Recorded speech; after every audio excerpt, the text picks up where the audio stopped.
Father, we are looking up to you because only you can help us. And now we thank you for those in authority, in every sphere, in every department, in every area. Grant them wisdom and deliver us, deliver our nation from wicked people in authority. Deliver us from evil men who will sit in places of authority and do evil things. Deliver us from vampires who will drink the blood of the nation and leave nothing behind. Bless our nation with good leaders. And for those that are there now, we thank you that you are helping them, that your grace and your wisdom is given to them to lead us forward into a good and a better situation. We give you thanks for your great wisdom that is now released into this nation. In Jesus' name, amen.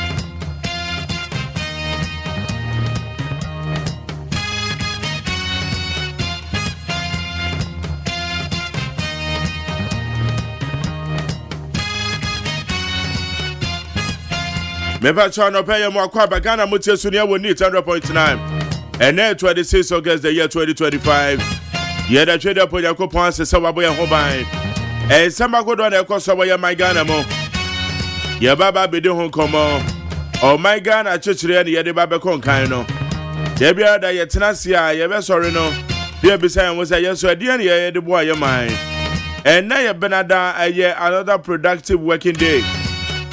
And now back to my teacher, the year why you little. Mepa Church, sorry, now be late. Since here, Menoka say above 5:35. A quack bonus here. And this address out to Toto, no Macama. And Quadal Bedom Mufia, bro, Mama Quain. Now I can 3 years. Mepa to a few to send a Juma to say. Anya da biara da no koko to dwa ni wada nyame ase ene ba bi odwa ba bedu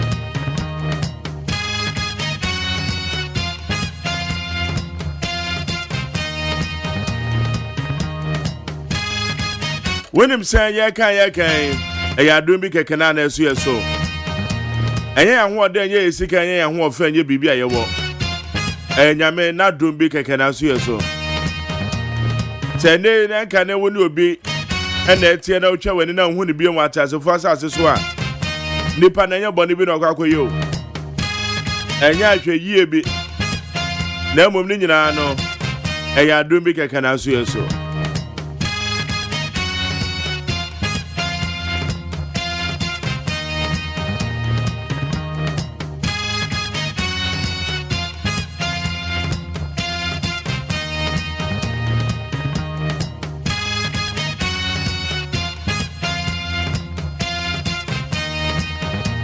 My make house a higher need 100.9. Your friend you made a Ghana Montier.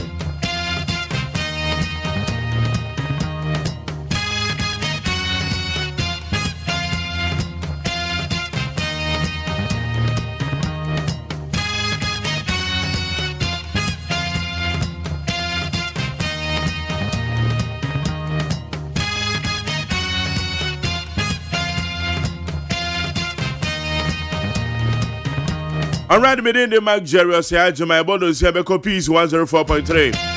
Yerika se bond yerika be bro. Ye wa be for the town man so ho. And then 70 bia ye dia him. So obeka ya aya na yoko for the national security. Na wo me dia ba be tudwa eye wo ma eton cars wo ye man mu. Obeti na say cars ni bi eye chrono cars. Vehicles and Assets Dealers Union Ghana. Eje car ton for Kabomunuku Kesepa Bako. Vehicle and Assets Dealers Union Ghana. One more Edin Sembia Babetuja. It's an pay better won't come on.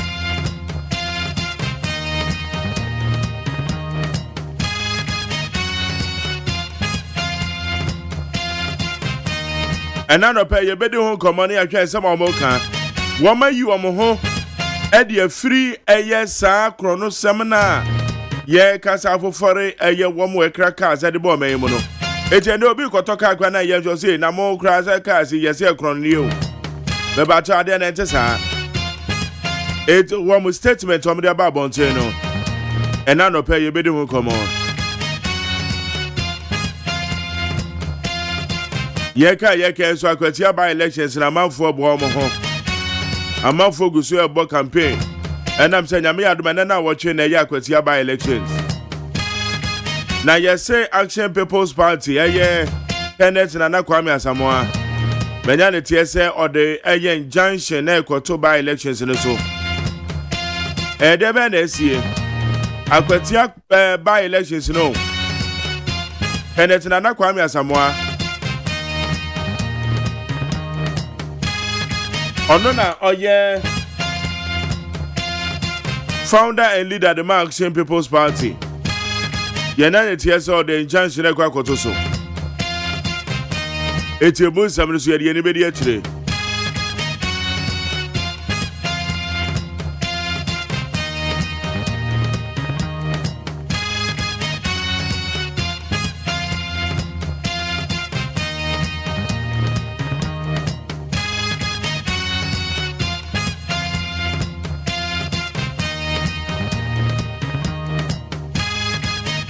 Ya wa be for the time man so ho ya the trending stories in the bebro.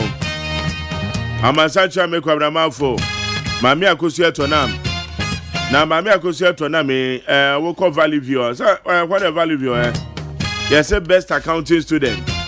I just say oko graduate and oba wakoba accountants and the and just say obey wabe. So congratulations once again to Mami akosu etonam. What's not so crowd that Amasacha me kwabra mafo ba be kan ho.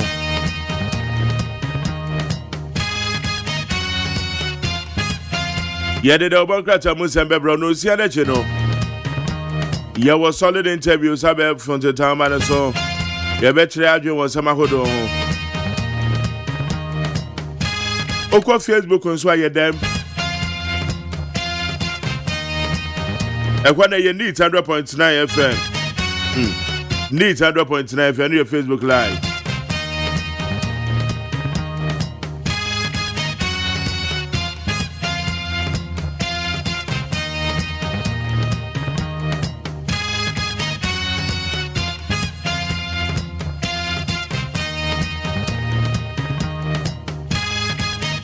And I will call YouTube channel now one year Despite Media. Nti ye kwa enim na yenhwe abefo the time and sama kodo said ya ekoso ho. Akwatia by elections, massive police deployment, scary residents. Hey, Akwatia force omusro. Asamum. Okay, some residents of Akwatia in the eastern region have raised concerns about the heavy security presence ahead of the by-election scheduled for September 2nd, 2025. Asamum. Okay, abusia the woman is say manfo e wa Akwatia ne mpatam bi na wo mo ka say. Wo mo si ehu abom. Ehu abom ne say posifo akukudam. Posifo bebre. Akwatia baako. Posifo bebre. Esa no mo kan. Na wo be na posifo kra ba wo bebre asan ke na eyo. Na posi ni aba be bon ho ban. Yase aye manfo ni bi omo Akwatia ne mpatam wo mo se debi. Posifo na de omo ko ba elections from do so dodo. Etia de hu aka omo pa. Okay. Ibedu komo. Helicopter crash, USS falls to assist investigations as board starts work. The Ministry of Defense has announced the official commencement of investigations into the recent Ghana Air Force Z9 helicopter crash with support from the United States of America or United States Air Force Travel Guide. Bepacho US for Babe Boy and why or Maba. One Babe Boy and say, yeah, helicopter bomb from a quarter ye Ghana this year womb. One more to another one, see, I don't know. Womaba na Woma Beboye in Chishimu. We will ensure a peaceful by-elections in Akwete Oparado. The national youth organizer of the National Democratic Congress, George Oparado, has reiterated the party's commitment to peace and lawfulness ahead of the Akwete by-elections. NDC youth organizer, OSEI Akwete by-elections, no bebuno no, one more don't fretful. Also, Bekesa Akwete by-elections, na sudwei, and ye debeto. Obia no babe basabasabia wo ho. Bekesa bibia beko yie. The chitamfo no mbekasa we eye Pablo George Oparado. Ono de sense me dia tudwe. Baumia was rejected by his own people in 2024 election. Palgrave Boache Dankwa.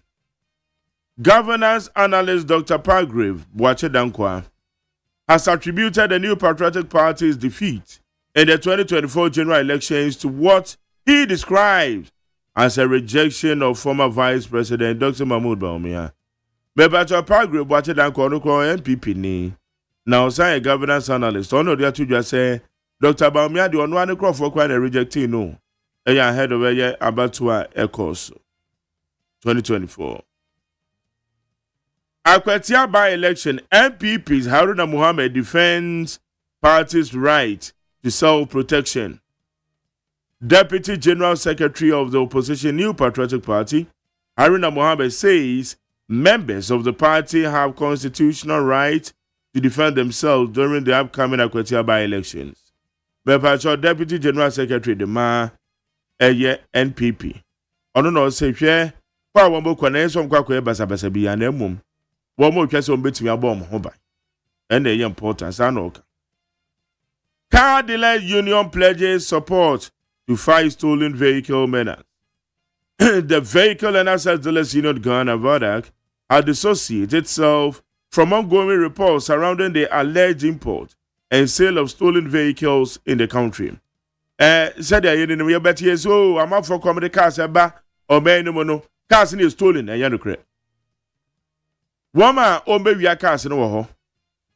And a woman with the cars eba or man babeton so ho. Etika dealers are woman de cars ebegu garage I omotono. Woman the stolen car benam kokofa. Eti Vehicle and Asset Dealers Union Ghana, the whole Ghana.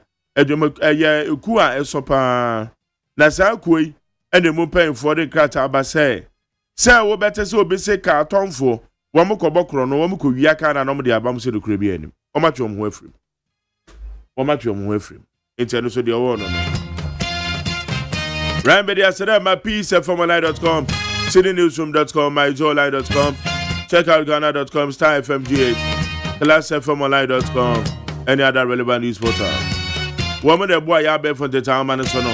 Yede samahudo yede bre we need 100.9. Mami akosi eto na my crowd. Agos mache. My Jerry meje oso. Na bibi akoye. Nyame na dom ho ye na wo so e. Nyame adom boko.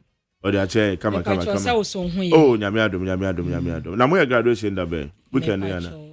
Weekend chairman. Okay. Congratulations. Enye we. The chairman. Oh, yo. And I feel I mean, oh, dear. That's it. I go somewhere. Now you forgot and Muslim. Okay, my Jerry Medasi, I was here for a young father, Bokrata, a beja sono. Nedika Yadema watching a more quaba. A daily graphic de Bokrata. Na daily graphic de Bokrata no animha. And I was sick and a man penny any or my way moon. Na baby a wardroom or Singapore wa wo koni nyina no okwakosira wo mo said ye be ya Ghana ene wo mo nkita hodie ebetimi akompampen na fensusu investors e wo ho nsoso yetu wo mo foni aka chom se Ghana ye wazoye enti wo mfo mo sika emehye oman mu a daily graphic de Bokrata e bo ho amane e wo hase na daily graphic de Bokrata no ene wo bo amane no se Z9 helicopter yi a ekonya akwanhia atiefo emosem nimu a na sansem no hwehwemu ene wo mo se wo mo a ye de san hwehwemu no ahye wo mo nsa no ye hwe anim sa yire so a enna aduasa 30 days pepepe na ye so wo mo de hwehwemu no abawieye ya daily graphic de Bokrata ede ho amanebo abam na abusia for daily graphic de Bokrata no mo na migira no o eno se graphic and woman home fair ya woman ayen woman si woman bie mu o nyame adoma ya wada and ebe baso ntiwe no abefo kwan so woman edi dwuma no a and woman de be ya dwuma Daily Graphic Democrat bon ho amane wase na Graphic Democrat na nimu ana busiafo mi gusu igina yi and was yoko and woman timi ache cars ya woman susu se eye stolen cars ya woman wia ya woman se kai dodo no a fra monone and woman timi dia fa kuntrance ya be pie mu o man Ghana mu ha sei edi woman de kokobo ade ama Ghana force obi am nani na ho na nya sa bia no obi akoton ka bia ma wa car no eye stolen car no ya famra kwan so ene ye de be pie mu e wo man we mu a Daily Graphic Democrat enso ede ho amanebo aba na abusiafo ma me fa Daily Guide Democrat na me fa nto aso mamo enom en wo bo amane na amanebo a wo bo no en wo se US ya wo mo eba be bo yen se de helicopter kwanhye esi yen hwehwemu a Ghana fo nyina eni di eche se be wie peyo na be koyie no wo se wo maba abepie mu awo Ghana wo ma hye hwehwemu no ase ya se Daily Guide Democrat ebo ho amane e wa ase na Daily Guide Democrat no anim ha ya en wo bo amane na amanebo a wo bo no na wo se Finance Ministry na wo mchem se 1.3 million procurement bridge ze wo procurement bi a ye de ma wo no omo abuso ya se Daily Guide Democrat ebo ho amane wo de Yera Jacob Hazi na fe Yera Samuel Atamils odi ni fonyin ababeto ase ya Daily Guide Democrat enso ebo ho amane e wo hase na Daily Guide Democrat no ebo amane no se no overstatement of public debt inti wonsem so house controller na eka say public debt ya ewo ho no wo mo enye bibi eburusu bia ya se Daily Guide Democrat nso ede ho amanebo aba na Daily Guide Democrat no animu a enwo si eni ekopie mu awo mandividu mantemo esi kurobi ede gbenyiri na yesensa ase manso twinti no yesi adehye wo no ede abuani pa ama menu kase enipa enum de kanana woma atwa nano ewo nsia do ama nipa ensia wonso aprepra Daily Guide Democrat ede ho amanebo ede apa na Daily Guide Democrat no anim ha eno de suspended Chief Justice Getu Tukono wadi ne fonyi ababeto no se top judges a womo ewo soropa eno womo so womo de so womo support editor ma me na chi o ne kono wo kono womo eta na chi a Daily Guide Democrat ede ho amanebo aba na abusiafo mi borura mu awo the Chronicle Democrat no emu na the Chronicle Democrat no emu no ena wodi Yewura Anthony Kwesi Sapon woni ye commissioner general wada GRA ano wodi ne fonyi ababeto ano osi a eto agigi a womo gigi se de afe no bia homboaboa no target no a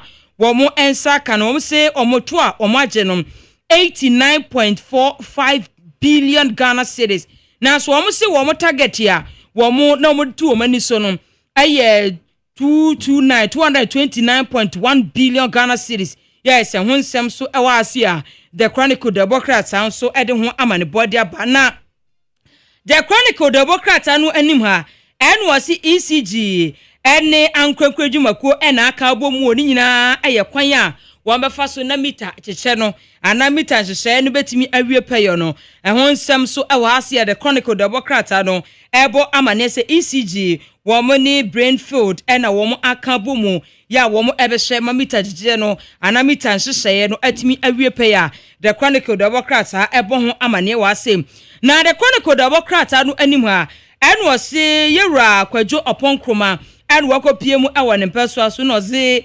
womo new school block ahodo ya se wo ofuase ayirebi wono ankasa ednani ekwakɔhye akohu sede ne pempenso aju ya Chronicle Democrat enso ebo ho amane wase na the Chronicle Democrat no eno obo amane ena wase Yewura Ebokwansa nyame eya adom a obekɔ ye sede na yie ni hyehyɛ sitie no August wo so me de to so aduasa ena yie no ebekɔ so ewo akufi kufi enkrofo ena yie no ebekɔ so ya kyese the Chronicle Democrat nso so ede ho amanebo aba na abusiafo mikuta Daily Post Democrat ena wo bo amane na amanebo a wo bo no eno osizina helicopter kwanhye ya ebaaye no wose wono a wo ye hwehwemu no omo ahyase de mu odin ya chese Daily Post Democrat anso ede ho amanebo aba na wo hwe Daily Post Democrat animu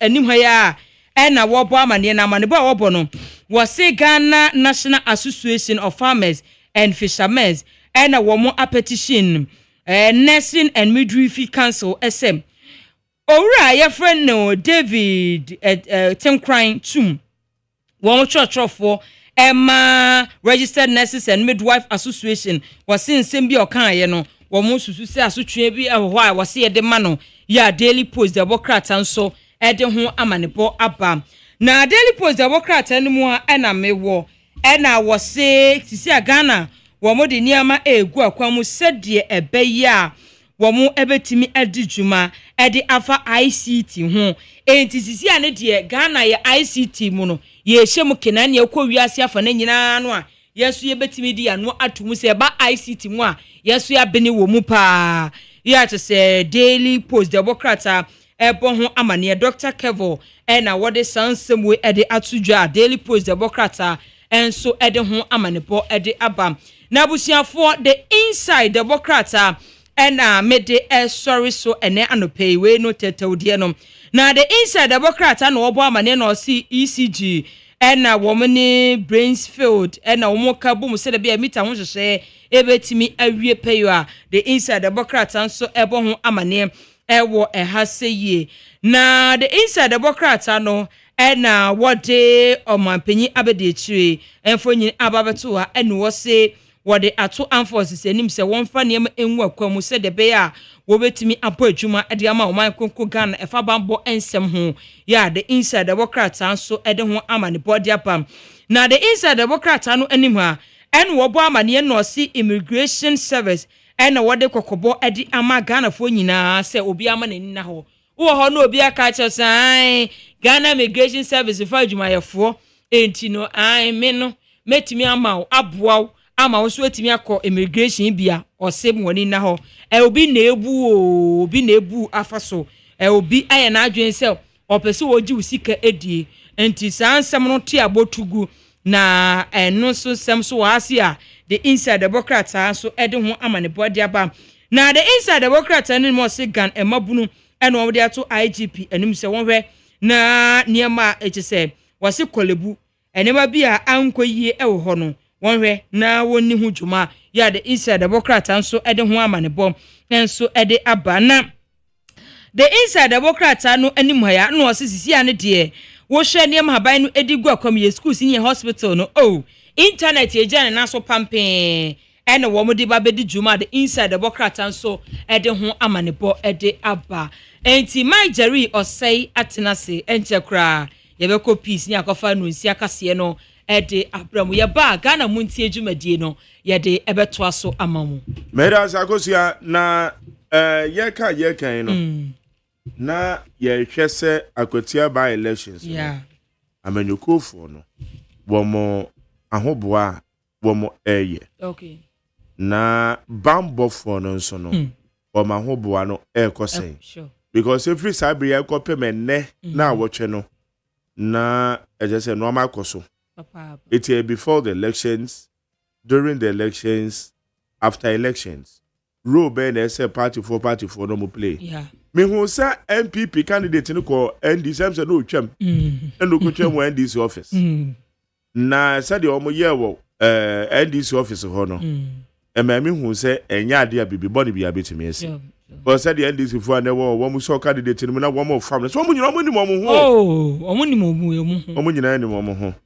Chese na ekonema mi hu se we enya ade a edi bibi body bi ha bi na Jerry media de twe imagine so kakra ne se adehia na ewo ho ne se wo hu politifo a wa ma se wa mo na we den na police ni wo almost say police is our friend no ade omo ni omo ntis asem we ana eti hu police ese owo ba bi ade na we se wo mehu ano o se wo ma do so dodo wa ma se police for na ya bon hu ban hu police bebre wo ukuro mu a enye ne bone so ti media metis our story no media na me dwen ho na menti ase ade ti na wo se wonam ko hu posifo bebra wo yemu hihye ya me show for what say denti say dey na esi me dwen ho a menti am se ada na police no wo ka amo doors to the sense that no petrol na omo ya say on say ana wo siren na ya na edede no we ana say no so mo de ko ana ehuru minim police is our friend enti me sira say who police ni a we wadamfo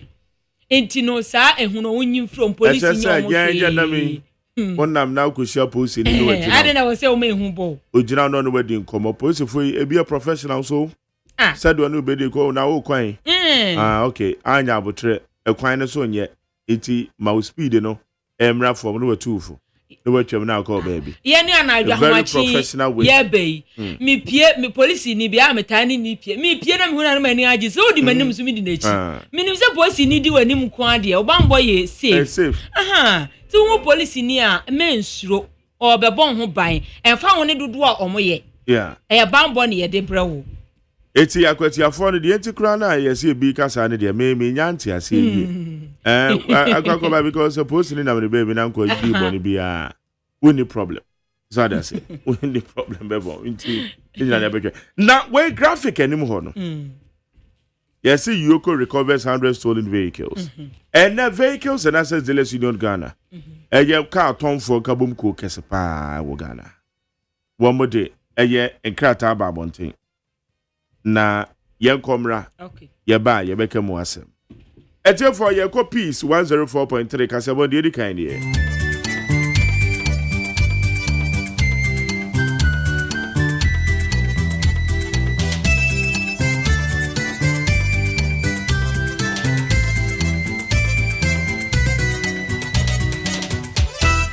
Abo Nunsia. Ahaye Peace 104.3 FM. Okay. 101.7 Neat 100.9. Yawa Ship House Wabeka Junction Accra. Hello 101.5 Wedum Kumasi. O my ma. Yamamunyina chi. E brodu sense sama yaboa no ye mai mu ne nkrofo man so de somo se Peace Nunsia kase. E free Peace FM ha say no. And I'm radio station se bro head duonum so Ghana ne amonone. A live for Hot Digital Radio so London, Unity Radio Worcester, Massachusetts, Kasebwe, a live Peace 104.3 FM, and a Peace FM online or Facebook, YouTube and so Despite Media. And somewhere de Bremono Ebini. Mentimi wase kasi ya Trinity wa Savannah Mantem tia posi for chess or more bana my alcoholum. Now what ya wadi to Janisa, one more year bambo musenya beya or yenebia and Trinity. Abatu adwuma no ebekọ akwatia ene woni amanyoko no a ejina no akokasa sebeya nyame aduma na watwefufure besimu aba ye by election se beto no bibia beko kama peni kwankyerefo ya wa bene wosikasem ntutu ya hyase ya wotu o my Ghana efo wasrese empotemu amemu ni nkrasem puntuo femu no maye mane nkwankwa ya atwetan ewo amanyosem emuyekọ amonone a abaye bi ya ye jojo no ewo empem na ni foni edi ahim what where ne so e dia de sedia kwato Elon Musk anim sem wo hu ana ne ho meti enti kwan obefa so ankrofo eda so e de ni foni no enam de efre ne share omo share na omo share link no e kwan Elon Musk befa so a e betwa onfa so ma ne free sem wo hu se ni foni ne da so ne nam a na ye na hometi wei ene agodie mu nsem ene yese ne koso a yede bra mu se ye no nsia kase yede asede emanyuman yamfa sedan koma midima for heba mpani for se wo boy chi edom wo se na no pe yade bi eda so wo ba wo bo atimi etu ase diamante ebre mu de wadnani a chem won kramante ma wo be na yade no wo hwem etimi etu ase diamante ntina doctor say wo de time de atoso de ama yade no se ya wo mu nsem stroke yade okotodwe na ya wo ya wo ba wo bo atimi etu ase apomode papa no eye midima for heba mpani for na hwe etimi ede asum nyina pokwase magera number betimi afra wo masiso eniem eye 0244774282 0244774282 anase 0500727215 na bank ba ko a yete ne so ana ye sorry eye First Atlantic Bank wo mo ya adinti na de biada awo zumedie ekoso se ya Digital Bank of the Year no wo mo kromu twitwe nti wo mo agene premium no na chese ekoyie keke mobile app na announce internet banking USSD no so nyina da wo kire se wo mo anaboa ema sisi ade wo kura sika ya na eye krabehwe pa refreshingly different ene na body wo dem hodom fie hodom sabio bia ya wo gya wo nan empanifo aka che wo no mo se wan hwe ne yie na afi James no ede wo boso ebe ha dwon papa pa no nti ena je ban ne empanifo ato obo ase am wo de ban stain remover wo de avasa ne be betimi asiesie hodom enti toilet bowls and as sinks no mu no ya na James na asifo gina etu ase na wetimi ade ho papa ban 20 disinfectant hodom ede ma wani a eyusu jacuzzi no washroom hodom emu ane de to de bia won hye danfo ani hu nti no to wan ma na yade bia che won hye dan te ase wonya bia na etu ase enso to ena enya na so fra 0208142913 0208142913 anase 0541808096 edi ameje so eni ohine gwa kasebo ahine menen nana ya kunedu afei kasebo no munsem eni Nanu ada na beto dwa so de wedi chemu e Savannah region amentim wase kese pa twiniti nam so e ma Ghana Police Service mpenifo na afeso Ghana Forces mpenifo abama no anamom akopie mo so la afi gbinyiri ene ginyiri ya ni nyina da wo Savannah mantemu na mpenifo de atodwa ya wo chese ne course no besinde wo mo adwene ho won tiase nti na wo ma hyase ya wo tu anamom se ne be ye nipa sabio se tutura se mentim wase kese twiniti na wo mo ano abene wo mu no ye betimi aboa ne safo nyina timi aka sanafem yetimi apata wamo na sane ye hye ase kura de besi ne omanfo obo amane a wo kire se na kuro ti se sola sei ene gbinyiri ene ginyiri wo mo kire se na kuro na asomdwe piesie pa na womu enti wonim ne ekoba ye a omanfo kire se mentem ho ase na we ya so de ne etuo ne akotorment ne ase kan no wo mo hye ase a wo mo epege mu na anamotuo na ekoso na Ghana Police Service penifom e de atodwa ye a wo kire se IGP na nkasa ye bra Christian Tete ye wo no wodi animu aposifo anim fi enkra pumpuni mantamu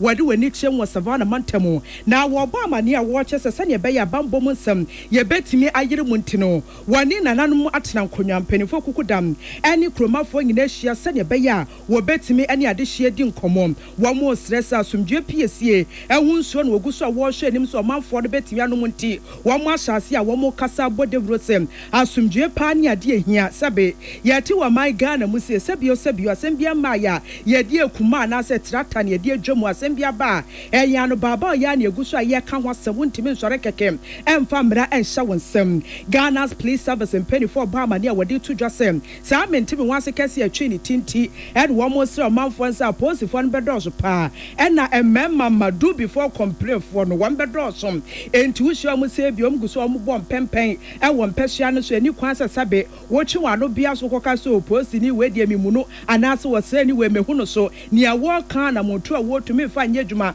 medemra ne beshamensem wo motu aso achechem so wo monsira manfo se enipa ne dos no mo ya posifo no mo ya asrafo bambo hu nsem ti ene wo mapie mu e wo brono no eso Yeko abato ensensemu eyo manman nimsam se nano na kwatia mrahye bedwani onmunyamfo endeskumi nyameto sa efrenom ekokobasa na akwakohia se yeto aba eyo nemsifo foforo mo manfo a ewosa empesua no eso ehun tutu nyina awie mudi ama se ye kase ye yi oman abato adwuma ne de ahye na wotwe foforo no a yebesimu ne da ya eyeda benada 22nd September ene ebekọ akwati akwakwa by election no emu dawubo ene emu entoabo de amanyofo ne guso dendende eno akra no ye ne bi edididi eho enkomo na abatu adwuma Electoral Commission na dwesio ye wapoe mantamu na ebo amane se odumradum ye na adepa bi chie ochena no a wo mo ene eku ahodo no a ewa kansie no mu wa akwati by election mu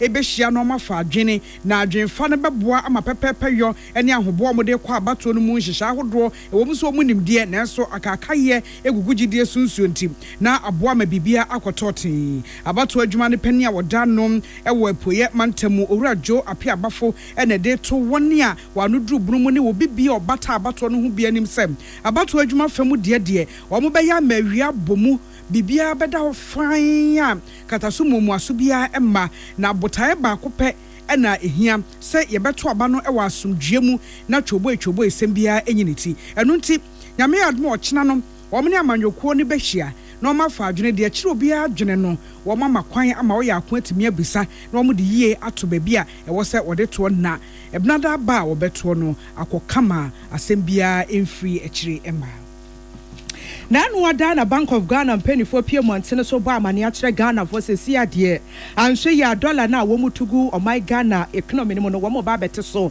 sɛnea ɛbɛyɛ betimi aboa na nhyehyɛ map wadi kadi ato hɔ no ebetimi ayɛ adwuma nam so ɛma pani kwankyerɛfo ya wabene wɔ sikasɛm Dr. John Donfe wɔ kasa wɔ bɔ aban no kɔkɔsɛ dabi BOG wo hyɛ asie to anamo bi ati sɛ ɛbɛha adwen papapa entimi ɛmoa wɔde sansɛm wɔ gyina to dwa no anwumebra na wɔne nana ya kɛse edi nkɔmɔ Dr. Donfe ne sema wo kegyina no so on ye si ye hye ase Ghana fo ne yesere ena sisi ade sidi na nya hoɔde nya nantuo gyina so no ena wo hye ase ka kyerɛ Ghana fo sɛ sidi na nya nantuo gyina so ye artificial sabium wotim sa ase brodo pa na yato yebo ase a ye di yi si egu mu kenken kwa na ne nyina da ye hyehyɛ mapa BOG ahye ase wode ye adwuma nti wono ahunu sɛ ebia sidi na hoɔde na eba fam sɛ ne be ya wo man ye nim hu asentim na dollars no wato ne boas na wo senkyerɛ mu sɛ ya no wo tugu sikasɛm na anase economy no na etimi aboa sɛ ne be ya sidi no ebetimi enya ahoɔden wase ya no kura wo hyɛ ase ase wo ye nti no BOG sɛ wo kwa bia ya hodo bi a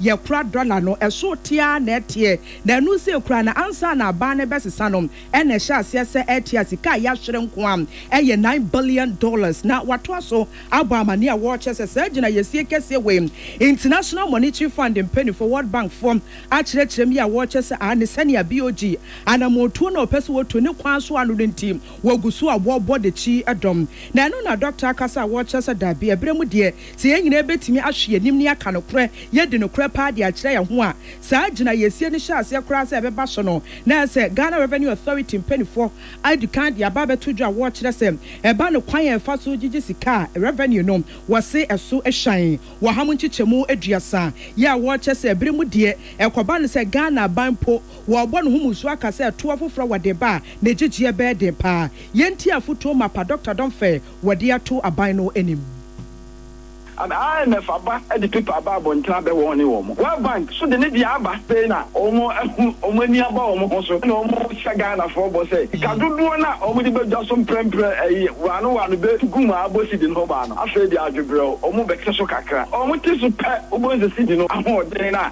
apagya no ebesa say no doubt about that. Ghana Revenue Authority mumusa womo enam sanji ya abaya ya ma Bank of Ghana ne dollar na be guma masidi no artificially I say enya ahoden no ama GRA no ma bedwa so say omu revenue no afi omu hwe no omu lusu 30%. I don't think I'm about they say what the taxes baby abaya wa be taxes ni enu afiri ho and the taxes makuma mochi either it is new or the tax rate has gone up. Dr. Manesi one ma wato aso kyerɛ aban no kwan a wɔfa so betimi aboa na sidi na etimi enya ahoɔden egyina so wɔse factories no aban no hwɛ so betimi ahyɛ mu kena yenya di fufuro bia na esisi pese di nyina na timamufo ho ntoyɛ forever there the SGN is a dollar the na ye geni ye di ye day ye de kɔ amansan dwa so ekɔkra ne ma na saa ne ma na ye kɔkra no yenya factories bebrebe wɔ man yi mu dawura me bɔ no na yenya saa ne ma ni bi ɛwɔ ha toothpick a ye kɔ ama no ne $1 kɔkra kruwaba ye kɔ ama no ne $1 kɔkra yenya factories ebe kruwaba ebe toothpick ebe saa ne ma ni bebrebe ka aduane dodo every year we spend over $2 billion na kɔkra aduane de ba Ghana yemma amanfo nya akwanya enye aduane bebrebe wɔ mamu na kɔba saa na demand for dollar ne be kɔfom Ani ayekwete fani kwankyerɛfo ya wabene wɔ sikasɛm tutuo Dr. John Donfe na futuo ya wɔde ma BOG ne aban no no Empanifo akwakohia mpɔtɛmu amemu ne nkrasɛm puntuo aso ye no edin emu na wei eyehyiamu a presiding members a wɔn ɛwɔ assemblies ahodoɔ no wɔ asante mantamu ɛna ɛkɔkohia kɔkɔfa wɔn ho adwen ɛyɛ afiafi hyiamu a wɔn ɛtai ɛyɛ naasɛm ɛna nano district chief executive a na wɔda Amansia South Mensini no anom wɔsan yɛ lawyer ni mapa Clement Opoku Jamfi a na hotedin ɛde CID ɛde to dwasɛm Wono de wo soro pa sampotamu amembuo no ye bedane no amanyesem na ose ebetwe mpuntuo asen ebema mpuntuo no aye pe no femfem no aboyen na nchechire mu ode ma aye ne sem omaye mu se bibia kwakwaya amanyesem a ohene ba ne de ne papa te ase enti wo mo anyo mo ne wa ban mu no ebeye din de mo se sa mensini no mpuntuo betimi aba enu nti no de osusu ho de akyesem ye mampotamu amembuo ni nkrasem mpuntuo aso ye anasa atenaye no Baby, I diaba fem said DC no aban yi no achi. Wo mo aka wo mu assembly members ni nuanom ni nyina akokoya amanyosem a ene dam mebi no ansha na ebu aboyen. This assembly adwuma no nipa baakofo ntumi nye aban se na emu no ode na ba no nko ntumi nye. Say adwuma no kra betimi akoso yi a just say presiding members ni assembly members no eta na chi you hear district a mfuntu nko na ntoko esisi omuntumi nye hwe na da bia we etimi we akawe mu district assembly members no and presiding member and chief executive no enka nti the future nam di mu ne say for effective administration and cohesion no yentimi mfa yen partisan politics the difference no nye politics say already here politics but say be partisan politics bon say be sharply divided in so say me obi anim say me MPP ni me ka asem kra na papa NDC ni no to be anyo say enye papa NDC ni so na wo ho na wo ka asem na papa so MPP ni be ka say enye papa nti no we dey hu kakra ide ene post kakra mkodi hu ne say ye no partisan politics wo ho emwa you need divergent views. Onwanyafo Clement Opoku Jamfi yesanmane CID nano no na we DC wa Amansia South na we lawyer ni mapanene ene yeti na ne de achi ena dean ema presiding members here wa Asante Mantemu Onwanyafo Patrick Kwame Frimpong so echeche nhyehyɛ ahodoɔ ne bia ebeboa ma potamu amemmuo no edemfa so pa abre omanfo mu sei.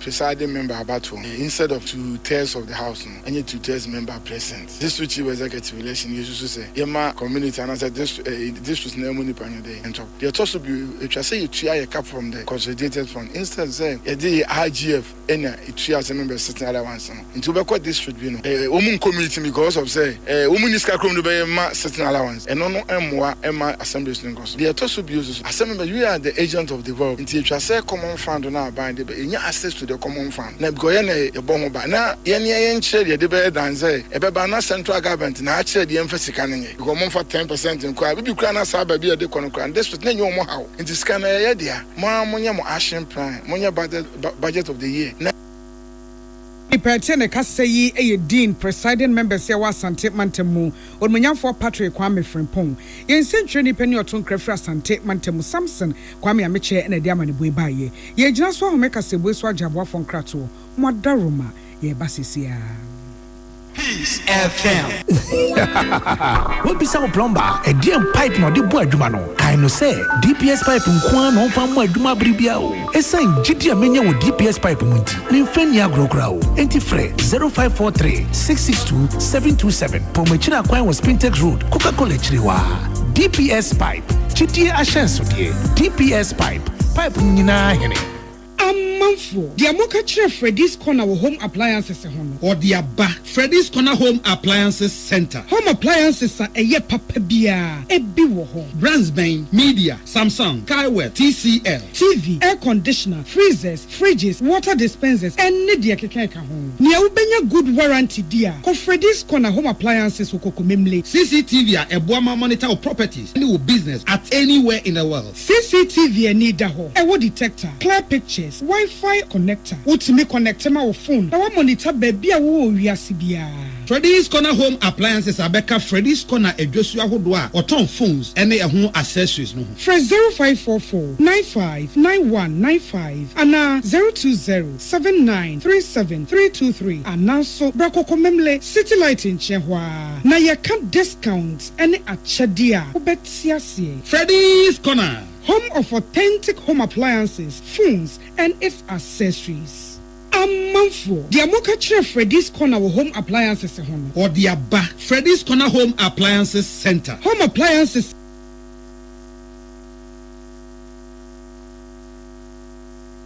Abzafo yesremo enfidie ne de ye adwumanti enfidie no ade ehwamo kakra ye beto asa enkrato no eso na ye ko amonone ensemu no Abaya bi a yesese no the oboni friend sex abuse no be child sex abuse ama ehunfoni apie ewo internet ne so de adesrede akoto X ana Twitter ura no a woni Elon Musk anim sem opane chew ekwan bi e befa so a ebeyi ni mfoni e de free internet ne so ananso yenton koso ma ni mfoni no enne dwa ewo internet ne so no Elon Musk emwa no na wonye asam ne sen amansen nyina mu ani internet so abrabo yakasa etia emofra sebi ye wo monyedo anaso ye de amofa akwambone so yesese wo mo ani ni nuanom ana mofra ye de wo mu di sebi enamu edwa ne nyina ya de wakuaku ahodo bebre ya wo mo ekasa etia na se wotie sa kuo no enkasa ye ne ntoto ahodo mo ya woni edi sa esuma si dwan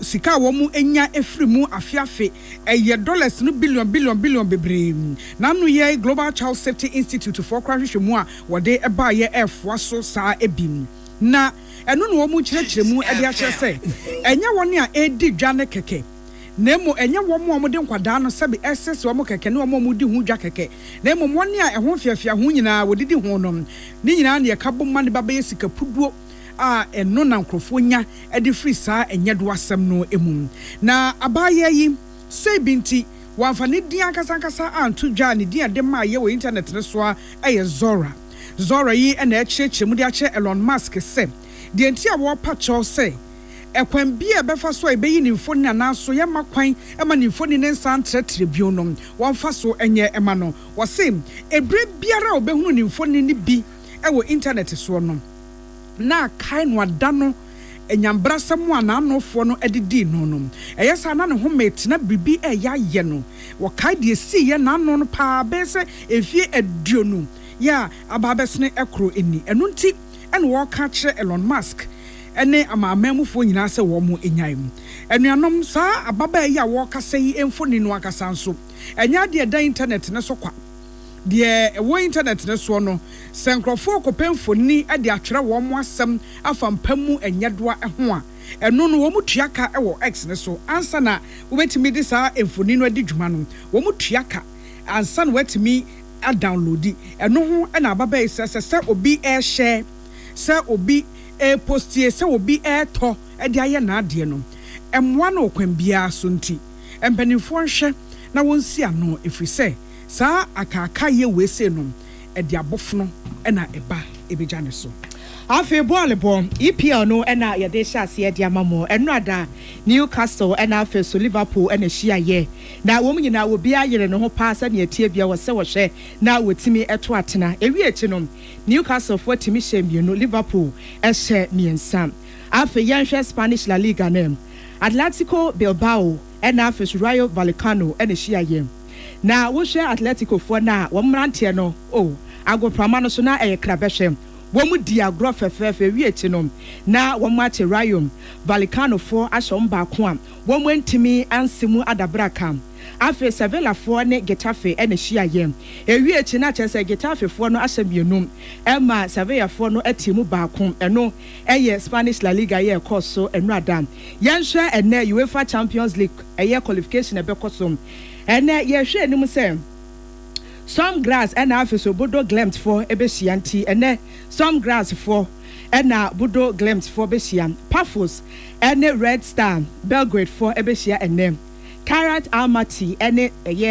Celtic for Besia and Enti and UEFA Champions League qualification Yabucha Nana.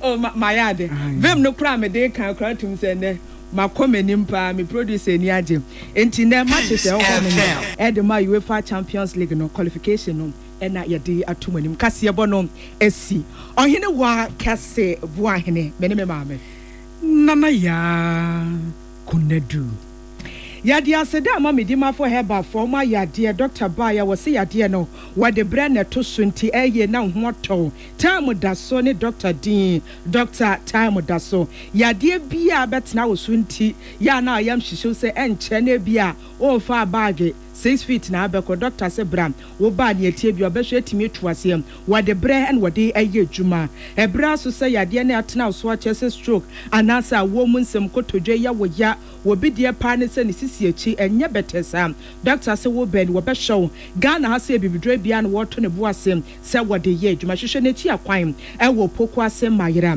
me pa cho number betimi free doctor Fred Dr. Sisom 0244774282 0244774282 and that's 0500727215 me patcho wo chen entia na wafrenum First Atlantic Bank de yet wamo so a na yasore bank en ye de nyina ye ka isi a yesika ye nwia biom ye nse no short code ba kono tuwane asen wunim so asen ne ya behwenom na sika biasa na wunim se Digital Bank of the Year the agia to aso mpremie no na chese wo mo ya de papa ejuma pa wo guso a wo bosa de wo mo na di ka de ba na wani aka so hwe wo mo ehia wo mo eba no mobile banking si a wo mo te so internet banking afeso USSD ne so nyina wo mo to wo boase ye nhihye ma petimi boase na be ya wo mo customers no ahoto so betimi aye wo mo dia wo sika beda ho no mo a ya na so secure pe no kra na ya mpa pimi ka ho asem sanse enije wo nya sa wo bre pa na obi ehwe sika ma wo a de bia da na ensehu no adosom refreshingly different ane na bodim je bani atone boase ahwe hu ne se ye mpa pimi ya na ya kitchen honom floors no so ebi de anya kura hotels ni restaurant beko ebi de mu pa na wo koto so anasa wo ye daniem muamu bi a yen hyeda mfi ni hu na no sa no James ba wo so a na de yade be senchena wo komu atim se wo tete na wo brenti wo de ban se remove and dia bam enu se oto obu ase wo de pete hodo mu anya afi na wo betua mu abetia bebo wo de gu hodo mu a sima kakra be se duntem koye hu adwuma be onse efi nkeka wa bibia yi efri honom ena by 20 disinfectant no so honom de ma washrooms no sinks ne jacuzzi toilet bowls no na ne ye akono pa ne se ya na sente di ekire no ehwam papa enti emu bi se ye bon sempa de ma je buy ne penifom enye na wo shop bi e bel na afeso Melcom shop so betimi afrem 0208142913 0208142913 afem 0541808096 ofra won sabetimi aka odie yadamu nyina se amamomo eniti FM. What be some plumber? A damn pipe no the boy Jumano. Kaino say DPS pipe nkwa no fa mo adwuma bribia o. Esan gidi amenya wo DPS pipe munti. Ne mfani agrokra o. Enti fre 0543 662 727. Pomachina kwan was Spintex Road, Coca-Cola chiriwa. DPS pipe. Gidi ashenso die. DPS pipe. Pipe nyina hene. Amanfo dia moka kire Freddy's Corner wo home appliances hono or dia ba Freddy's Corner Home Appliances Center. Home appliances eye papa bia ebi wo ho Brands ben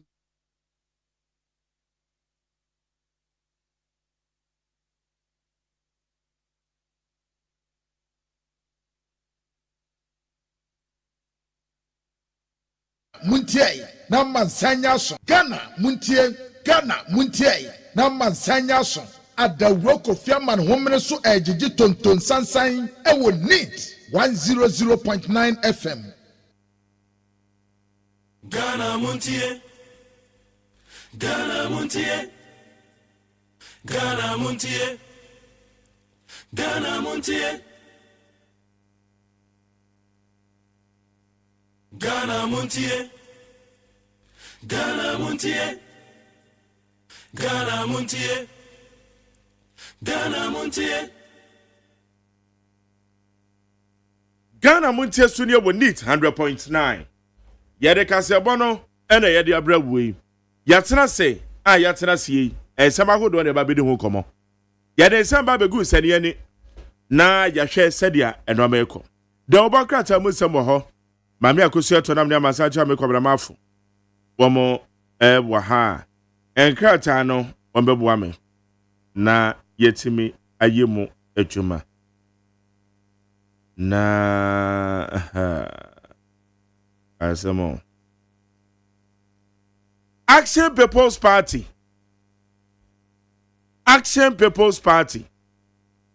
akwatia by elections no womo secure court injunction omo de kwa akoto so ede be na esi Kenneth Nana Kwame Asamoah ede be na esi iti ebetwe ebedi ho komo nne stolen cars won sensem ene wo meton cars aboye manimo na ene eye vehicles and assets dealers union Ghana womo de ababonten a womo eka say ye ka stolen cars and enye car dealers si ye ka stolen cars na enye car dealers nemum ye ka stolen cars dey bia woma area cars no wo it is statement no so wa ha nia eye vehicles and assets dealers union for kan no so wa ha ye behwe na ya kan mu nsem ni ye de amaw na yakoye nim na so far we share the fight against illegal mining and sama eye ora Joseph Yamin editu dwa no abemu pay for eye bibi afa ho ana na ya hwe ehu asem repo masebre eno so ebo ho ye bedi ho kom high neat 100.9 Jumedi your friend Ghana Montie me am Jimadwa bidding at the McJerry OSEI AGYEMAN ye the interview say beto aso in sabri bo ha ye betre ya dwen dia fa ho na ye ho esem ne bobere na afi won so wadwen kire ba bia de befa 0201162746 0201162746 ehwa na de befa ne akenkan wadwen kire no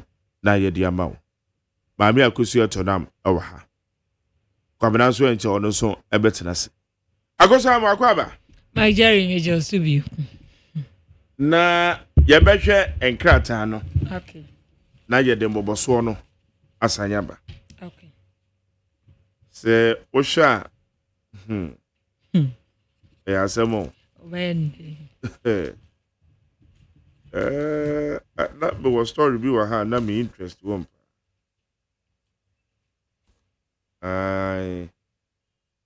in fact remember but the mepe sa story no okay na yaka ho asem fa mani so eti yanko enim na yemfa aboboso no ensanfa ma yetifo na yemfa interviews ne so nto aso I was here for yemfa the Chronicle the Bokrata no na yemfa shase na wo share the Chronicle the Bokrata no anim ha wode owura Anthony Kwasi Sapon fonyini ababeto wono eye commissioner general wada GRA ano edo wo se abreno ni afibia GRA ejeto ema oman no na atuo bia wo mu gibia no wo mu ewo target baby a wo mu pese wo mu gikoduru na ona wo mu hwe anim se wo mu anye etuo no kra no Womo ebeje 229.1 billion Ghana cedis edi amo oman no nanso omo call krom ekwajeje ye no a do mutimiji ye no eye 89.45 billion Ghana cedis enti uhwe mu a na chese target no emu efa ena omotimi ejeje ye ya chese the Chronicle the Bokrata no ede ehu amanebo aba na abusiafo the Chronicle the Bokrata ni mu a ana megusu a megina ana wode onmonyamfo opon enkroma wode ne mfonyini we nipo de ne mfonyi wama wode ne ho asempo na de ba wanim ha ana wose wakopie mu ewo na bato empeso aso ewo ofuasi ayurebi ana wose wo behwe na school blocks ahodo ewo hon foforo kra wo mu esie no wonene akokohwe no ho se de esi edu mpampanso a school no adu na washa na mo no so betimi atu ede aboa adehia wo mo ewo ofuase ayerebi ya chese the Chronicle the Bokrata no enso ede ehonsem aba na the Chronicle the Bokrata no ni wana osiyera ebokwansa nyame ya adoma August boso me ne to so aduasa na yiye no ebe koso a the Chronicle the Bokrata ebo ho amane ewase na abusia for the Chronicle Democrats animu a na migina ana what's ECG womo any brains field ekuo ya womo nso ka bomu ni nyina ne se mita nhyehyeye ebetimi awie payonti ena womo ne womo edi ensa woso ya chese the Chronicle Democrat nso ede ho amanebo ede aba ewo haseye na the Chronicle Democrat no ena ene asem o de bai oyifi Romans chapter 13 verse 7 was he paid to all what is owned to them, taxes to whom taxes are owned, revenue to whom revenue is owned.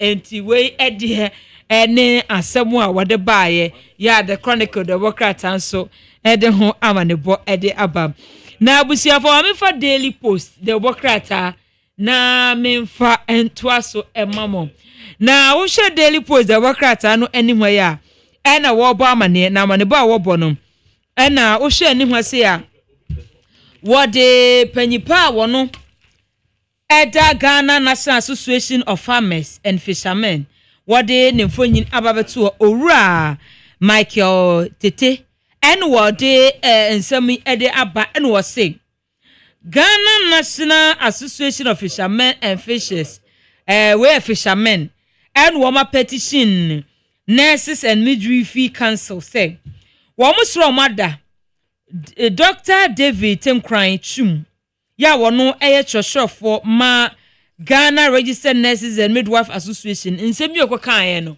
osusu se asotwen bi wo a wo se ye de ma no ya Daily Post Democrat enso ede ho amanebo ede abam na Daily Post Democrat no ena wo bo amane ba anya ne okan wo ni tefam hanan ma Jerry na nene kasa ya ma Jerry na ni di sankomo iwo na yeso aka de o kasa ayi monso mo baba beto no wo we debi we asem a okan wo say during Sumpa Asempa FM. Okay. And then they different from. Is it the same person Anna? And said the church Ono anso no ba ha. Ono ba ha. Hey. Man Jenny now won't tonight to so nyina still. One tekura. Hey. Enti oye ono anka so oye doctor. Oye nurse. Oye nurse. Lokuta degree ya.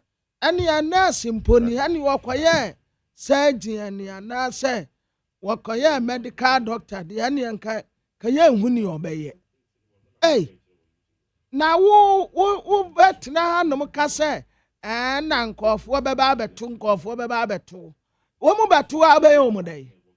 Wo ye hwan wo beye dai. Obey day, then I'll be.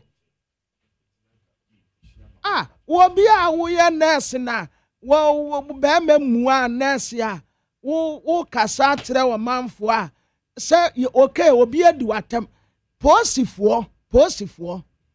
When you do a matem wo krom atem posifo.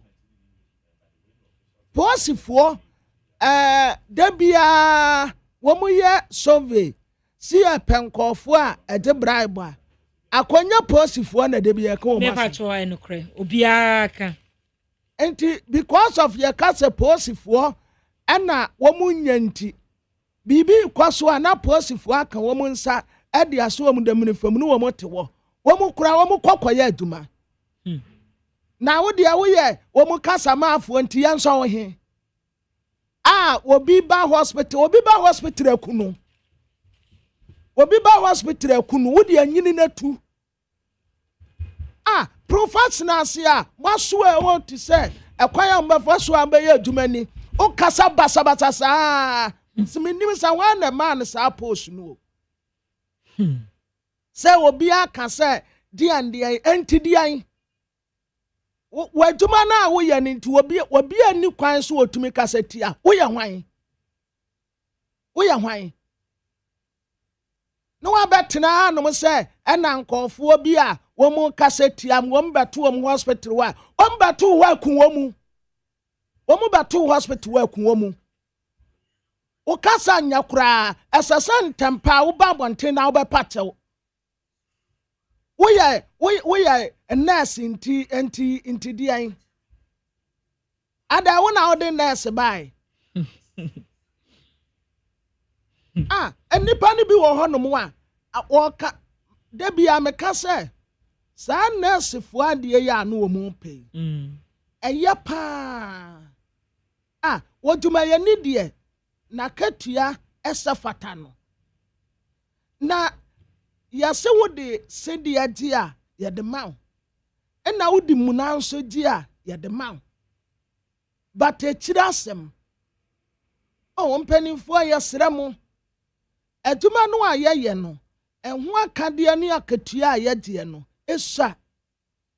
Mentia no am da bia menka posifo de. Immigration officers wo allowance bia wo rent allowance mentina hankan. Yeah. Atu forcing da bia mengu ni tiri so. To first camera. Menso mi eto da bia mi anso minim se atu forcing no. Anya ne 43 se MPP amanyokuo. O me wo mu bo ni se to sika bia ni ho. Sika bia ni ho. But still atu anya sekura wetumi amanagi ema dollar no atumi agina. Sika no kakra nkrebe ye. Wo mu kura ye to wo mu adapa.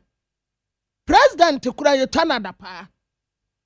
Na wa betena no se obi beto wo hospital wa wo beto wo hospital abendai.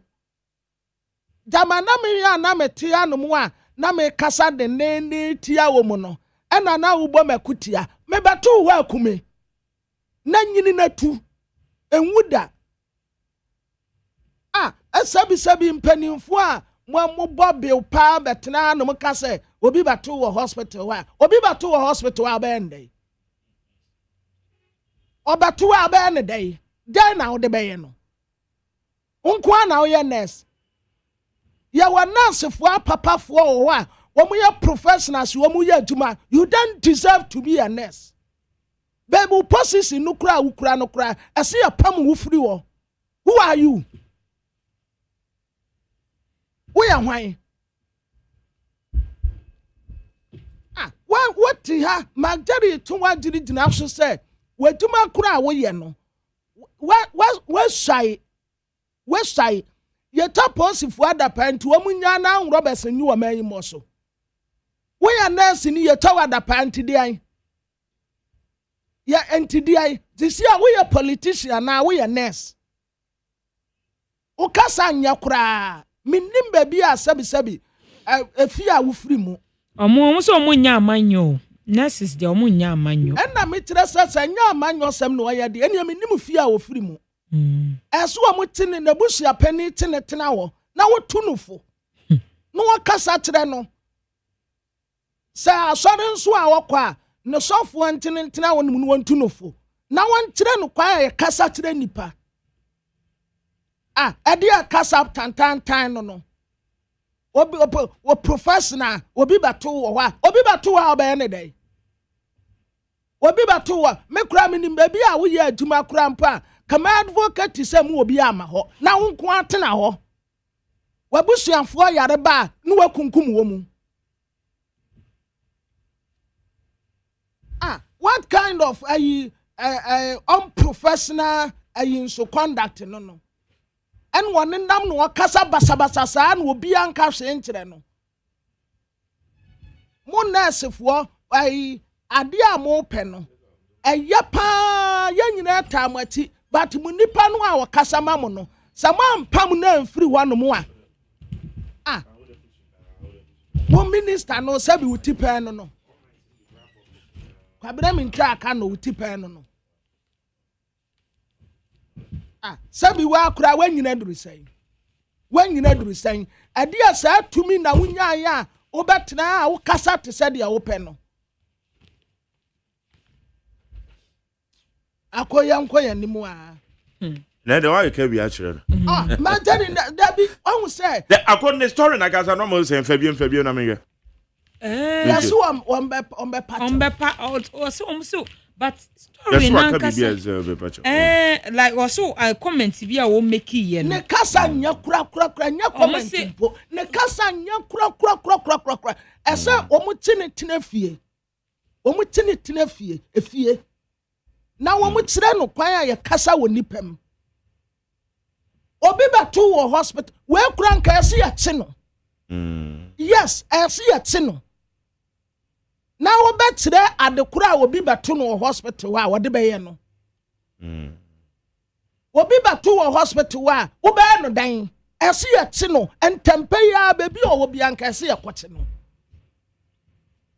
ade a mo pe no ma jeri kura ye advocate wo ho me ne no kura ntokwa wa ha mo deserve aduma mo yes wo kwa hospital pa akoto nurse fo ekwan wo mo fa so a wo mo kura ya afo ni bia wo ho na wo se akatua a wo mo dia what entina da bia wo mo dwane kwa abrochire no because wo se sika a wo mo ti wa abrochire ene dia ye de ma wo no mo wa ha enye sanka onabo kwabena minta kando minim se enya dia na nkwansere pane se wosense hona ni tiri hwefom nasefo ya to mo akatua mu a enko wo pepapa kanani beje but sika ni ho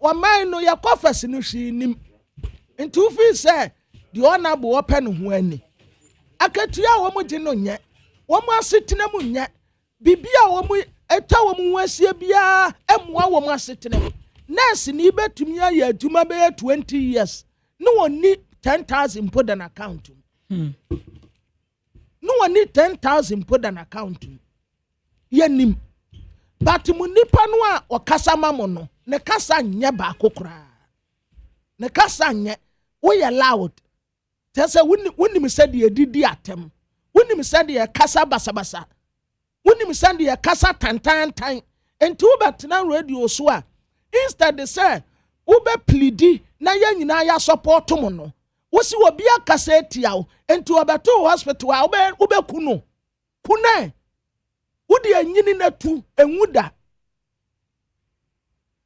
o mai bia ye serious so a nanka enka wo pia bonten ananka ya chew obi beto wo hospital a wo be den wo be poison no ana wo be bo no pane ya kuno wo de adini bi say yetirimu say sa mo a mo mema wrong prescription edidin samone wo ho sa mo de yaw na mo de ya sa ade no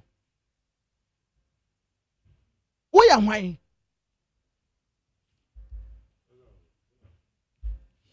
we no na o say comment bi a o cast o de asema o cast here apomdin soafo ni tipa no entwa yie e kire se tipa no adebu amam nti eno na wo se wo on be pa achew na wo mo wo chem se nursing and midwifery council no so entwe na so na akasa o kan enye onim na asema o ka kire kwabena minta aka no debi o ka kire ne se kwabena minta aka no yekuyani na kuyani a yede no abeye health minister. What are you talking about? Akuafo no so say ono so mepa o mo achew no. Obi akuyani a wontumi nye health minister. E di asem no woka no. Opa wan pachaw, opa memo wan pachaw. Ado ohwe na. Obi ahia na ta opa. Ohwe ono abonafu so manana. Kwabena minta aka no sebi utipa no no anaso wo ye obusu ani bi anase uhu nipa bi a entinka ba gina wonu mu akeka sansem we di akyere no ne kasa nya kura entempe sese akuo no so wo mani abre se wo mu pade pa bi afira bantan a sa papa no wo mu mpam ni mfiri wonu mu kura se onya piaro what kind of arrogant no say sabio yanum kura ye fitafo mpo a ye mechanic ya de bia ye ho ye fimpo ye nim sade ye kasa kire nipa na wo a wo ye professional na wo kasa basa sa no obi beto wo hospital ho no mu a kunu kuno omai bia ye serious amageni ki akwa akwachi no dadaada mesin ki akwachi no dadaada opa ompata opa ameno mpata wo obi yakuyeni nti wodi health minister enye ye wa ho obi yakuyeni wodi health minister enye ye fiti ekwamponte abreso ahemfa ne yatro wo ye nwuma mu se so obi beye health minister atisa nipa kro no wo apomuden aduma mu ansa na mu akrampo no si ekoyi mu bi sawa meye health minister ekwan ya mo de no be fa so mu ankasa mu onu krampo mon pe wo mu asem yekoyi mu amumu bi so meye health minister ekwan ya mo de no be fa so no ni yakoyi kwabere minta kanda osi wo yekuyani enti won kodo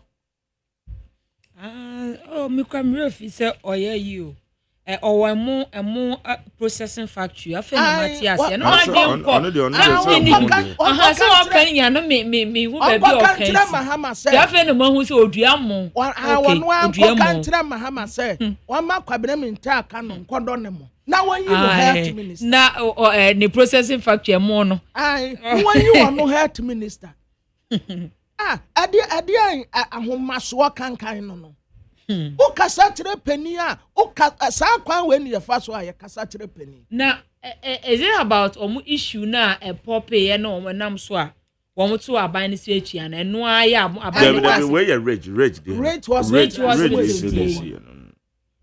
ni aya kese asam na esi ye no raf die ya obi akasa tia abrant ade minister no so okoho ni on kokasa ye say we see obeyere bambo mu wa ya sabi ahodo and it's not right to say wako hospital and one for privacy wo ho we have been there before ye nyina ya fam bi da se ya do koto ya asabi ya ho ya do koto ya asabi ya ho no mu a obi kura woda ho no mu a we naked ana yamfa hospital asemu mpia bonte your head say nurse ni ana say doctor ni ehun hia kura say woni obi bedi obi apomuden ho nkomo enti yate anom yi wo mu a enim ye secret pa bebre ya doctor fo ye secret bebre a doctor fo nanim ene ya nurse fo ni bi nanim but wo mu kan wo man tum enti entaye say abrantie no be ko ho no mu a obeye life ade etitata ayasabia wonu mu ade a ekoso da bi yenya no saa bibi nte woda company fo no wakatire wonum se situation na me wom ne mesra mu me mobo onko ho no na onko fight anasa wonu obi nkoko ho yenya no saa wanya ade abrantie no anya ade enti obi fum kumu ayamfum nya wano so kura sasamra no ene ni ti no pepe tre se enko privacy ana wo dia beto abonten ene the life yi de ba bia wona mo ana we the life ato so me control social media me ko pedai na se me kokuwa mu asem na wo wutina ba bi weta video de shame se nkofo me emehwe na nka wo akwaya me de wo be fa so okura mpo say oka say bibi ni wiase won wakwa kotita nkofo privacy e de abeto abonte it's not good it's not right esesemra no eni ni tini say de sefa ta pepepe na say aside that na wo asem aba ni ye kan obi akondemo na betena no say si yanso ya beto mo ho no mo a ye betere mo say mo ye professionals ya na o partner say o patre sen won nti wo be den na wo be wo krampo wo ekwaya ye faso a ye yi no die na wo be ye wom na se wa kan obi ase wanim nso wa na be ba wo ho no so oba ba dia because what to me antena radio so aka say ya wa na be ba wo ho no so oba dia yaresa ade kwabena minta aka no wa ya wodai kwabena minta aka no wa ya wodai at least so far so good deɛ nipa bɛyɛ na wɔgu so a wɔyɛ ɛne da magyane nya ne da na mebisa ne sɛ agenda 111 no ɔyɛ ne dɛn no sika nni hɔ nokora ne nyame anim nie sika nni hɔ afei na nkakra ato egu so a wɔfɔ so nkakra but sɛ yɛbɛma mo ayɛ redundant a mobɛtenantena hɔ din ayɛ sɛ mo tirim ayɛ mo dadeɛ ɛne no way pressure no wɔde to MPP foɔ so no yɛde the same thing bɛto mo so na moayɛ the right thing. Okay. Mobɛbu ɔman no mobɛbu no kama nso na mo amu no kama na mo mobɛtumi ni atena kurom ha.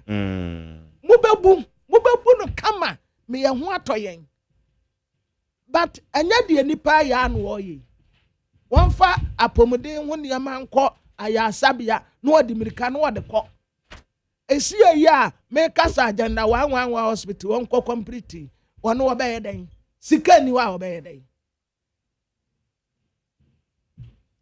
na wɔabɛtena abɛka kyerɛ yɛ sɛ obi ɛyare no wɔ measure sɛ yɛbɛnya Ghana National Association of Fishermen and Farmers no you know on bedding come na David Chekwa na Ghana registered and when necessary your David Monsake no ɛna mmara no nso ani ni me ɛsɛsɛ no pay ya national security for kwakye no ntempa my David yes and you can no say obi ba hospital one mo a say no pa kyere ɛso wo kwakye na no pay ba bi o wo bi ɛso wo kwakye no. Okay. But my main kind state one story there was Daily Graphic anymore. And first tolling cars and one year can once a month. Yeah. But vehicles and assets dealers in Ghana for the statement is swab. It's not just a majority. The Samin so made the mechanic. You bet to me, I stop, say a stolen car. One bet to me, I stop and one maybe say what we are duty. One more check duty we have one more suspect say and far because stolen cars and the found say what you are duty. No. It's would do can I mean one bet to me stop back at you say stop me. True. Pack. Namuso eja o ma men park wo anim ho no kakra. No, stop here. Bring your one leg on the pavement. Say, get down. Na mercy. I see ya be pajamin sa akosoro. Na ya chemi akogina nten ho. Yeah, kesi. Na die ni. One pajama sa akosoro. So odomin nsa no be ball mata so ase. Say o mo ball search. I say bibi wo ho. Ode ball ho no wie ya pena o pajamin sa akosoro say. Ena wochi me kogina the other side. Ena nipa me ne tim no nso ni ya ho na sifom. Na ya gene bag ni o sem be ni yeso na mabie ene yo mo de machine bi be fefa so a ba kokita ba kokita laptop bi se laptop ba ko bi no a yen kan to so no tablet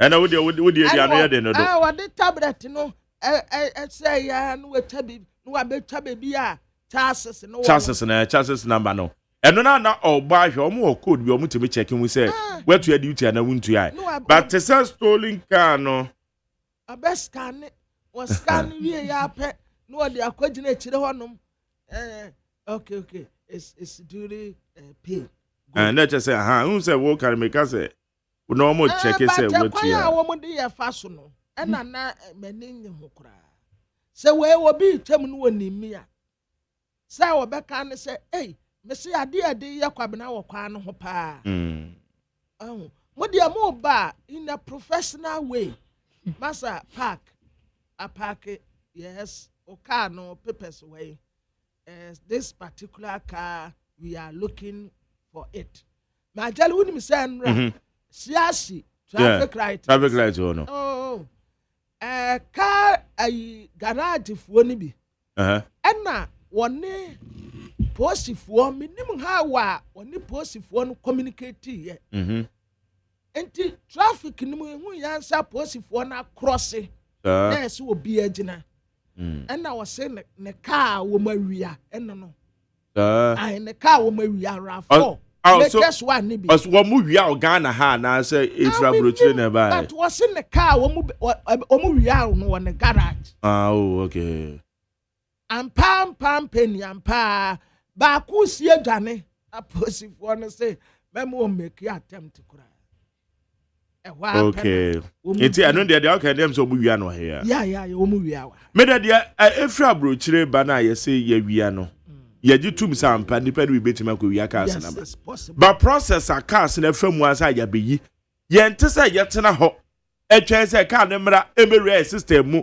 ye ntua mu duty ansa na ya cars ne stolen cars it yes e ba be fako so say the city no e ko no na me ye me challenge and to say my car no cry be rare system mo at the moment I can't see a pursue see a shape mu e ba no yetimi cry flag sa vessel no HS vessel we e de normal bi ba say no ama no eye krono de e bi ye krono de eti vessel no ba bi a the nearby port bi a bi obedru bia no e say yetimi yi say no ama na di free me de say tera na obi betua a duty ni ade awie ye wi ane akwa cheche cars de say bi stolen car mo yes anso anye ni nyina eso de tesa nipa no a wato no wonim ho maate na sisi a ye say and it me say FDA say I na to da bi a wo operations bi a wo ye say wo mo tumi anazo ade bi abadwaman so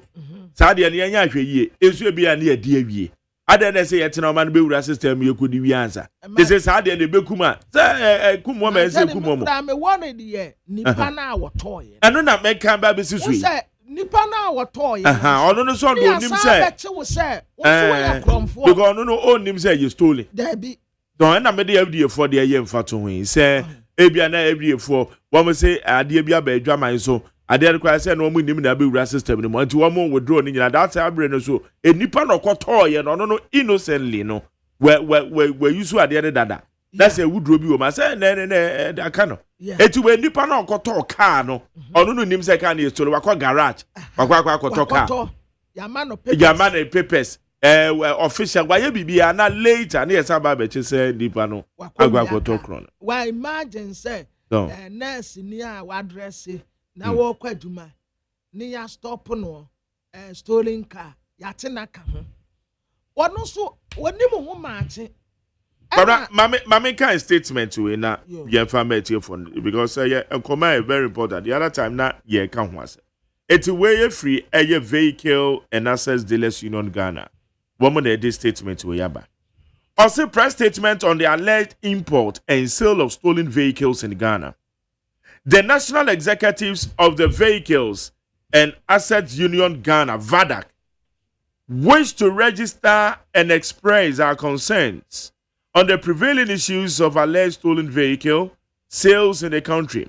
As direct stakeholders of the sector, we deem it a national duty to express our desired collaboration in finding lasting solutions to this unfortunate situation. The practice is of concern to us not only as dealers, but citizens whose interest is to ensure that this diversity does not have a consequential effect on the country's image, and also the fear, panic, and disaffection it has caused the second-hand automobile industry.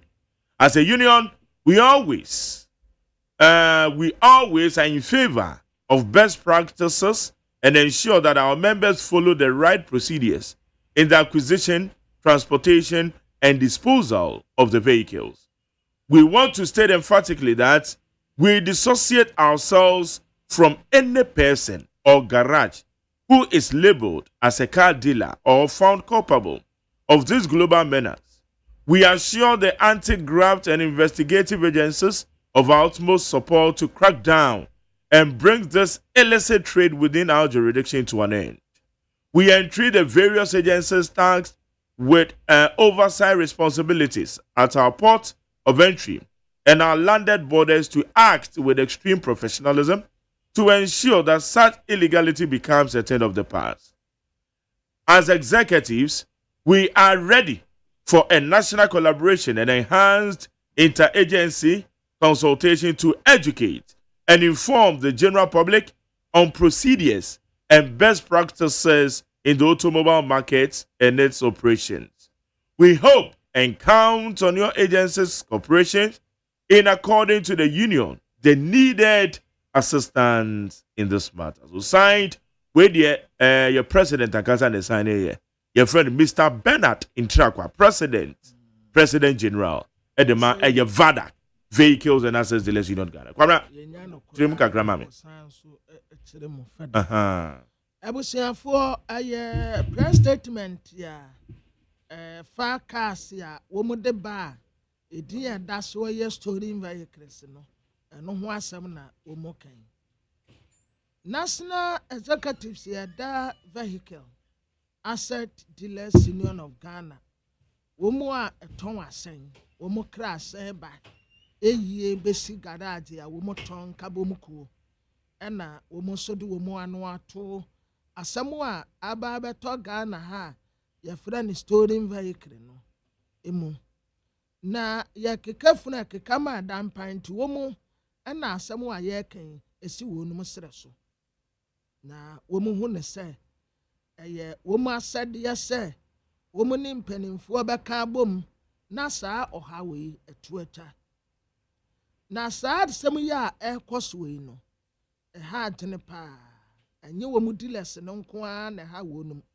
na mom adesie Ghana adesie no anso ha wonum papa sanse obi nim jonkokura ade bete so na gidi bone nso de amayen obi nim baabi nso a ebekwa akwete no especially second hand automobile industry eno an ye de akorakora ye ho kakra nkrasa na se kuo kese a etise wonum no eniama boni a efa edwadie hu eye kwa ye fa so a ye toka ye kra de ba ade beduru wo mai mu ene enho adwuma nyina de wo mu pese enho nsese ne mra ne nyina ya adwuma afei garage bia wo ye niama boni no wo mu de wo mu atwe wo mu hu afiri ho esanse niama etisa no enya ade a wo mu support wo enti wo mu babua mpanimfo na nipa bɔnefo a wo mu di saa bɔnefo sɛm no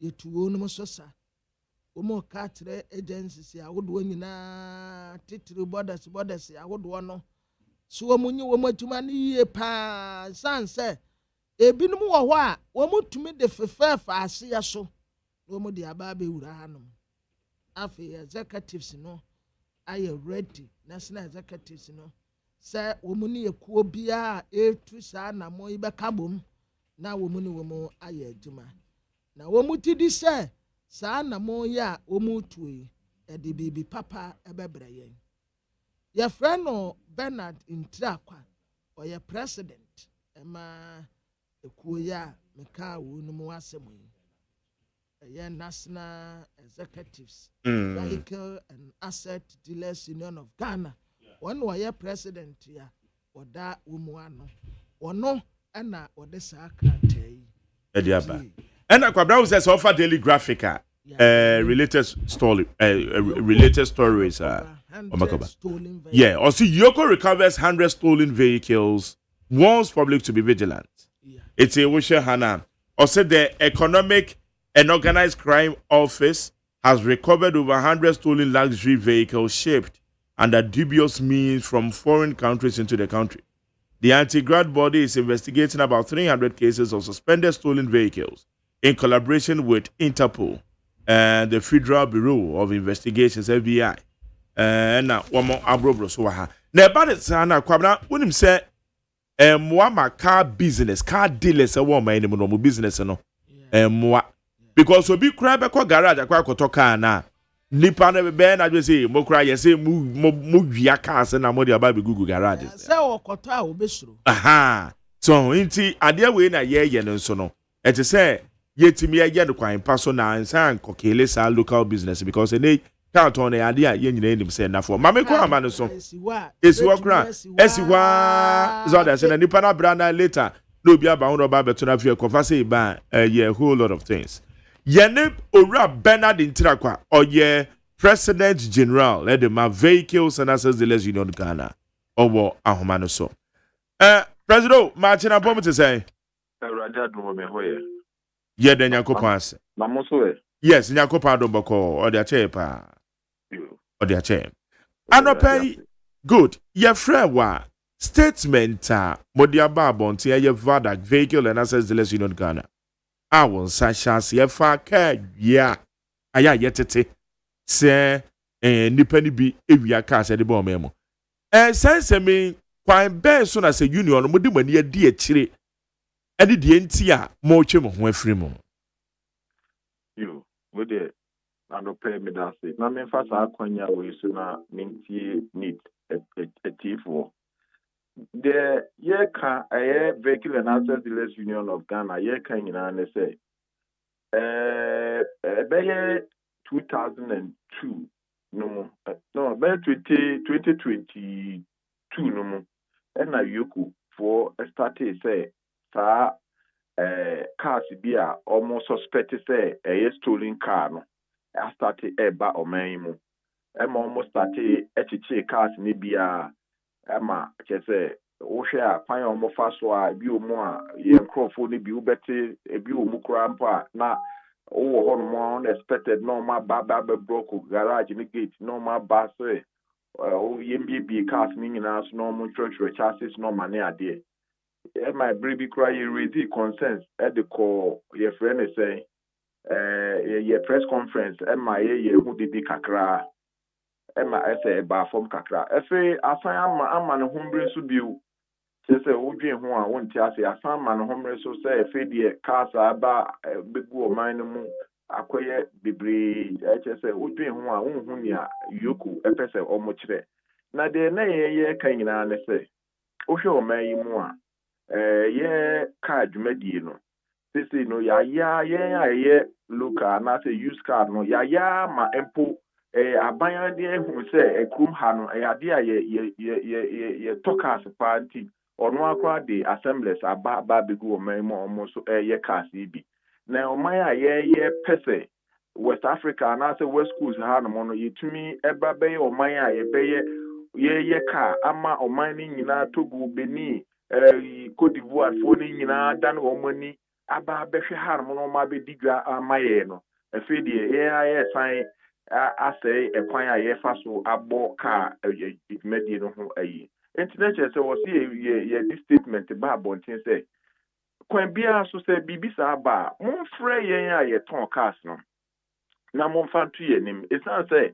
o mai bia ansa na car be kum no ye wo kwan a ye fa so ye cars ade what me your friend is saying ukoto vortic you kura na utobe 3 or 4 boxes ye be ma invoice kire se wato ha enti se kina no na ekoko hu se bi obi so ekura bi obabi a ye be ka so we dey bi a ni receipt we na do receipt aba na niam na kwa ebebri ayi bebri wudwen ho a wonte ase na che so se this statement we ye de ba say yes re se bibia bampo a omfrɛ ye na ye no omo ntrase no omo nkyerɛ ye de ye kronodie na de enye kronodie na eno na ma ye this statement ne ba Ade ba ko a said ya wo kan ye bisa ne se obi a okra ka edeba o memu du onu mpo okra ne ka ba akopɛ na oba be use no kra no processes a fm ho documentations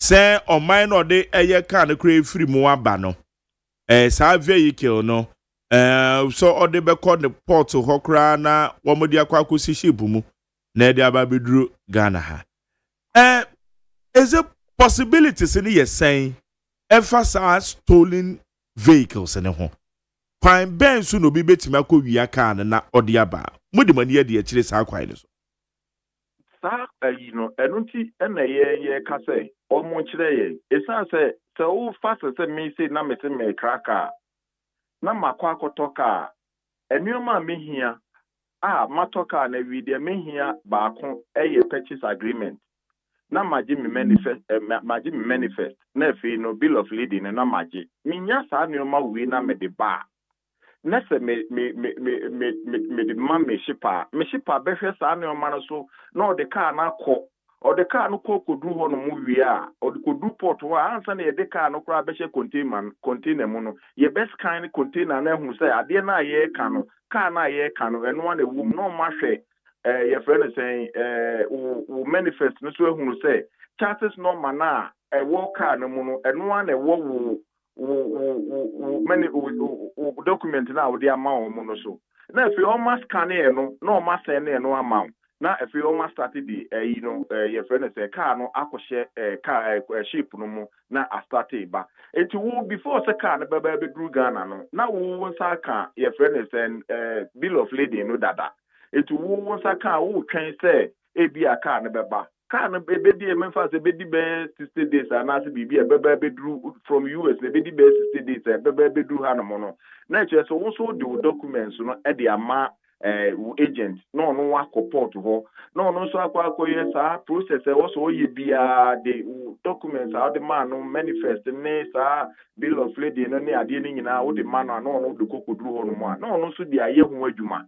ti wo ho enti enye so easy say wo betumi akọ even at all krampo car no duty ni kura to be wo ye na say omuhwa wo di pie kura yetumi san fro wo kwana no haka say wo duty na wo ye no krampo no e bia ye hu me say difference kakra wo munti san fa kọ na wasa ye biko omo san tumi de wo kọ akiri no mo akọ check e bi wo ma so ye check e no anu because car na ankasa no ebi o mo ye friend say sports ebi wo LE ebi wo hanti no obekọ so we no na e fi say sports nti na e fi say wo duty no form no enti ye whole lot ni efem enti e be won wa say fredi akọ ba say America ho na omo scanners na mi oma bebre no entumi mo ehun ban na fe so duka babedru Ghana hanso a Ghana custom officers na ade no yenim so omo ye omo adwuma pepepe na so omo so hu saka no emo omo tumi san ye duty eni esa de maw na ye yi car no e de ama se fakọ na emo car na akoduru baby a omode kọ no ene su ho no mo ana mfe na omo aba be hu se car no ye kro no de enti ye hu ne se eyade a omo ka no ye de ye gitum se bibi ye kro no de a ye tumi identify se bi ye kro no ana we nye kro no na emo ma de rate omo ye de na fe omo guso omo ye radio announcement omo ye TV announcement na omo chire na wo ye sa ni nyina no so hu so obi so adwuma na wo se no wo ye wo se obi adwuma esan say due process e wo se omo ye report till date ye ka sa asemi won ya wo yi ka no e de ma won ya omo ka no ye hu se ya question obi ase bia wo ya te say wo na wo sign we due process ben na wo ye report wa ansa na wo yi ka no e de ama nipa na de akọ sa ne o mani nyina ye nyan TB enu tini ye ka kire won say ye pese ye no mu nyina collaborate ni ye hu kwan a ye fa so mpo asade no ba na say ye kro no dia etumi pie esi abonten esa say ye ka dealers de ye kan de ye kan say sade ne ye kro no dia borders ne ye tight ni ye na ade ne nka port ho say bibi na hu hia free no ho na nipa ne tumi provide ma wo a o se ka we de mehwe na sani anu hu suotie sani anu su egina ho no mo no mihia we wo ho so wantumi amfa ama ene ye ka na su ho na provide sa ne oma na ansana ye do ka na mo akọ ba se ya hwe ne sa ne ye yi ma mo wie na ebegu krom na ye adwuma da so many years na fe na ye di we ba tare ye ho te se dia sabi utafra ye adwuma na ye no ye adwuma hunu bi a enye sa na ye pese e kire o man ye nyina ye ni tua se ka adwuma yi emma o man ni sika papa ye importation na ye no enya de kitwa enanu ya GRA penny no o ka se o bompa ye se cardless ye betumi import more cars na because cars na ntumi mbanenti no ama ye friend say omo duties a omo jiji report ho no aba form ye pa omo cho adwuma no ne ye di hwe ye di hwe ma ye di tuatua tax mo mining taxes na say ye kokko ye ne say de ye ne di a e na omo amwa cardless jama na mami bisa we yo send ya wo kan port woni bibia ba beduru ho a wo mo scanne emri bi kra madam fu bi a ode eye car ties 40 footer container ɛna ɔde ɛyɛ shock absorbers mienu ɛde agu ties no anim hɔ aso mo load wɔn scan yɛ no wɔn se nnadeɛ bi gu anim hɔ afei kura deɛ port wɔn se ɛyɛ tuo ɔso de bi anya tuo ɛyɛ ne car ɛna shock absorbers ɔde aba bi gum de wɔn kan sɛ ɛde wɔn tu no ama ne nyinaa agu hɔ na wɔnum nyinaa temi kɔ so na ɛhɔ no baabi a wo ball so yie pɛ yɛ profound due diligence bɛn ɛna country of origin baabi a kan ne firi ba wɔn yɛɛyɛ ɛna ɛyɛ destination country ni baabi a kan ne ba bɛduru yɛ no wɔn yɛɛyɛ no saa collaboration no wɔn tumi mɛyɛ hu n'ani so anaa. ɛno nti na yɛyɛ aka kyerɛ wɔn sɛ yɛyɛ pɛ sɛ yɛyɛ hu n'ani so ɛsiane sɛ menua wohwɛ asɛm yɛ baa yɛakyew na wohwɛ union kakraka sɛ obiara ne hɔ no mo a ɔbɛtumi ate ne bo aka sɛ onim sɛ yɛwɔ car dealer union ɛwɔ ɔman yi mu ha nti asɛm sɛ yɛaba no yɛntumi ne wɔn mo nyinaa ntena ase ne yɛnhwɛ asɛm no poma si berɛ na mmom yɛbɛtu agu mframam yɛbɛsɛ nkɔɔfoɔ adwuma ɛma yɛ koraa yɛadwene ayɛ sɛ ebi a biribi ɛrekɔ so wɔ yɛn industry no mu ɛsiane sɛ deɛ yɛrekɛn kwan bɛn kaa biara na wɔn ka ho asɛm biara yɛayɛ ho duty na kwan bɛn na wɔn fa so a wɔn tumi yɛ duty ne de ma wɔn because adeɛ no wofili sɛ kaa no yɛ korɔ no deɛ a ade nti ɛna ɛyɛ a kwan bɛn na ɛfa so a ɛno nso ayakorɔ no deɛ na atumi wayɛ duty ɛna kyerɛ sɛ wɔn koraa na wɔn yɛ duty ne ma nkɔɔfoɔ no wɔn na wɔn influence nkɔɔfoɔ a ɛyɛ saa adwuma no because already no otumi nya paper de tɔn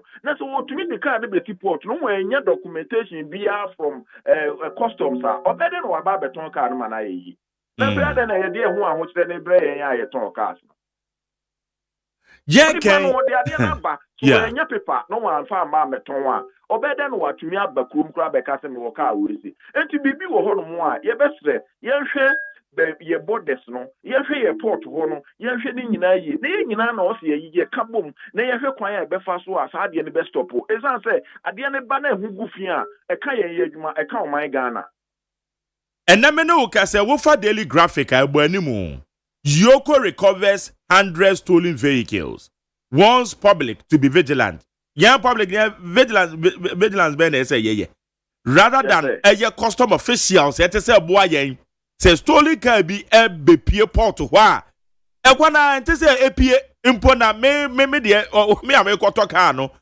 vigilance bɛyɛ na mɛyɛ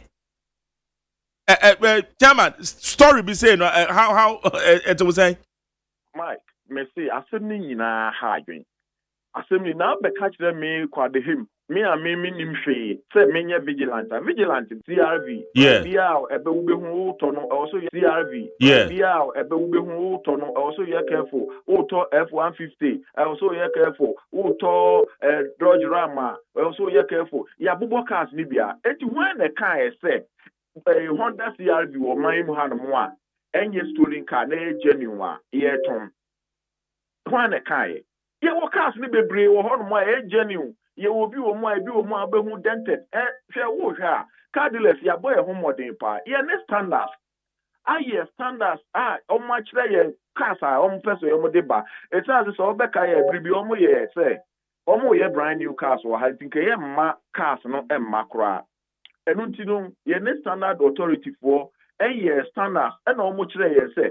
Emo se cars ni bi omu ase say no money aban aka aban se munye mwadwuma na mo munye mwadwuma so aye so de sanity beba mwadwuma no mo cars ni bi omu a mo kra na eba ubehu se car no ene hu ene accident no e wo soro ebia na sa cars na de ye mpene e ma mo fa sa cars na mba enti mo fa cars a accident na ebia door ayi ana light ayi enti e no sa esunsuanso na eni omu ye enti ene ya ka kire ye nkofo import cars ni nyina se ana ye nkofo omu de cars ne ba ne se wo de car ba hwe ne hu se car na wo de ba no ene accident no enye bebre e be ba be ha amanfo ne safety measures ni nyina bibia ye intact na wo de ba na etumi aboa enti eno na eguso enti car ne bi o ma obehu no na se mo no kama na so no na standards for no FE say was here the bar ebeboa o my Ghana for anything near deba. And it's a mood dining bomb say cast maybe one, who say F, and until ABA 2022, and you know, I'll say,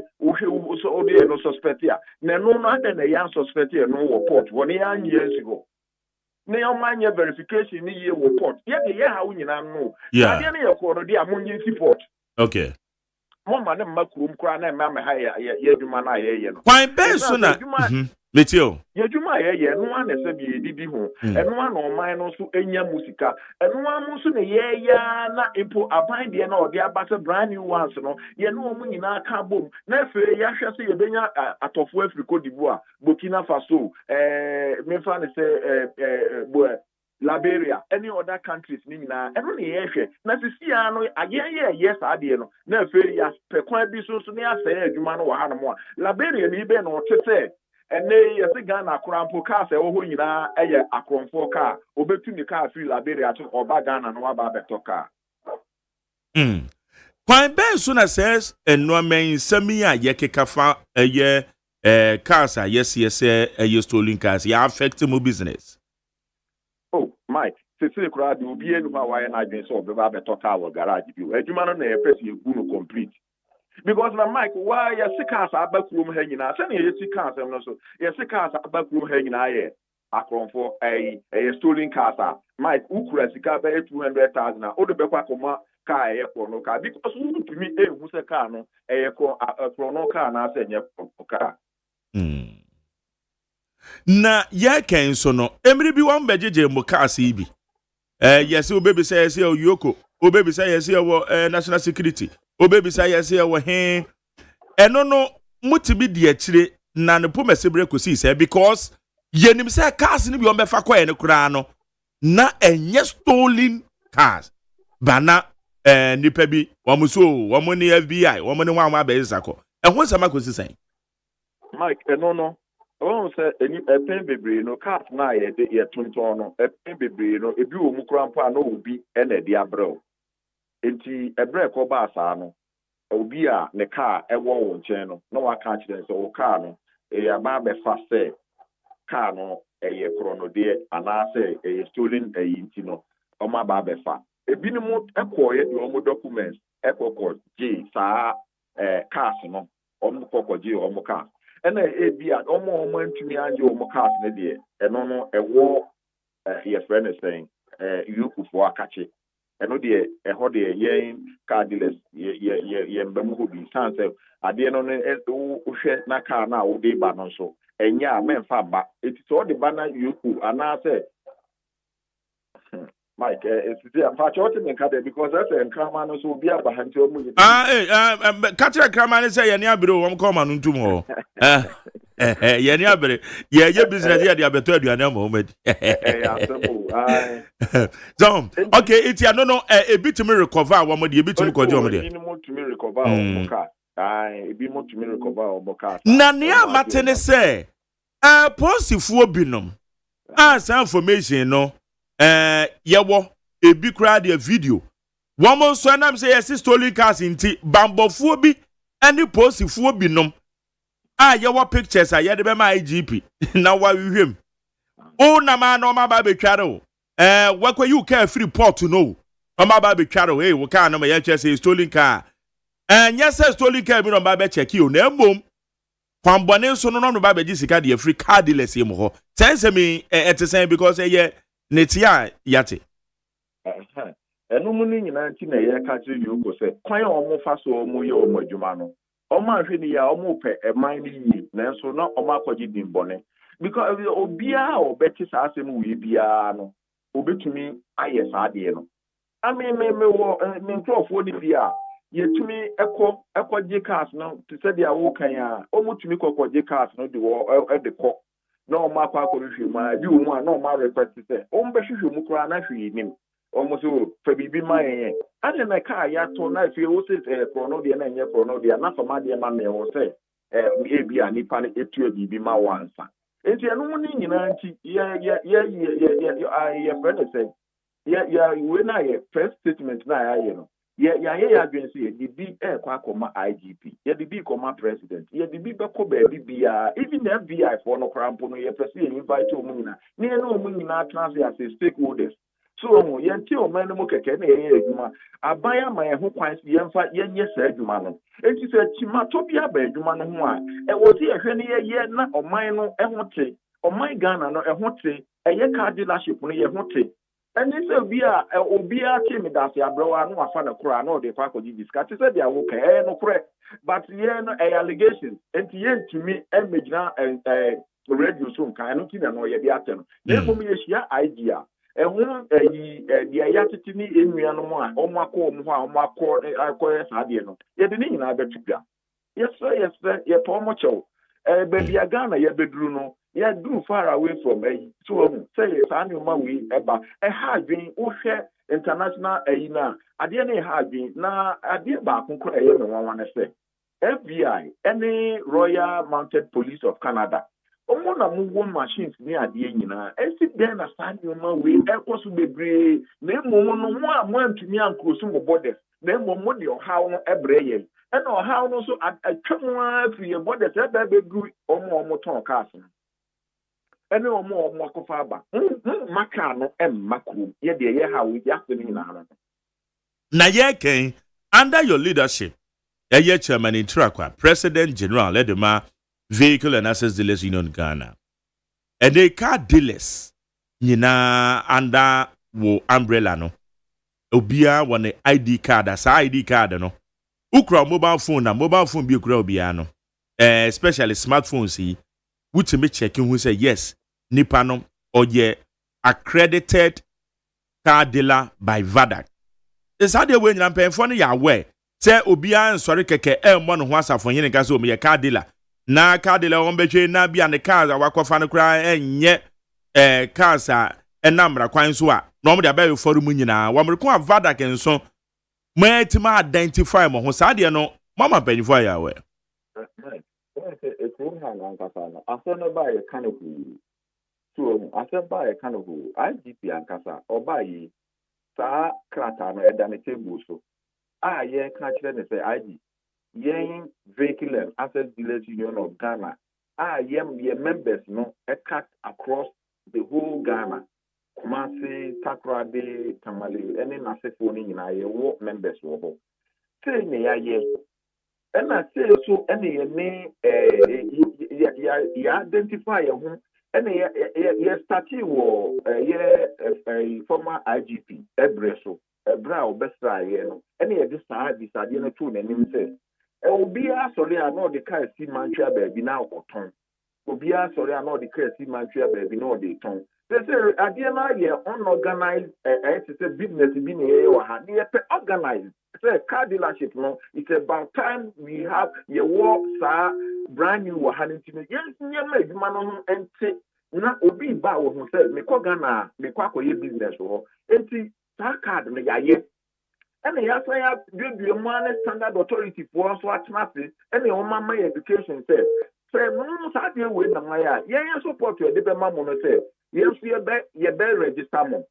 Na efenu ye mamo right say we betumi atua atoka we entumi entoka ama say bibia ba ye hodu union not responsible ye no omo akamani nyina nti afia ye adwuma aye gusu a ye kase implementation beba na efenu enka ye kikeke franka emba because say no enipa na crackers obi atumi kra na car ye ntumi regulate wo eno no na mo na ye tui me will latest will have my make me a show in the standard authority account. So I'm regulating no beer, sorry, I'm fucker beer and macroma. Just a year, somebody else, yeah, and I tell you, say, new beer, no, sorry, or talk car. And woman say, oh, where your friend is saying. ID card, me show baby, I will talk car, or picture that will be location. It is all the money, yet do Ghana card, no so near the Ayadian. It's who Jania Cohefa. I think about ye bet me when you out the Eka. Tell you, and come by you crown, and some say they acted. A family union, I remember I'm not a cardless on more crime than a more fast one, and yet the family man waiting in a 2 women. ɛma ɔmo nso ehunu sɛ o car dealers ɛtu anamɔ bi but dɛbi o deɛ yɛ ti nyinaa yɛ radio so ne TV so. Okay. Yes. Eti ya ibeti asia ene se yoko panyen etie yenya wo behia say to so otimi engage more as the major stakeholders when it comes to science industry. Your friend is saying yoko boss where journalist your friend eh then na didn't cry escape me say Raymond Acha. Raymond, yeah. Mr. Raymond Acha, watch cry. It's answer your friend is saying unions like a CC will make maybe BC Abba now wow ya. Well, here baby as you know, Obesha what you know, and you might be wrong. So you almost so you Majuma. Cardinals, you need see more points on your segment. It's not at the end of the week and you man who no almost and prayer. No one tray. Yes, so quite a bit fast war. Yeah, be boss abroad. You were Ramon Acha, yes, or my invitation. Yeah, need a penny for any lawyers. You know, I have a banner baby shower. Not quite a bit fast war. Or how now better than us for no feel so as soon as so a hacker lesson. Okay. Chairman Bernard Intrakwa, President General de Ma Vehicle and Access Dealers Union of Ghana. Yeah, that's it. So when you didn't come on. That's when that's it. Na me ka ho. Abusianti nkoma na mene kwabena shase no. Car dealers kyerɛ sɛ nkɔmɔ yi deɛ yɛ yabɔ wo fie ha atɔna sɛ we deɛ yaka aka ɛna yɛbisa sɛ car ente sɛ pen na ɛda m'anim na me de ahyɛ mbotom yɛdwuma ma pa no member bi kura ba otumi gye pen na ne refi ne ho ɛnyɛ sɛ wawi a ho ne refi no de ahyɛ ne botom kɔ yɛn a yɛwɔ ha yɛ bi atɔ na bɛtɔ de bi a metumi gye wo pen na no kura koso asaponde a megye yɛ no kura da so ɛhyɛ bag but yɛ ken when did the car and process mo na every baby or maybe to say Canada. So maybe to say Canada. Woman Acadia one more one. I want me to be the check it. And we say car way a chrono near. Near Shan, any pellet to my driver Canada for many more. They are called mine and the pot. Eddie Aquaco see her. A kukuru car way. Edi akwa akosi ship mu na ship na di be ya aboso me be mienu na edi aba bedru Ghana na bedru wi a Ghana nso o ma hweke ya na chances bo ho na custom for the room system mu a na akwa akotua wo duty na akwa yi wo car edi apie a wo de abesi wo garage a wo pe otofo na wanya bibi kakra no. Yeah, Baba Becatro say, car wabo nyina no car na stolen car. How? Inti ade system bi enu obetimi ade system be na ni ho. Anka ye chi no port one a. System ka onya moka bi anko kle bia. Eni ho. So because one. System ben eni ho.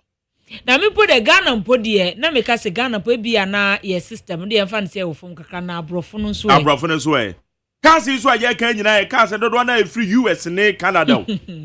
US and Canada. And as I say, baby, I say.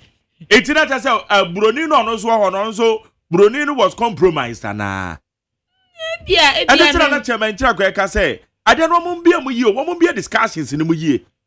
Because that's when I went like a crowd going, that's also quite talk. Well, President was a can, and that's all better could documented and mama documentation. Kana won krata enie chances na be no ane wo so an krata ne ye valid documenta every Ghana ye customs aso ye eti andaba ne sa na wo ni para koto ka checks ben they say mo the story about beto ha say yenye your friend is saying yenye vigilant how mama can guy story in the kakrawa and the anti-graft body is investigating about 300 cases of suspected stolen vehicles in collaboration with Interpol and Federal Bureau of Investigation, FBI, and the Royal Canadian Mounted Police, so RCMP. Speaking in an exclusive interview with the Daily Graphic, The head of legal prosecutions of Yoko, a friend of Leo Anthony Siama, almost say crown or Macassa crown horny. That's one to say, now on bed church or maybe more. The public to be extra vigilant when buying vehicles, especially high-end ones, in order not to become accomplices in criminal enterprises. Oh. High-end ones. And such as a vehicle, and the boy However, despite Yoko's increased efforts to recover stolen vehicles and combat such menace, they said the okay. Cars here okay. Documentation say what and now documentation is in one because so kasa okotoka there so demanded documents okay. It's a document in the say ampa wakwa kutu your duty. Okay. Can I pass it through the system and now wakwa koto. Yeah, the document amount. Okay. Obi no betima kasa okotoka enkrata untimi nye enkrata wo. And then the balance na wu nipa no one now put yourself into a risk. But wait there. Nipa na kotoka no. Yeah, the enkrata ama no. Vigilant ben biem na wo pese nipa na nye. Wa cross check e valid ampa we ni free customs for ho. Iti vigilant ben biem pa na mo pese se nipa na onye. Car dealer no so akra ne cars dodo. Edia free Canada. Edia ba waboka millions of dollars. Hundreds of thousands of dollars. Na odia yi ka ye pie. Edia kosi ni garage. Aka ye so koto ye ehun krata nyina kuta no. Bepacho eni da ho ben biem na wo se nipa na nye. This omo media me okay this omo science. Eye different say nipa no ka no kra ontimi produce document bia. Na just say bia we sneaky. Yeah. No dey be rem. Ba krata wo. Krata wo. Duty wo ho. Enti nipa no eni da ho ben biem na say nipa na ye. Ekwono na ye mu bi na ye nhyada ntiase ana chairman eka. So I think say Yokofo emwa so ho. Adwuma pa no mo ye stolen card obi anka so ososo. Ye ka nipa bonifuo bi alleged. Say nipa bonifuo bi ebi ye police officers is alleged to. Say woman so woman hu ni say nti no. Akwa you car with the report over no. Normal baby charo. I can't just say stolen car. Into produce permit and produce permit. Normal church or normal the baby to. So into atonam. Both Yoko any other security agencies are one more and back at this operation no. One more engage car dealers no. Say bibi wo when there's one more. Say the bear or on hand who crown Tony Mano crown cram. There be a chance of background pa be na bibi wo where so mu so. Ya me cram be. And to on top. And now we the asem bi e ni ho. E de na say car dealer no nhwe. Because I will talk any amount document ni nyina. E de car na be sin suo so. Amana ba be duru. Na so the pa ka say na ni ana ho a. Men ti ase. E de na change say ukuta valid documentation of the vehicle. Nhwehwemu ebia na nhwehwemu gusu ekoso nti den a ebia wo mo de cheche bi be babonten ne yate ne wo mo epa kire na se. Because wo mo delicacies no kra chairman ni kra wonte ase. Enti na mi aja. Yeah, tinche. Yeah, you made it ase. They have to deal with the stakeholders, you know. Na bibi eti makoso. Eti abusia enkomai end up so aye twa kwaje tire no fa but my Jerry we no sisi ase da sia ye de jam na wo te car Porsche bi mu de na ese e be tete wo and be say na ese wo kakra na stop kakra stop say omo handle with care. Yes. So omo handle with care tire say nipa no de onimu an se wa ko garage akotoka ye de ho nkrata ama ye de ama no enti say ye de say ye omunya abotre. Yes. Eti eden ya na wo akoto ka no eden na eche nkrata na wo ka no ho ye de ama. Nkrata no so wo gi a wa utimi ko DVL na utimi ko customs. E ko check hwe sa mpa nkrata no e valid na. Oboko ko check na e valid. Eti eden biem na nipa no onye. Na majority dia ha me kura ya mra no a. I say the accomplice and the corporate are all victims. Accomplice. Tu say me kan we no wan kro o say yenya ni da ho na wan ma me ya accomplices in criminal enterprise.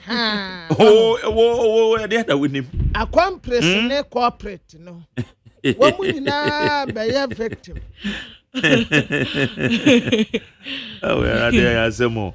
No man be your na your man since you come na your pressa. It's not the end simple. At the end simple. But yeah, it's a hands na yen to so sa the born and so my. Yes, and no tina kwabra ye ka say ye to so sa. Yen systems ben ye de check. Obi anka so obi antu so sa. Yeah. Me maka ni ban be wura ye system mu. Empie. E wona na stop na say no, these cars there well ma disallow say you betimi a clear say cars na ba system them. Yeah. So they say, no na ye ka. Na say a whole your customs. Na your ports. Na ye ntimi en checking stop sa cars no. Na ye tena kwa ma ya allow eyi ho nkrata nyina de manipa no. E kire ba bi aka ni fi nyina o. Yeah. E de manipa no. A information na say ukuta ka na nkrata. Information e wo so. Yeah. So iti ano ne ye ka say wo mutu so sa. Ba sa de o mo ye ne de sabe normally be why ye ntiase me kan sa. Ye ntiase because the car need to be real system pia bonten de ya. Na say hu bibia. Na hu bibia ye. Me wan say mo customs ya. Customs officers, immigration, national security. Mo port wo bra say mo anhu a. Why be no be hu? Mo anhu no mo say me a me kwato a ye de me nkrata ma wo say me na me gongohwe. Me fitani de me de hu. Wow. Enti mo adawuruma. Mo hwe na mo aye kakra. Mo aye de asam nsa wo port wo. Sa ne ye ka no. Sa mo anhu a.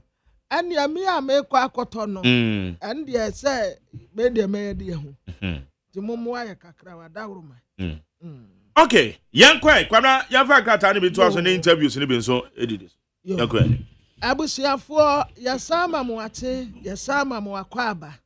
Aha ye neat 100.9. Magtere was Agyeman, the birthday boy. Mami akosia etonam. Hey, my Jerry did birthday. Andra. Oh, happy belated birthday. Andra na ye birthday. Ana ako onso we ya ade.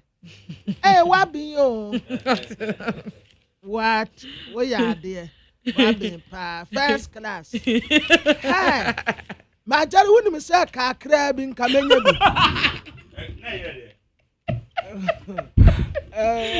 Kakra bi nka unya first class na ye de. I school dropout. School dropout na mo enya. Na university was school dropout when home. And how would you fare of course? Me attempt economics. Metro entrance. And I'm a passing. Okay. No man yes ganko. Da into me school dropout. And I say anya fa wonu no. Say entrance no wa twere wie no anya sika ankode a. And I say family o. Your family, your mama letter say I have been admitted. Yes, to study economics. Oh, where? UCC. Really? Yes. Man, yes, come. Just I will qualify so I could see economics or UCC. Come up first. And I say, oh, what been? Now will be away to me. Come up first class straight. What? I come call. Oh. I can't try home. I can't try home. Me. Kwabena papa bi. The first class in the member. That's on why I did. Congratulations. And accounting, so accounting is enough. Why I do? Wabe. Say, Intina want to mean Yakasino. Was she had yes, I am we're dying. Adisia too many bad guys. I can't moons you.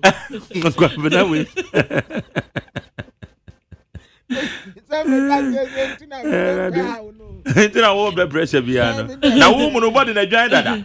Na wo san ba be sua de me nkwati a yese kwabre ko law. Tana kwabra ka na ma ye hu o. Ka me obehu me no ma ya hwe ya. That's a man ya ya sa ho. Thank you, brother. And my best wishes in Name Domas. One bomb pie, my menupan and no here. Painful be painful, frail bomb pie, my Medomas, a pie, I'm sure. na tell na enra yeah telegraphic democrat no yo abisiafo me famra preko telegraphic de aba no what say any quarter no a ekotehwe ya eye o manfo animsam no minister of defense edi abetu dwa say esese edom wasuko na ya sande kodi enam so eri quarter no ekotehwe ye na ne wo say tiredi ama yen say soafo a wo say ye bambo so eye Dr. Kesa Atoforsen en wode saa enipa wo mo ba bese etitiriwa wo mo ba bese professionals ya wo mo ba bese eni adesie bi a wa ma no ne eka bom wadi saa aduma no nipa wada no wada wo no mo ano ya wo mo asan ewa ha eye National Security Coordinator eye Abdul Osman Razak sana Democrate ede aba ono na board ni nyina obeda ano ono na board ni nyina obeda ano enti emajare ni jesam a eda ho eno no empanimfo a wo mo behye na sansisemi akoso no National Security Coordinator Osman Abdul Razak ono wo chairman ya wada wonumu ano womune enkofo bi a efri United States of America omu be provide their friend is a technical advice and assistant at the amansisemu no US Air Force enti etitire bebre no a na womu eka ho adwumadie ebe koso yama wonu 30 days se womu nse na woman for result no and famra emetuja Tiff this morning we greet you as you are the chairman for the helicopter crash investigation team assisted with the professionals from the United States of America and we are also professionals here. This morning, greetings from NEET 100.9 with Marjorie Agyeman, the belated birthday boy. Mami Akosia Etonam first class student. A man signed me Kwabnamafo professional mechanic. We are all sitting here this morning. Obi a send a message into we na me farm you for board investigate Z9 helicopter crash. No, the work is very difficult. You go here and there, meeting, sitting up and down, come books, investigation, papers here and there, video watching, signal, hey, hey. Work is difficult. They say US phone I know I say you. Okay. Na hey this way. And it's okay. The Mobitel you use to communicate. Investigation commence. Hello, hi. Yes, investigation commence. Go ahead. Greet you with your partners, Raymond, OSEI, all of them assisted. But this morning, at the rate us. Greet you all. In 30 days' time, bring the investigation to an end. That's right. So we know exactly what happened since the flight takeoff, flying in the air to where the incident happened. You go to the place there to also investigate the culprit. Hey, corporate in Abem. You're from corporate. So I'm not a cohu as someone who back. That's a corporate. That's a corporate. I'm not in your corporate too. I'm only a dancer for eyewitnesses now. Come on, corporate. Corporate in there so be on no. Well, where the bonnet? You say where the bonnet? Jesus say where the bonnet. There be no cry. You sumpa. You friend the corporate too. You the quite do no bow one. Now your corporate. Say yes, you are accused person. You do could in a court now. Oh, my catch was a quite low in our brother better. My friend now, yeah. Professor Kwame Jan, I mean, can't also or Chiao. Hello, Kwame Jan. Or say, oh no, now you drop out. Oh, yeah, needy but brilliant student. Now, me say, professor there. Or the brilliant student never come. Kwame, we. So when you drop out. There's a so what now Obia will wait to go school and admission letter. Sebra UCC. One way because we are so read economics. Hey, Akwabe. And Kasa say to force you. I got to force you man say I want away now. It was so we needy but brilliant student. So we didn't know what it. Yeah, needy but brilliant student. Oh, you man can drop out to baby. From Japan to Professor Kwame.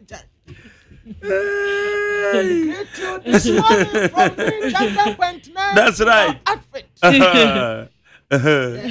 Your eggs are very big. Your eggs are very good and we need more. Yeah, dear, so that says that the eggs are very big to a standard it cannot arrange a crate. Good. Who's the professor in the poultry farm? The cocoa goes here. Ja, so more maybe the papa. Let's bring you new crate from China. That's right.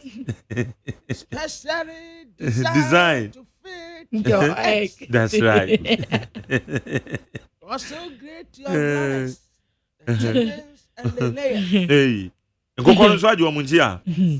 good. This morning, as you are feeding them, the brothers, the layers, and the eggs they have laid as they are arranging them. That's right. We greet you with all your workers out there. Atachim Akrofo, one of your friends, Achim Akrofo. Achim Akrofo, chicken brothers arrange them well. That's right. Don't allow any chicken or brothers to die. That's right. And feed them and give them water accordingly.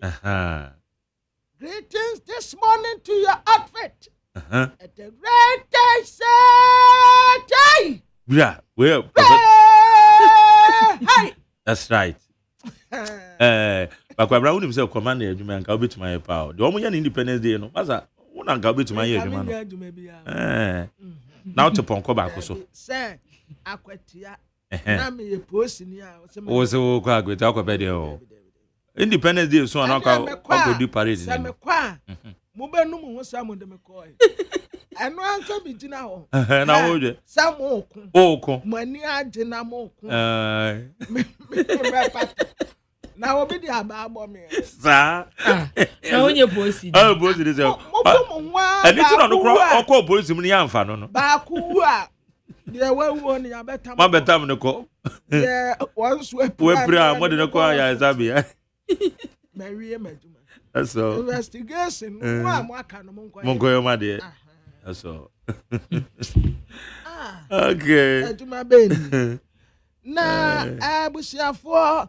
And you caught Anua at Tishi Yano, Makanwa Samdada. His Excellency John Dramani Mahama, were too quiet or quabruchri, were quack or pen a pabre into our Singapore, and Nami and son were they call. Yok of work quache cast nibi. Na cast ya woman quachiano. Yani ya cast yanke to an young son sabrube. But woman diano, acquire Cassia, woman ya tata wonum. Bakunya esi hayi ma jere me kwato me boss bi dia ya san ture ne dia gu ho na ne dia gu ho ana ya park yesi baabi ana me si ye nipa nten wa dia mia ana din no agu ho no so kura so ya na hadene obi abehu sa ya wa me kwato ya na me si asem ni ye premai and it didn't go home. Ne dingu home. Magdare. Ne go home. Yee. Yes, you stolen car. Wow. See our boka. Boka. Sekas no much on you. Yeah. nti anya say eche ya stolen car no mo de ko sabeka no wabre na wayakefo wo mo tro wase BC for Chrome resort to Aba. Yes, ente umbeko school. Na BC no majeri. Yes. Yes, binumu fairly. Na nkofo nso a ya cancel woman krata. Yes. Anya sam keto. And some say be woman break down no beba. Woman say apo. Na me sa apo no. Na me hu baby a efiri baaye. Mu waye kefuei. Mwana mukura mu nkrata mwana mo hyeso ye betra na mo deba enti ye deliki ye ene na tra sa mu ye investigation na mo starting free mu amaso ye ho mu amumu among yourself eba ne say na mu ankasa me ne yese me conduct exams mamo me ana maya me papers me ana ma print na se papers ni biliki a ene asame nso me ka ho wahu ya se nkwada no bebre dia ya kansere ebi wo hanso a ya wetwodu bebre nso dia wo ho no mo a mon sana munya na hweye kakra because abaya ba kunya na wa bin bebre ikura wonya 12 wahu 12 were ya dear. Congratulations. And omugusu a womu chro. Wasifo no omugusu yamfa mpaibo enta wonu mochi. Akoyamko. The Ghanaian Times Democrata ena mede etwaso eno obo amane ese omampinyi John Dramani Mahama ekopie mu ewo Tokyo International Conference on Africa Development the etoso enkron eno ena wase okodru ho no enya asem keto wone Japanese aban no aka bomu said de be ya Ghana yenku ayo ensem ebetimi eja naso anafe so eba infrastructure so a eno so be peja ni mu pa ya atwese ho nsem so ewa hase a the Ghanaian Times Democrata no ede ho amane body abam na wode omampanyi aswafo one ni mpanyifo one omokoye any Japanese delegation so omusu be hia ya wo mu twamfonyini kama pa ya ewo hase ya the Ghanaian Times Democrata ebo amane ewa ase na sedi amanzanche me eka ye no constable eka ye no eno a ena the Ghanaian Times Democrata nso ede ho amane bo abase helicopter akwanhie yi ya to se eba ye no nhwehwemu ahyase ya to se Times Democrata ede ho amane body abana monkeypox ya ema ne munu so ewo micro Ghana wo hye anim hase ya wode apomden so afo onmonyamfo kwabna mita kandomfo nyini ababeto a enu wo se wo makwakwaje vaccines wo mo akwakwaje vaccines 33,600 imports vaccines ena abebe pie mu ewo Ghana monkeypox aduro enti we nyina yade a wo mo ede beboa se de be a wo metimi awo ma sa yade no atimi abre ase enti monkeypox no wo de ne vaccines 33,600 ena abepie mu awo ma we mu a the Ghanaian Times Democrata nso ebo ho amane wa ase na PURC ena wonso wakasa en wose wasrese contractors omo ye kwan awo ma we mu dodo no a so omo dwi kwan no so omo se pipes no a wo nsu enam dodo na o ma pai no we de na no adame kwan a menam so ya menim omo ko level no podi enya quota kwan ya ni omu ko dwiri so asa aye boka no ko dwiso na a pipe no ma gya ne sa wo se benwuru sa kopin bra la wo mu ye nsuo e bi ko obete ase no makwakoye ye basa no mu boka ya no mu pai no a mu nka nkire wo mu ntem no mbeye wasesa pipes bebrebe no e pipe ni nyina no yemfa sobo emfa emmo mu na asotwe bi a wose esefata no yemfa emmo mu se de be betimi abonti contractors a wo mu eye kwan ya wo mutimi damage water infrastructures no yehwe na asotwe bi e wo no na ahyehyɛ bi e wo no ye ne wo mu nka the Ghanaian Times Democrata enso ede ho amanebo enso ede aba na Times Democrata no mu ana mewo ana yesi wudwani echire mu awgbinyini yesi nyansam ketuo nsase manso twen nsase ho semsem ena enam so we nese nipa 5 na ewu e na sese prepra na se me ye posi ni a o se me nkwa pata posi fo enti na da bia me ka posi fo aketua me se posi ni ka na ketua nkoyi wa wo bebi sa won se enti aduma we ade pa na wo mu de ye asa motivation bi anim se enkofo a wo madidi ame yo sese bia nom tramo e bia sese kama abeba wo mani so no wo ma tese kan ya wo mu atita wo ni ese posi ni kopata na se we no posi o se posi ko ko duru wonom na wo bi mase kan so nti wo wu se o madwuma ni nyina ka ho o adwuma ni nyina adwuma no so se ni bi no no wo enso enkofo a ye twa wo ma da pa wo ma mu pa e posi fo omo po mo nka hwe obekọ kra sa akopata me ye de ade aboni tirim omo kra omo se omo on se bambo adwumako no wo duty no ya no mo amafa ne personal ye wo frɛ I say like said ye ya no mo si wo passion no e ma adwuma no enti se bi mo because ye kan sra adwuma na ya wo hu omo ya the way amu si ani abre what they said wo nam ana mi twa kwa mu wo yanim ha ya na ka si ya yo ma adwen se na oba wo se ono ko ni duty pom so ono so twa mu am so wa pon ono so twa mu akọ na obo a enyina ya no ne enyina ye twa mu wo hu I fe kama ka posi ni msi wa ya ade ke begina on se eto da edu anwumra on se traffic no etimi so tema ebeka se ebe kon traffic ache ejina nso so a traffic ache unse wutwamu a aye wo mo pon tem dodo aye am pon tem ekura yi mo traffic light ni nyina almost best 70% ya adwuma na MTT difo a mo be gina mu aboa ye nkakra no ebo ayi pe 4-5 a no wo mapon na fe traffic ne tisa wa we use strategy na we dey atwam IGP wa dawuruma MTT difo na ya am wo mu wakuro mu nche at least be 10 anase traffic light ne start say so yellow no a na bia wo mu kọ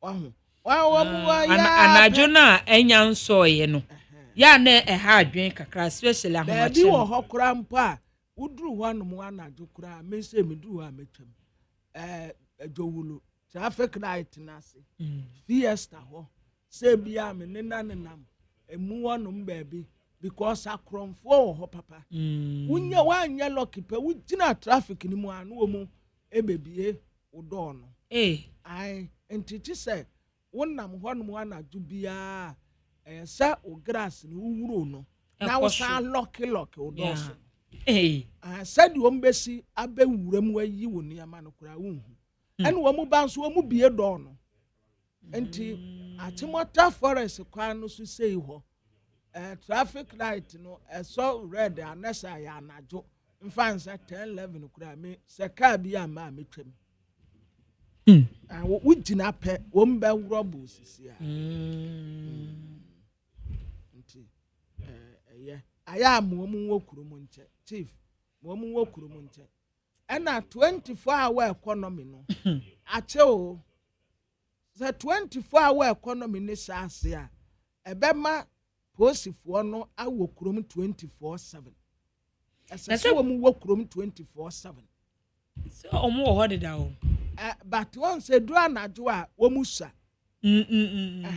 ese wo mu presence no ye bebre eno so te se akwati ade ye ade hye ne se wo mu suru yi wo mu David na wo tiri mu fita senti amu me kwa na bejo wa meti ati omte omo do so dodo say utu na post message na we ya mu hye wo de ho kama balances bra mayi car papers bra mayi insurance ebo na wenye drivers no na eka wo mo citizen na ono na mbo na wo so utiri mu fita senti amu anko ngom so mo do so mo hunu mo dodo David na ya soda for nso I know so ne asem ya Ghana de eni o prayed attention hey Ahoy! Ahoya. Ahoy! Where the one maka brand make cadet. I'm a side cham, only say me voices na me cadet executive. Would there fatal. Me try deep in what you police. Na me dey na eko. Is ya me dey account in na dey kwa na say. Me dey essential adwuma no na dey kwa na me dey na dey ko. Na Jesus adi. Why you be ma inspector straight.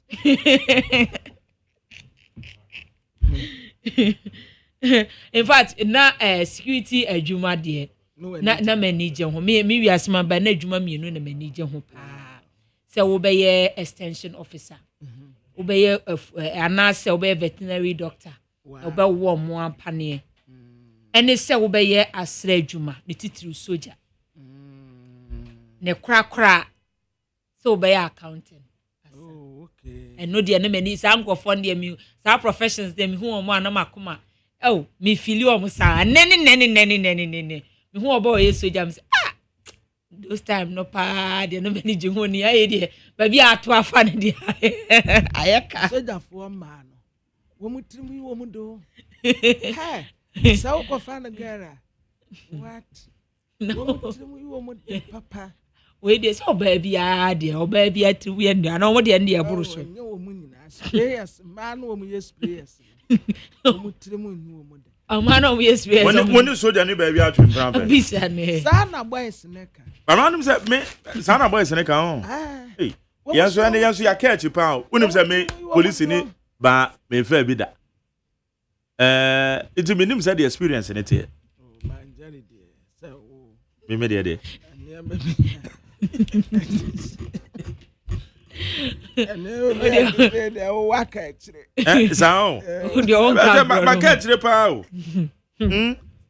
Kwabre na akwatia de na wo ka no. Wo say akwatia fo de say wo mu suro bozufo no. Ana bambo fo na ba ono dozo. Omo so omo dozo ntutu. Na ye de. Na ye de. Minim de ntia omo complaining sa de but omo safety ntia omo bambo ntia. Okay, ye ne election watch Ghana. One more the statement aba. One more say excessive security deployment will lead to low voter turnout. Election Watch Ghana is compelled to express its disappointment and concern regarding the excessive deployment of police personnel to the Akwatia constituency in preparation for the upcoming by-elections. While we understand the importance of maintaining law and order, we strongly believe that this approach may inadvertently contribute to low voter turnout and undermine the electoral process. Our concerns are further exacerbated by the inflammatory rhetoric employed by some politicians prior to the by-elections.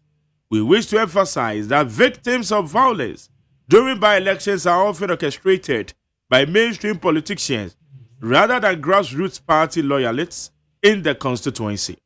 It is imperative that the focus shifts from intimidating presence to ensuring strict adherence to electoral rules and regulations.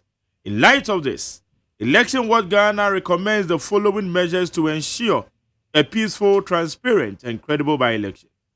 Strict adherence to accreditation, so political actors who are not accredited to be within the inner perimeters of the polling station should not be allowed, regardless of their stature or influence. No individual should be considered above the Constitution. 2. Thorough security screening.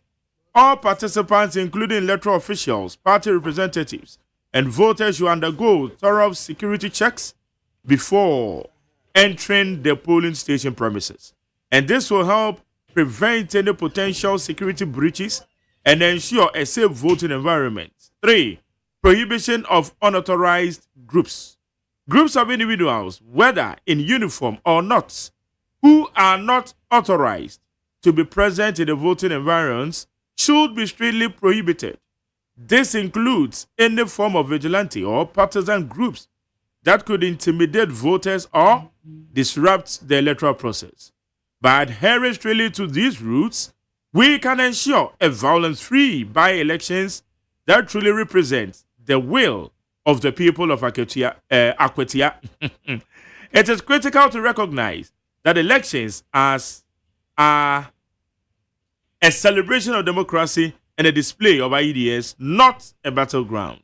We are particularly concerned about the precedent set by the NPP's decision to stand in the Tamale Central by-elections, which we believe poses a serious threat to participatory democracy. Picking and choosing which elections to contest undermines the very fabric of democratic process. Election Watch Ghana urges all stakeholders, including the Electoral Commission, political parties, and security agencies, to prioritize the integrity of the electoral process. We call for a return to the principles of democracy, where elections are conducted in a free, fair, and transparent manner. The Akwetia by-elections should mark a turning point in our electoral history, where the focus shifts from heavy police presence to adherence to democratic principles. We owe it to the people of Akwetia and to the nation to ensure that this by-election is conducted in a manner that upholds the integrity of our democracy. Signed, Mark Ewusi Ako, convener, Election Watch Ghana, and I Jude, Jude Balmer, and also a convener. Okay, Mark Ewusi Ako, a wow, man, so Mark Memwache. Mark Megoso. A moment to say, Yaden Yakopanse. But I am saying here, Election Watch, modern statement way, Abeto Abontain far heavy security presence in Akwetia constituency. Many Mark, my man, Falcon, Tinchia. Mention my phone when the church in the bench. And say, Nancy Ghana police, Beto Abontain said they are prepared to deploy about 5,000 of over police men to various police stations, any environment within that area. Number one, we see that to be excessive because the police don't quite deploy any 5,000. We are very much aware that the immigration service, the fire service, and other related security agencies, and so security officers now I know mobile banking during elections except the military. In fact, in the past they are not military account. But in the recent public, not elections, if I will go to the Ministry for Defense, the late Dr. Manebuama said, we would not like to see the presence of military men in any of the polling stations because it does not reflect the principles of democracy. And so, what you say, I'm going to withdraw the military men. But police, no one deploy 5,000. And I'm going to say, what about the other security agencies? Are they not going to be part of the process and non-concordant? 5,000 police officers deployment to Akwetia are excessive. And the account asked them, and Nina and Akwetia, mine and Kasane, 1 year about the presence of the police in their influx as a number 9 baby. A boom. No, Javi, I am never meaning I am going for. It's an Ejuma Yendibra Yedi. Any relationship by your work with Nkrophobity. Ama being through police. But we respect the law. A bit most different. We go how we need an independent police in Anusu. Accra Hakodu police in Anusu and Agra. And see, the first animal in the people of Akwetia may not come out in their numbers to vote. There will be a low voter turnout. And only say Akwetia for Nankasa. Sorry, I won't more come one. The fact of the matter is, and yet the number of police now be deployed up Akwetia. And I say any police station where we are having elections, and the best of the issues of vigilantism. There are fundamental rules. There are laid down procedures. I was Electoral Commission and by the do's and the don'ts. Don't do A, don't do B. If you do it, you fall foul of the law. Immediately you fall foul of the law. Also police, and would. That is one thing. The violence be occurs during elections. And I put it for an intimate track to the people because they are sought to belong or favor the government in power. And the police in the area that's independent to prosecute or to follow up or more about the time. And we are asking the police to be firm. They should just be firm and ensure the Obi Biara Obaba Tumra. Yeah, back on home run. Or say a man any need be irrespective of the political color or political affiliation. Majori, we have made certain recommendations. And that is why I can say the 5,000 security men out of Makakugu. And yeah, evidence the true reflection of a participating democracy. In fact, you can go to other countries. One more to about study.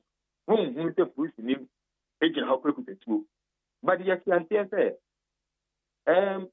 elections there become especially by elections and Burano. You want this act of violence, and you accept the police for and as a police, it means put in some strategic measures to ensure that clearly the act of violence. That's notwithstanding. The bottom line is they must be firm. No, but from Rana, Yama and Manini. 3 recommendations, any idea. Okay, me too. Yaka by election. Yama, how a function. Or the inner perimeter of the polling station. But I don't look accreditation card. So, Krebia, Uncle Post for no, ever prevent attackers, or how a function would have had a point, a very great point. Say, I had an accreditation, that is why I went there. And see, here can I say, Obi Biara or Bebaho, so a political actor, so a former minister, so a former DC. Not on put accreditation card, no, Marjorie. Yes, sir. Mama put for no man on who cry, and my new brother in the perimeter of the polling station. Number 2, thorough screening. Thorough security screening. And I know, baby, I need to about how comes in Korea and you could see. Not gate at that entrance, no, Methodist school, not gate down. And so be a whole my section. And that is why the lay said no crap pepper spray. If we had conducted any further, and come crap pepper spray, no more said you could have near to and came near them, near. And so the police must conduct a security screening on all the participants, including the electoral officers. Obi kwa no the inclibia te no kutukum. Oba beje no the team baby. Over young kind of say a sport ballot. We should check them. Party representatives. We should check all of them, including the voters, especially when we are entering those areas. You are doing this because of the situation. And then you talk to me. And which prohibition of unauthorized groups. Majori, you have sent me anti-vigilantism bill, and I don't know how we are implementing it. I don't know how we are using it. You name the vigilantism, I hear on mine. I find a back 100 and immediately we finish voting. Near just a memory in our normal in the muta, and some of them become rubbish. If you don't have from Google and say that, and almost 2 gallons, I'm a nipa or minus small, they am watching. I should warn them. And so we are saying that if there is a vigilante act, abandon all these vigilante groups there. Obi Biara about it here. We're going to say you organize them. Now, and we're going to be 50, 100, 80, much for the one adjustment, all these groups, Marjorie, must be banned.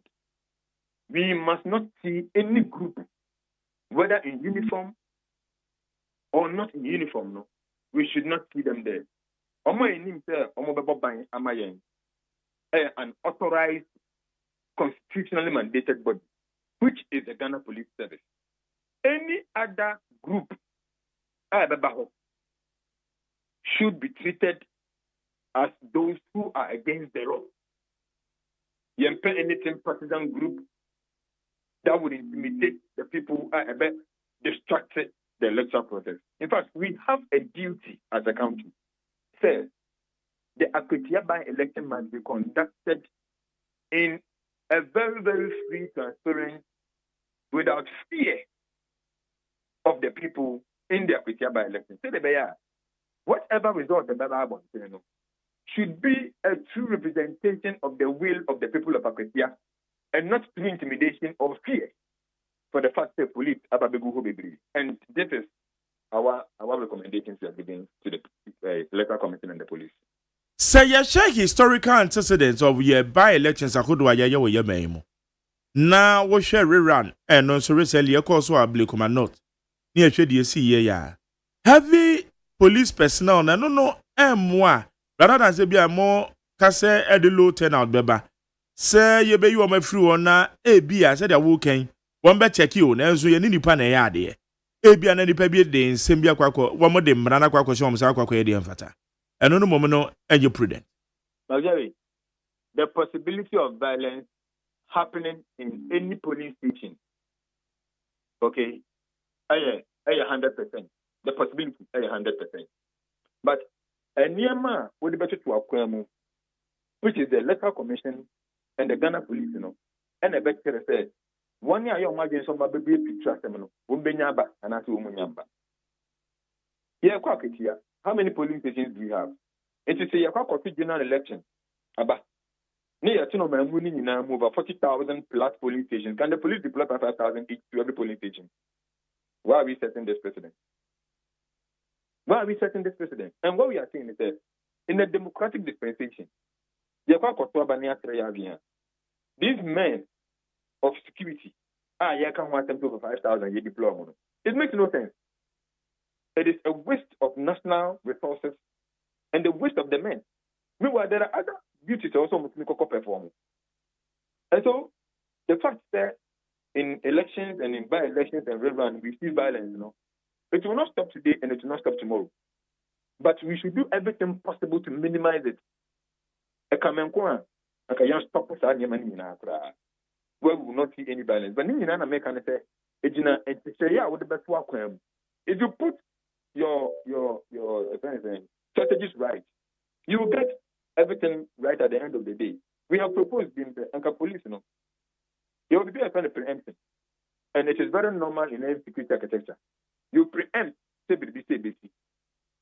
If it doesn't happen, hallelujah. If it happens, preemption now I'm out the opportunity to put in certain measures to curtail that, if anything, preempted violence ABC. Know what you mean? Solvable. But as we sit and where we stand, deploying 5,000. In fact, I don't know what over the weekend I was there. So sure, and they deployed 5,000. It is outrageous. It is so much that. But also, what can be said?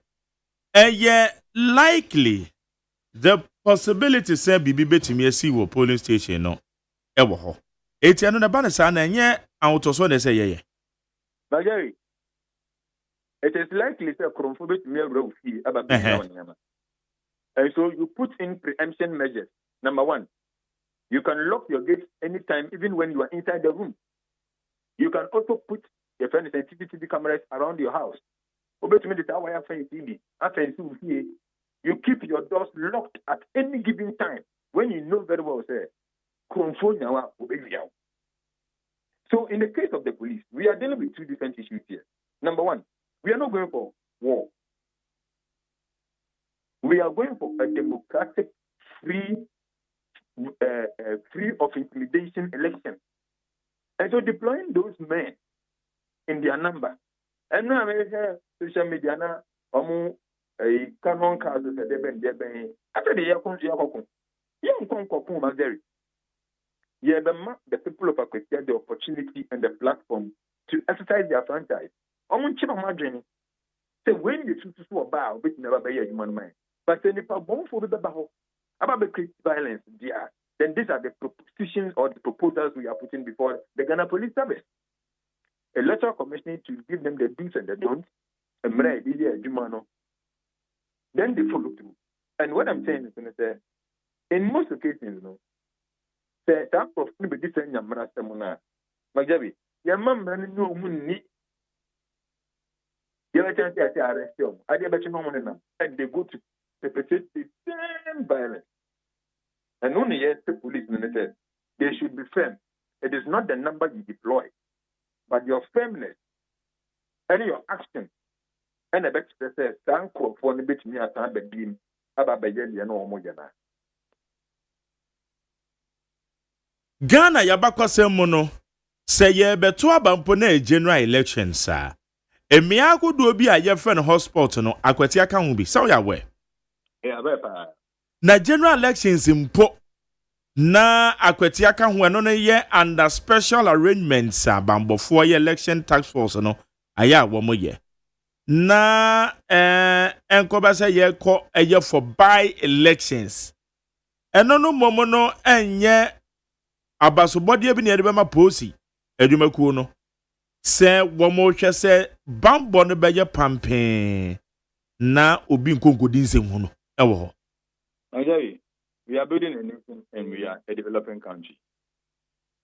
The fact that Aketia, a hotspot, cannot guarantee or warrant us to always deploy that number of policemen to Aketia because a hotspot. In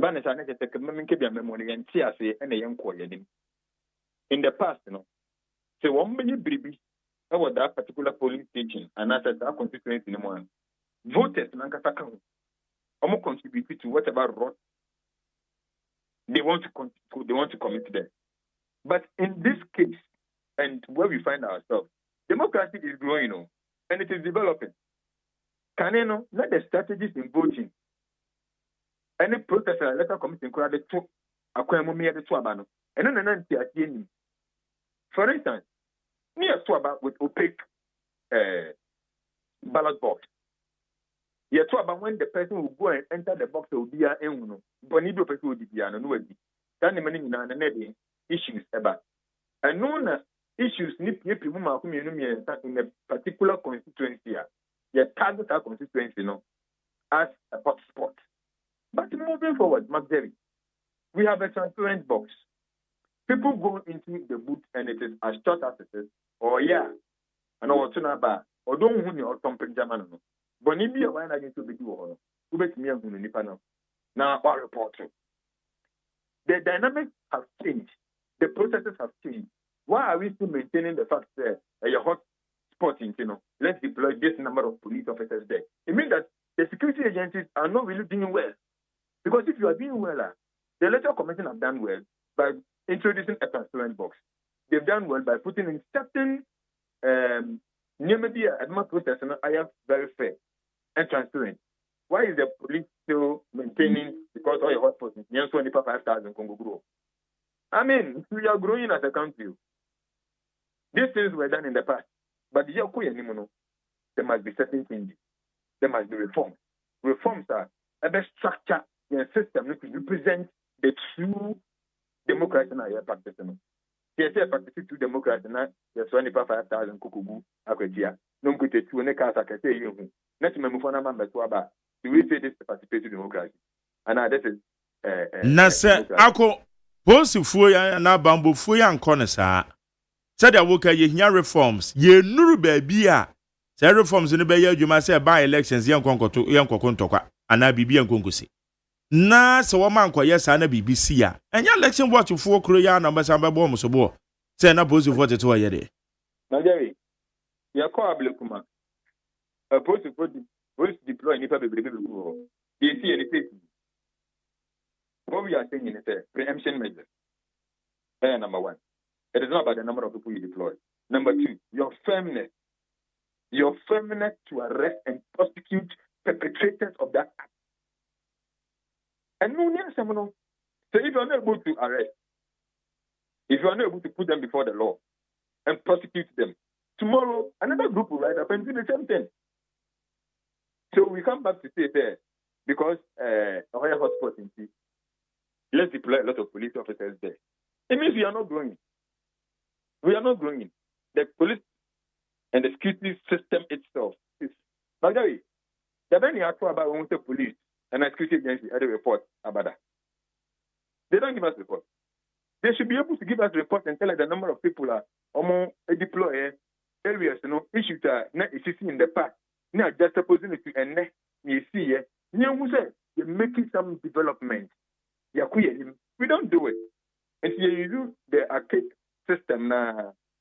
Thinking say Timamunibia and Obiakotua Babia will still go and vote. This time the dynamics have changed.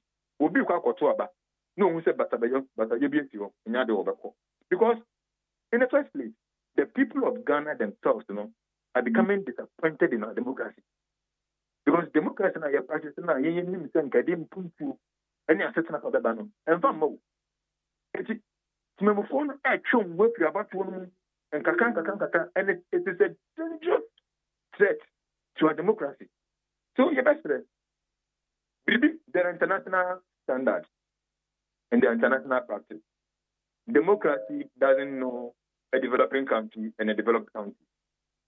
You all have equal rights as a people. Some the Kakotwa. And she also do a crime. I'm be a Kakotu Naba without fear or any intimidation. And no, and I say a positive one. They must assure the people of Akwetia. They need assurance. Irrespective of the police you have deployed there, the people need assurance, and that has not been done. And see, yesterday, these are our recommendations. Okay. Yeah,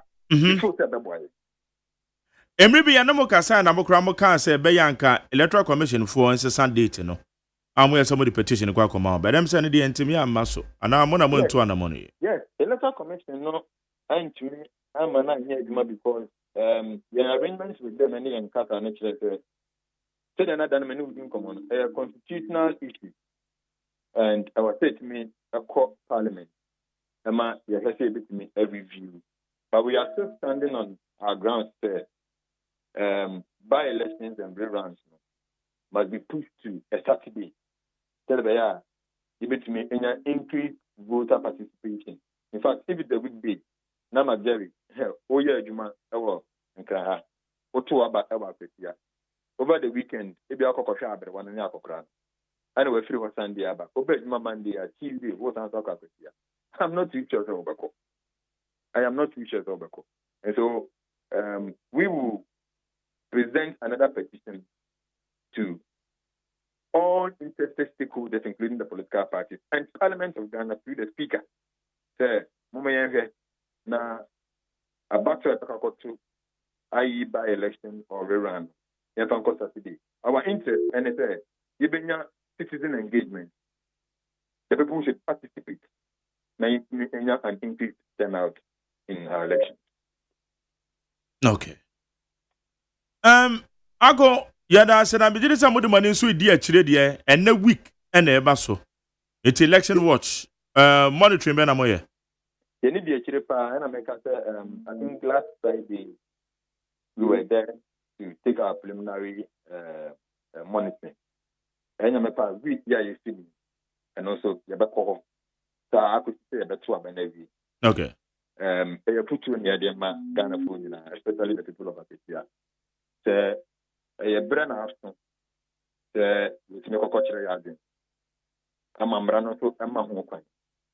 Memo be through Konakotuaba, a man who said, what can't and put you any certain pound them Amao. Of course, development and a certain and yet parliamentary candidate and as a member of parliament in the Najima. I think we are yet to understand it and gradually we will get there. Yes,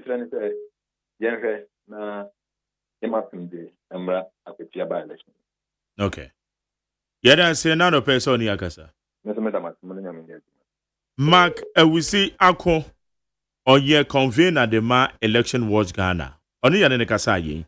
Eti police presence na ekwa akwatia as abriye ni se bambo fo no so wo mamia no mamu ho no wo so badwen e kire wo sen e ha adwen ana meme de obisame a meka se ye pa because me nim de enti a me kwato ma bana post ni bi gina ne ba so okuta tuo so ye de yo me de me fa ho me kwato ma ba post ni gina wa nyame mom na me da na se kra se me kwato aba na obo me ho ban ana eto na me ye no ano no me de Minim ehu bi e wo posi mu. Na posi ni me we soldier ni kura na ogina we tu obobon ho. Na me koto maba. Enye nwa ne se makọ na makoto maba. No. Wo soldier ni ogina we tu obobon ho no. Ehu be na ese bem. Etemesrew memo bia bohu. Mo amokọ akwati akoto aba.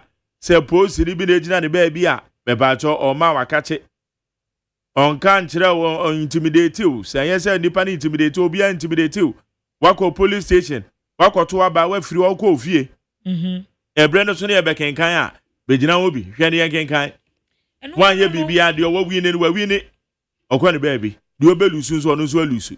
Ono so de ko ne baabi a. Mokra mo ma post for madwuma ye useless wo ho. Omo presence no. It will be post for wo ho de. But ebia na me so me kan wo ne me nya adwen. So the security presence of Akwatia constituency here came 5,000 police personnel and IGP. Actually, say Odo Ombeko. Ntini ebisa say emunsem etese. How you need 100.9 Jumedi ye friend Ghana Montie. Bidin the Mark Jerry OSEI AGYEMAN na wo bre na ebre no. Abo no wo chena ba pa nsima no aduasa wotwe. Atona ma menke ka message si bia nsa memra ho na fefe bi eto aso. Okay. Efama me.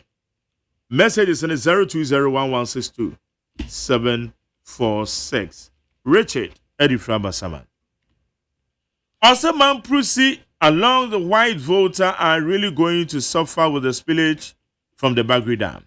With any distraction or casualty, the blame must be laid squarely at the doorstep of their own kinsman, Dr. Baumia. Dr. Baumia sat on national radio and told the world that the flagship project of the MPP government in the north is the completion of the Pualugu Dam. He lied. Over $12 million was given to the MPP. Hey, now Richard, a Bagri Dam so a best million you win, and Dr. Baumia said. Over $12 million was given to an MPP unpaid contractor, and the contractor chopped the money. Richard Jackman and Ramonacha must go after Dr. Baumia, where Richard Odifi Amasaman. Mesha Kasante Sodifra Masama said this is the best opportunity for the people of Akwatia to join the winning team. They should vote for the NDC candidate if they want development in their constituency. They should know that on Henebane the Ane Papatia say, but Mesha, when him say in some way I'm okay, can they want Ben Muntina Mogeka Sano? Said that Chibi, Muko opposition by election, be no campaign message when I'm on the Beko. It and also people will be referring to say their woo can you. Says how they are not found. So yeah, campaign message na. And next 10 years, they are try and catch the when this house someone know. Or they should vote for the candidate because the candidate can perform. Fine. Then more can say do our opposition the amount to man, do our be amount to man. Next time, said that should be musumuko opposition. That's a by elections koba. I don't know what kind of campaign I'll be. It's not the be American. Say ne, they are wo cano. Adiache ni abochire we se wutimi agitum na sa adiache ni abochire we na se okoye nya atwomde na je se dia okan ne se bia no wanwen o say they should know that on anybody in the party say so voting for the MPP candidate will be a very great service to Akwatia constituency. The most attractive and popular political party in Ghana currently is NDC, which nobody can doubt it. So I know the people of Akwatia will not deny themselves the opportunity to join the winning team. Menemobia on a noble position and so not perform better. And it's a campaign message in India. Maybe be some America say below the belt. Be before Frubu and Abekanke better. Citizen Francis or say fellow MPP members. Let's be honest with ourselves. Our 2024 defeat was largely due to economic challenges, not religion or ethnicity. Instead of pointing fingers or attacking each other, especially Dr. Baumia, based on those lines, let's focus on what unites us. We need a united front to win 2028. So let's put aside our differences and work together as one common goal. Where yes, Citizen Francis, on the Sonedia, or the Abba, and no. Mammy Fawe swear.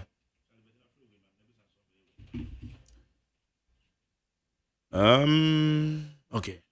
We say good morning to you, Mark Jerry OSEI AGYEMAN. President Mohammed NDC spoke vehemently against the MPP on the Ibo Galamsey. What do we see today? Is President Mahama and his government satisfied with the rate at which this menace is destroying nature? NDC government promised to fight corruption by setting up oral to bring to book those who have stolen state properties and funds. What do we see today? Ghana need a leader, but not a president. Fellow Ghanaians, both MPP and NDC have nothing better to offer we Ghanaians. Let's reject these two parties. Adam Paul, Eddie Free, Accra. Alai Baba said, hey, now MPP leading candidates have started counting their sins on Ghana with 10 cardinal sins of Dr. Baumia, another 10 cardinal sins of Brian Champong, and shortly Abronya will come out with Kennedy Japan sins. And I believe strongly the number of sins will go up to 10 to 15 cents and still counting. Ghana have suffered under MPP Ampa. Alai Baba di Free Medina. KK di Free Castle American Town KK House. Also, IGP, we need violence-free election at Akwetia. And no macho men, no vigilante groups. We need peaceful elections. Kudos to Nana Henka, aka Kede Golden Boy. KK, or the Free Air Castle. Wednesday, good morning to you, Mark Jerry. The important and incapacitated elephant should stop the baseless accusation against the NDC in Akwetia and focus on having formidable opposition to put the government in check for a better nation. Greetings to Honorable MC Yagu of Ga East TDC, Boss Courage Makafui, Nonekweku. Hey, any question, Mensa? Tamashipia. Lamtekin Rashid. Also, now in Kade. I say, okay, Lamtekin so Kade. Also, McJerry for the Galamsey issues, karma indeed. They say it's real. In the build up to election, both the NDC and civil society were all pressurizing Nanado's government and Dr. Baumia to declare state of emergency. And after the NDC took over, the national executive, regional, and constituency executives have all taken over the illegal mining activities. The NDC constituency chairman at Anchoman Punia is heavily involved. Are you sure? I've got to do too. They say, I'm not going to say, yeah, so you to me validate it. Where is among all the MPP presidential candidates?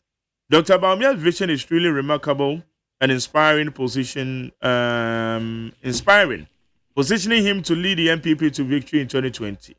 Best regards to Honorable Mavis Sawakumsen, incoming national women's organizer. Wafake New Plan Station, also McJerry tell Kwame Namafo should stop attacking Ghana and SSPR. Okay.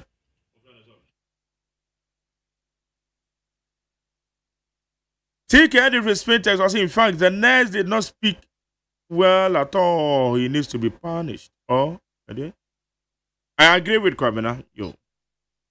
Home as Adobe Pele too. Also, my MPP family, let us embody sacrifices and service. Unity is crucial as we are rebuilding and prepare for the 2028 elections. We must put aside our difference and work together towards a common goal of Kukurudu. A special greetings to Hadia Havia Mohammed, next MPP, National Women's Organizer. Where's Mark Jerry? Good morning to you.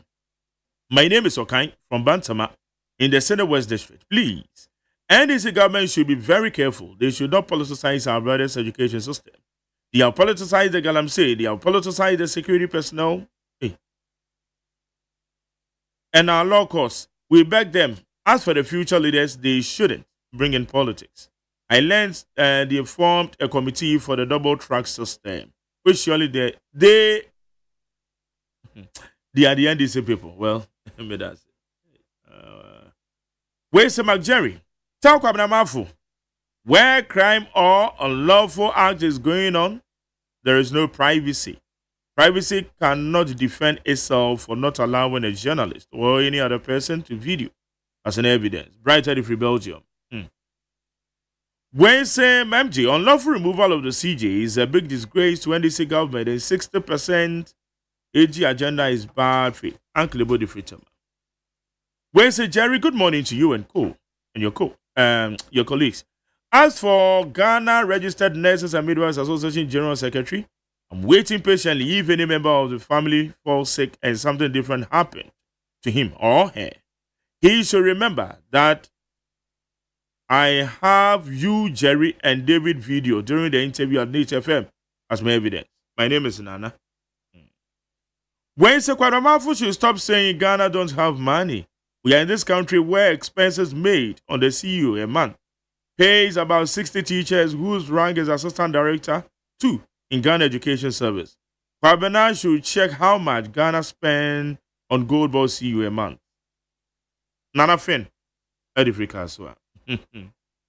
Where's a belated birthday?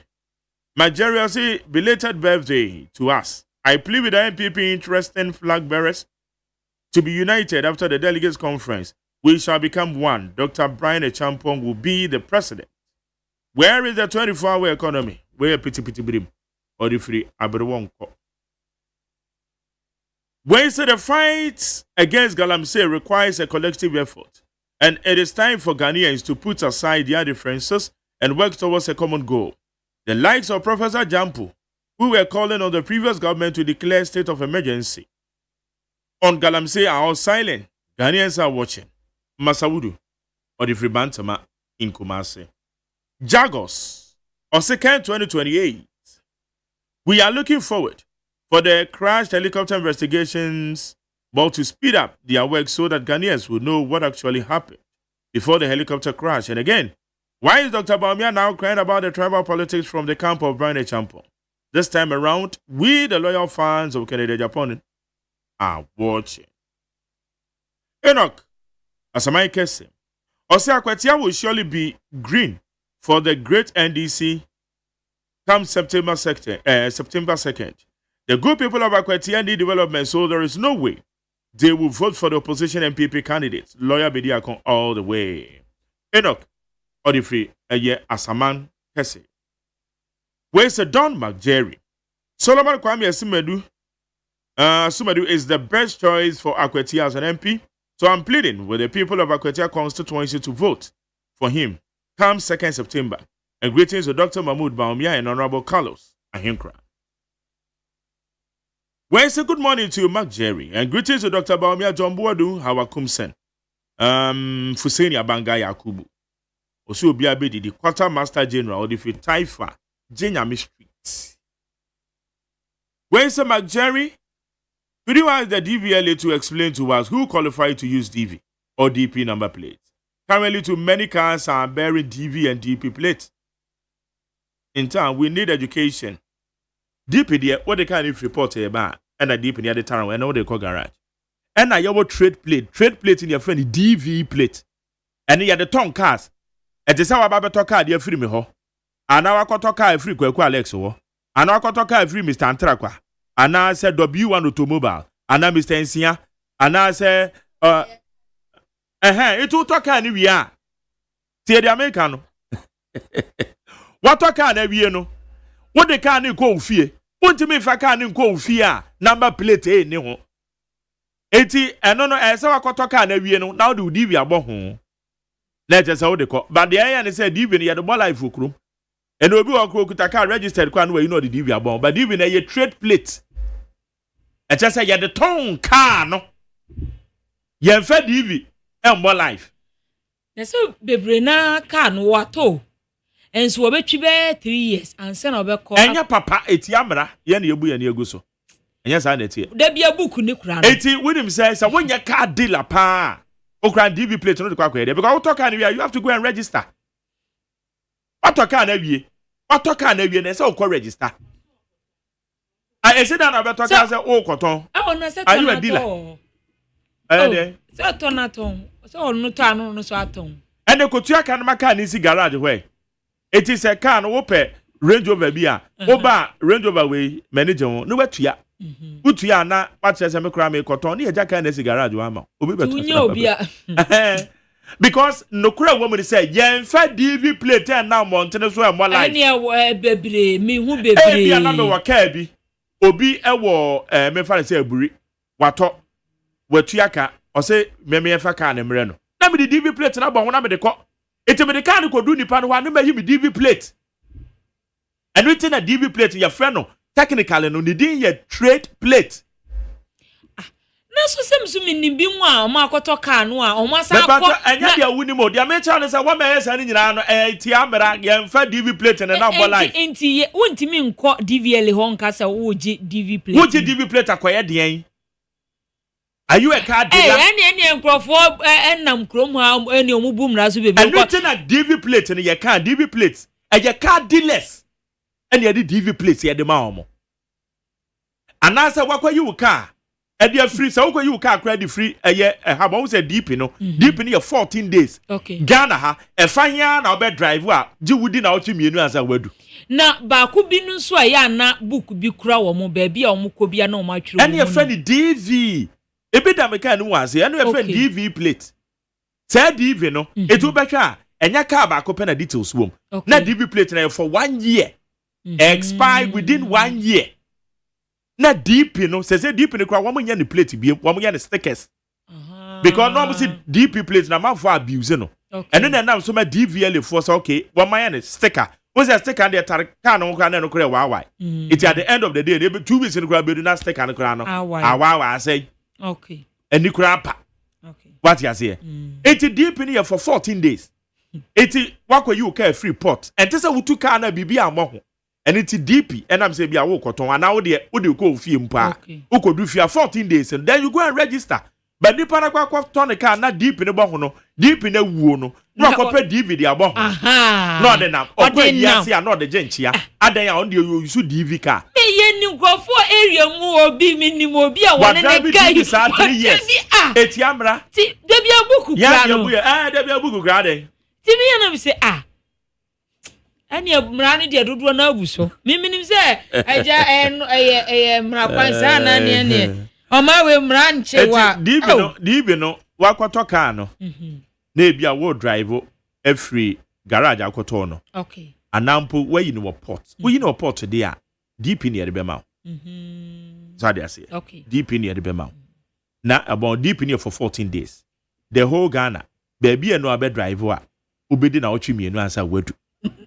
It is what they can't even cry. And they call paga. Kura no a. Ubedu na deep no. Because I na ochimi no na obedu okwem. In some one kwem kura na so obeko na choke kura wuni na ochimi no. E dia obedu. It's DV place in there. Na ka yehwemu a se wonye car dealer. Na wo ton car. And this we use DV plate. So bo no otwia until 2 years no akwaje. Say no na me say anya papa. This is year free sui. This is DVL for say car no. Yeah, na etwa to no mo ye free ho mo se o mo new ayi bia me. Asa new ayi na aba no. It is a car no number no ya na mo de hwe no. Sisi ano afie ebesi mu no ya mfa number ni nya biom ti no mo pa opa lansisi. Okay, document ni so. Yeah. Yeah, the second year na document. There be on say ya na ya mu bia ya car no ya ye hu e bia 2025 car we ja no to ye nche no o say ye fancy sa we no ye hwe car bi drive 2025 bia ye ko mu car bi 2015 oh car to ya che wo chia so obekwa akwatwa sa car na car de no maintenance obi kura 2025 register akwana kwahwe Asie nyina e kasa te se dia asorefo bo empire yo all night. Can the government any all your growing sasa. Yeah. And I'm so no make us say we tuni DVR be 3 years dia okay. We tuni DVR 3 years. On go register car no. Now I am in the name of trading the car. That just here. I don't know what car dealers and they use DV. See ehwemu pa because wo do car free aburu chira ba no. Wo pese we use no ama DP no 2 weeks time be we na ka wa register mpo awie na we use wade okay but sa wo different abrochire ba na sa wo so o ba beton wa so ho o ba beton wa eno na ba gi DV for 1 year no okay they will say you are trading the car and the car will trading client this out the nam be a test drive e be from Abeka Junction to Tantra Hills so they say test drive Nigeria ya wonam kromu am ye mo ye ta hwe numbers ye de ehu omo da bia wo de wa adwe nkoso asame na wo ka men ka say ye ehu omo obi no se me educate na me make to say na camera kwan so ne de akaka dealers ani o maje card dealers eduma na abomania DV no no mo de na DV no boy life omo the boy life that is what I'm saying wo be chi DV ni be 4 years no gusu chi DV die nkwa mini madam fu bi won kokko na madam fu won kokko yi your friend is saying 2018 okoto ne ka bi and the DV ne bo ho weekend mi ko kumasi mi sia na DV na da so bo na 2018 be see this time how many years me when am say ko eti kai say that na be register 7 years what can I answer what on and I would DV na bo ho ana na me say hey ko na to ka be register na be e say kokko for crowd to ni din I go for to ni din ade but the really boss require na say ya arrange no near dem babet na near bon komo ani de hu ya pa ya be arrange na so ba na etimi edin komo na hu say dey no make all right atoram fa we ni bi twem na be fa interview ni abusia for ma me fa de overseer de workrata no na me fa nto aso eno ena wose aban no edi niema egu akwam se de bia afie ye besimu no wo betimi ahwe na mamuo 30% ema ababedi edibre ahodo ewo man we mu ya chese de overseer de workrata ede ho amanebo ede aba na de overseer de workrata ena wose commissioner general ena wose gihok eneto ene 7 institutions ahodo aka wo mo edigiare eka eto aka nko awum ntuaye 47 million Ghana cedis ya chese de overseer de workrata ebo ho amane e wa say na the overseer the workrata no na wasi ADB managing director and Wabo University of Education Winiba Abasopa say wo mabo ho modea alda bold strategy plan bi edia wo mo ba be hwe edi djuma osuapon mu a the overseer the workrata nso ede ho asem ede abam na the overseer the workrata no na wasi yewra opare ado na wose wo mu de niam egu akom sede be ya akwatia ba election no ebetimi akọjuju asundwe mu sede be ya bibia nso ebetimi akọ nanimu a the overseer the workrata nso eno de ho amanebo de abam na the overseer the workrata no anim ha na wode yenuanom ana ye mpanyifo enwotwe ya wo moto anano ewo nsiedo ewo adanse mechewiemu hyen ya konya kwanhia tiefo emwasem nim dada na sansemu no mu ena wose Dr. Keso Atofo sense nhwehwemu ahyase mechezi nine helicopter crash no wo mu nhwehwemu ewo ho a the overseer the obokrata nso ede ho amanebo ede aba na abusiafo mamemfa the catalyst the obokrata no na memfa ntoaso eno ena wose Ghana Immigration Service ena ede to Ghana fo nyina anim se wo bia ema nani enda ho wo bi efra wo ka che se ai me pese me boa wo se de be a wonso obenya migration adwuma yi bi akwa na ati se wo pe wo bu recruitment bi a obeti bia fit ene kwei ya che se wo se aba ni nyina no eno kure bi eye fake recruitment obi ebebu afaso enti Ghana Immigration Service se ye mo bia kokko se wo bi edada wa na wohwe waka chen se wedie enya ade a mefole for sa ndada no emo bi enji usika bi enkwatena social media so ema wo bi nka nche sa ai metimi a connect o ama wo ba wo fa si bi wo nana bi atimi akọ migration wo se sa ade no eya ade a ye bo obi akọkọ se mo ani enna ho ewo ho ya the catalyst the obokrata ebo ho amane ewo ha se na wo hwe the catalyst the obokrata no animu ase ya ena wo bo amane na amane bo a wo bo no ena wo se omampanyi John Dramani Mahama woni UN Secretary General akwakohia ewo ne dwumadi ekopie mu ewo Japan ne no ena wo bo amane no se Ghana yetimi anya $100 million agric dealer and when some so awasia the catalyst the obokrata enso ede ho amane bo ede aba na the catalyst the obokrata no ena wo bo amane na amane bo a wo bo no ena wo se minister ena wo de kokobo ede ema nkrofo a wo mo eye illegal lagoon filling ewo kpon katamanso ya tse lagoon na wo ho no wo mo fili no wo se wo mo nyai saade no ya tse the catalyst the obokrata nso ede ho amane bo ede abam na abusiafo mayemfa the national enquirer the obokrata na memfa ntoaso eno ɛna wɔde yɛwura chief of staff Julius Debra Fonyin ababeto a ɛna ɔsi sisi ano ɔsi digital economy no a ɛna ɛwɔ aban no akoma so sɛ de bɛyɛ a ɔbɛtumi aboa ama Ghana economy no ɛtumi agya ne nan so a the National Enquirer Democrata enso ɛde ho amanebɔ ɛde abam na the National Enquirer Democrata no emu ya ɛna yɛde kɔkɔbɔ di mo obi bia na yɛse yɛ mu bebre wɔ hɔ a yɛ cylinder yɛ yusuo yɛtumi yusu cylinder no a na ho awaiwai enti cylinder no ho waawai a ne yɛse akɔ se a yɛkɔ spray enti yɛkɔ spray na sa yɛ foforo ɛno ɛna wɔ mo de kɔkɔbɔ ɛde man MPA sɛ ɛyɛ dangerous pop ntimi ɔdɔfo sɛ wo yusu wo cylinder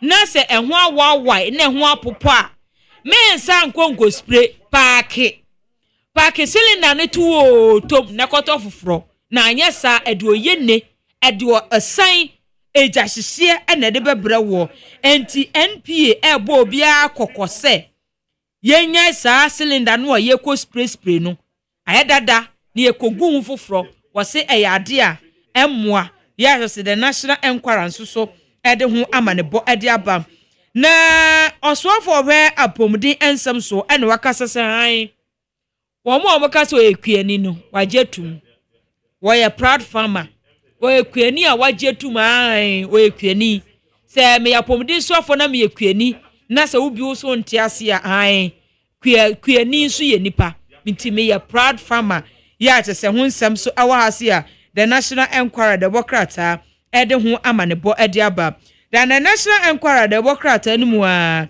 ɛna ɔsoafo a wɔhwɛ amanone ensɛm so kugyeto ablakwa ɛse ɔmanpanyi ekopie mu awɔ Japan no atimi aboa ama Ghana yɛnya $100 million agricultural project yɛ to say the National Enquirer Democrata ɛde ho amanebɔ ɛde aba the National Enquirer Democrata no mu a ɛna mewɔ ɛna ɔsoafo a wɔhwɛ anuane ɛne kwayo nsɛm so onumonyafo erikopoku ɛse MPP aban ɛde ɛka 9 billion Ghana cedis ɛna ɛka wogyaye ɛde to asoe a wɔhwɛ kua ɛne nuane nsɛm so ya sɛ onumonyafo erikopoku enso ɛde ho asɛm ɛde abaz MPP aban ɛde kapa ɛka pewa ɛka emu odu ɛyɛ 9 million ejai ɛwɔ agric ministry no ya sɛ aban ɛhwɛ na saaka no wayɛ ho bibi ya sɛ the National Enquirer Democrata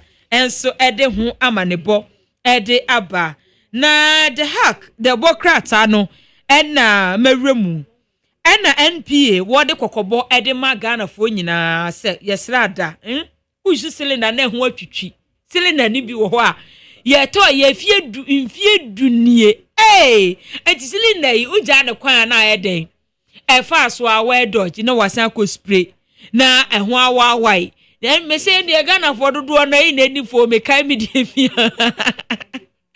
me yɛ ho awawai na me kɔ spray yɛ ɛna ɛho sa awawai na me sɛ kɔ spray yɛ nti ɛno ka ma paake me na mtum ho fo sɛ ahwa na akɔfa asɛm abra me nti me srɛw won so wa spray ba ko mienu a yɛ atwa so en spray ne ɛtɔ so miɛnsa wo mo se ɛba sa no a ɛyɛ danger ade no ɛyɛ hu pa ɛyɛ ade a ɛbɛtimi di oye ne ɛde abrɛ yɛn nti ɛnsu cylinder ne ho akuku a yɛn paake cylinder no ne yɛn kɔtɔ foforo na cylinder ba krom ɛboɔ no so ɛnyɛ den ya the hack the Democrata enso ɛde ho amanebɔ ɛde aba na the hack the Democrata ni mu a ɛna professor afifa so na yane citizen na Ghana let's go good chat ending come na ukọ Ghana web ukọ my joy online any other online portals na story bi ewo so na story no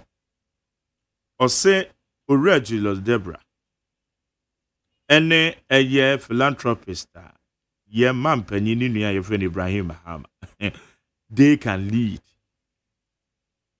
NDC na adenti na kwakutete ka sensemu founder and leader the mass citizen na Ghana city let's kwakutete mache Joseph apomu te say ya me do more Mike Ye de nyame ase. Na stories etwa gu wo Ghana web ne my joy online dia dia. Uchire mo awode a philanthropist, a business mogul. Ore Ibrahim Mahama and Julius Debra. Pe politically. Ade na we yes analysis no. Yeah, for you. I'm 5 years in Aminjia. So the way, despite Ronaldo, despite media, only have point to say Ronaldo, Boa Basso, Michia, Obeto, no pay, Ichia, Oman Penny, on a Ghana Mrazo, on a first gentleman. I didn't share Ghana for you now. Could you? I no pay the Minia Quabram, who said, then you want the TV mark and no. Na aka no shi dudu kacha kwa branza asemba ya wonyabutre Na PRO nurses PRO nana or kase ne kasa anye ne de yes no pre kwa branza ono so ne ati itwe ankoyi o se minister mu a no no so ade sti no bi ewura hospital no wakoye sa nanka minister wo mo na eye adwuma wo mo hye wase kese wo be show action bi ye be chi ni padimpo na chi no mo be bili na na se mo be fecha bi and the camera no na minister ade ama konya da ho mo bi nso betimi aba bonten atimi akoye hospital fo bibi wo mo so no mo so esa ya promote ni ade yin no mo na ehwe nti wo esa obo mo chi dom na wo kobo abrante na chi dom a abrante nso na yin na wo krum ho ye demonstration say Ghana fo bi wo na ye de nipa bibiri kwase afo mu bi wo na ye de ne de na ko hospital na bibi atisa na sefo no mo nyim nanim o nti obi abeyi nani ama ti minister na wo adwuma na ye wo dia no na se won so kudi onu achi na se wo nkofo no papa no wan sheda so wo kasa bet em se ahomte ha no because of mo backbone no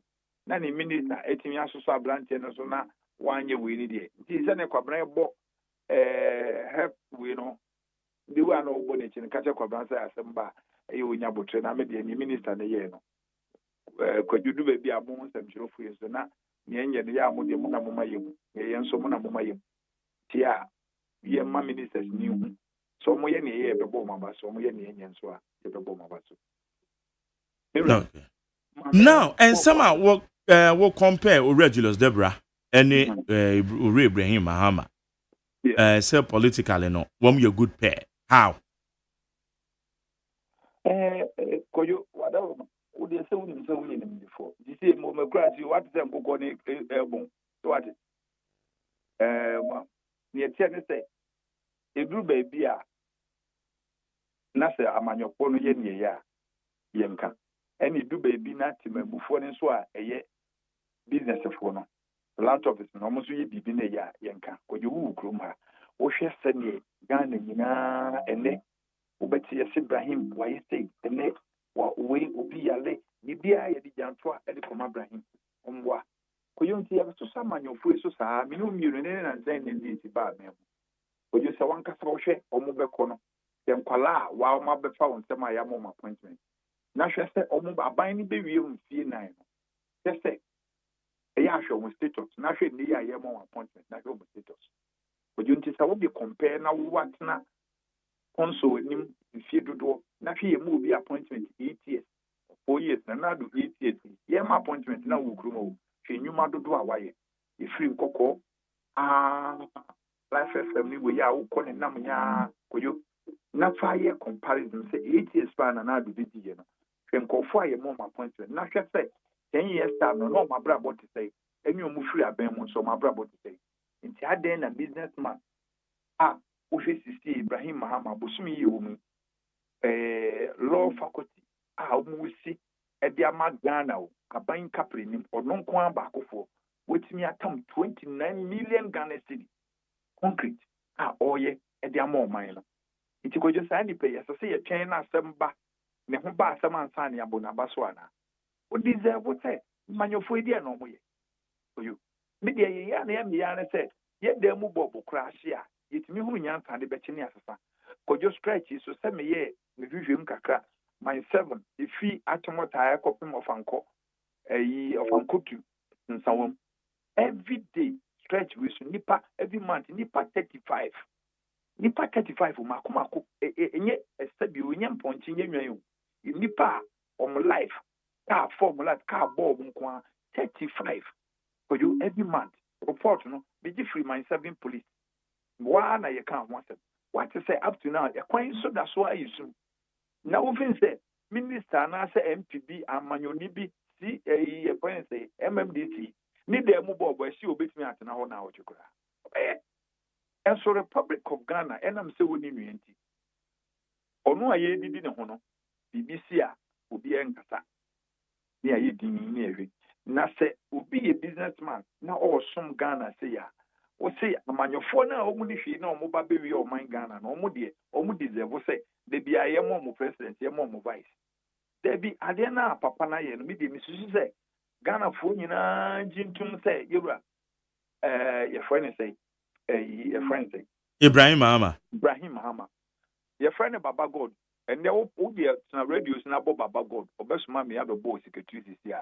You who not that opposite Baba God. Where we for you make catch and so almost so see them all catch them this year. Who you who not friend Baba God or ye nipa or Tessaman you feel what to say. And Kakano for that again in United Chicago can for that got the you a friend is a one bontimo. The man watches so much be Amagan and need be Magan and be up on you. And so with after 10 years, I'm not uncle fool, you know my brother. And they so I say, Inti Baba God, I dare now why maybe dear, I am fair. Yes, it be Love London Master Day. Sabro for no more can. My mercy come a consistent region, you be a coach said Baba God, ye person or Jenny, a chief of staff, Juros. The Juros Baba ye president. Say Nyamea don't send the MPP for nya 8 years. And the MPP since we nya 8 years the naba. And the MPP the omu go baby out. Yeah, more ye them to more 2028 go baby. Used to 2000 years ni or my into mobile 4 years to create ye. And I'm more than Mozambique omo baby. As I say we must train film or channel. Omu ya na omu ye mfie 9 years. Bidim say Ira Juros na baba.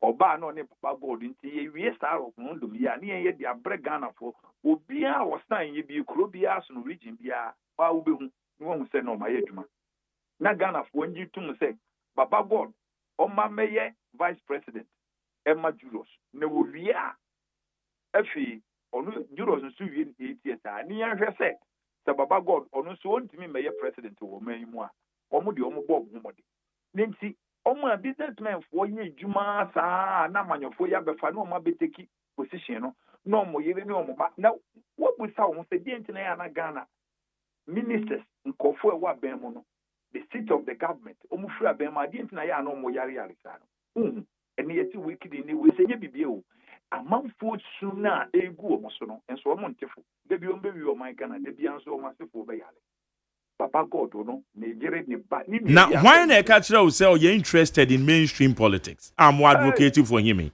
Because the panel a business person, or yet dada. And what you are best on the web or expressing interest. Now Trump no, but now Trump no.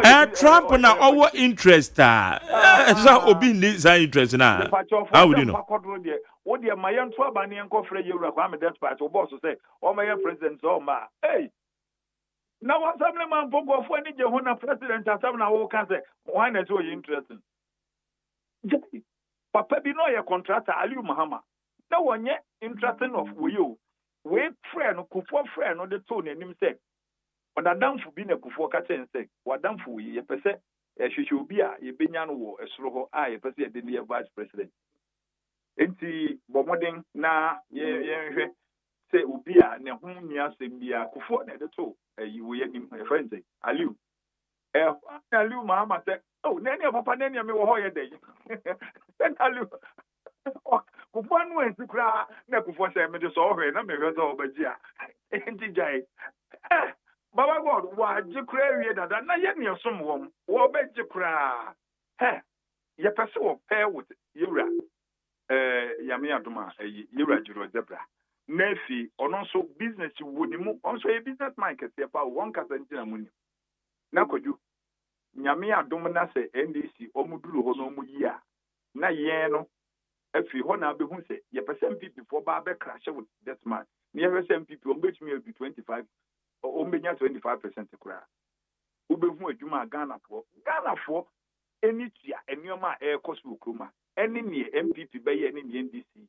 MPP Omuyebi. You ran another Danko Kufado, the Bianen Council, or Beyebi. A Sibema Beyebi, one Beyenina. Now, team A, team B, team C, MDCD, team D, the one with third vice, and then I'm saying, Mekura Senya, me nim say, there you will be a while. One third vice at my Wakakoka. So what is every ready. I did an MPP for the room where you will grow my catch for. That time was no one will be. Will be. But no, and this is so for my hand from any Tamale Central. Professor Moa, what could you know when this is into dynamics, no, and your mess, for you, and your mess, into your catcher will say, your catcher will say, the appointment with vice president. The president, Niniwa, Yasua, now you're president. And I was here the map about God, I want you.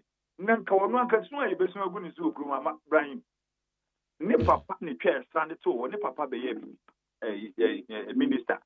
Union so Ghana.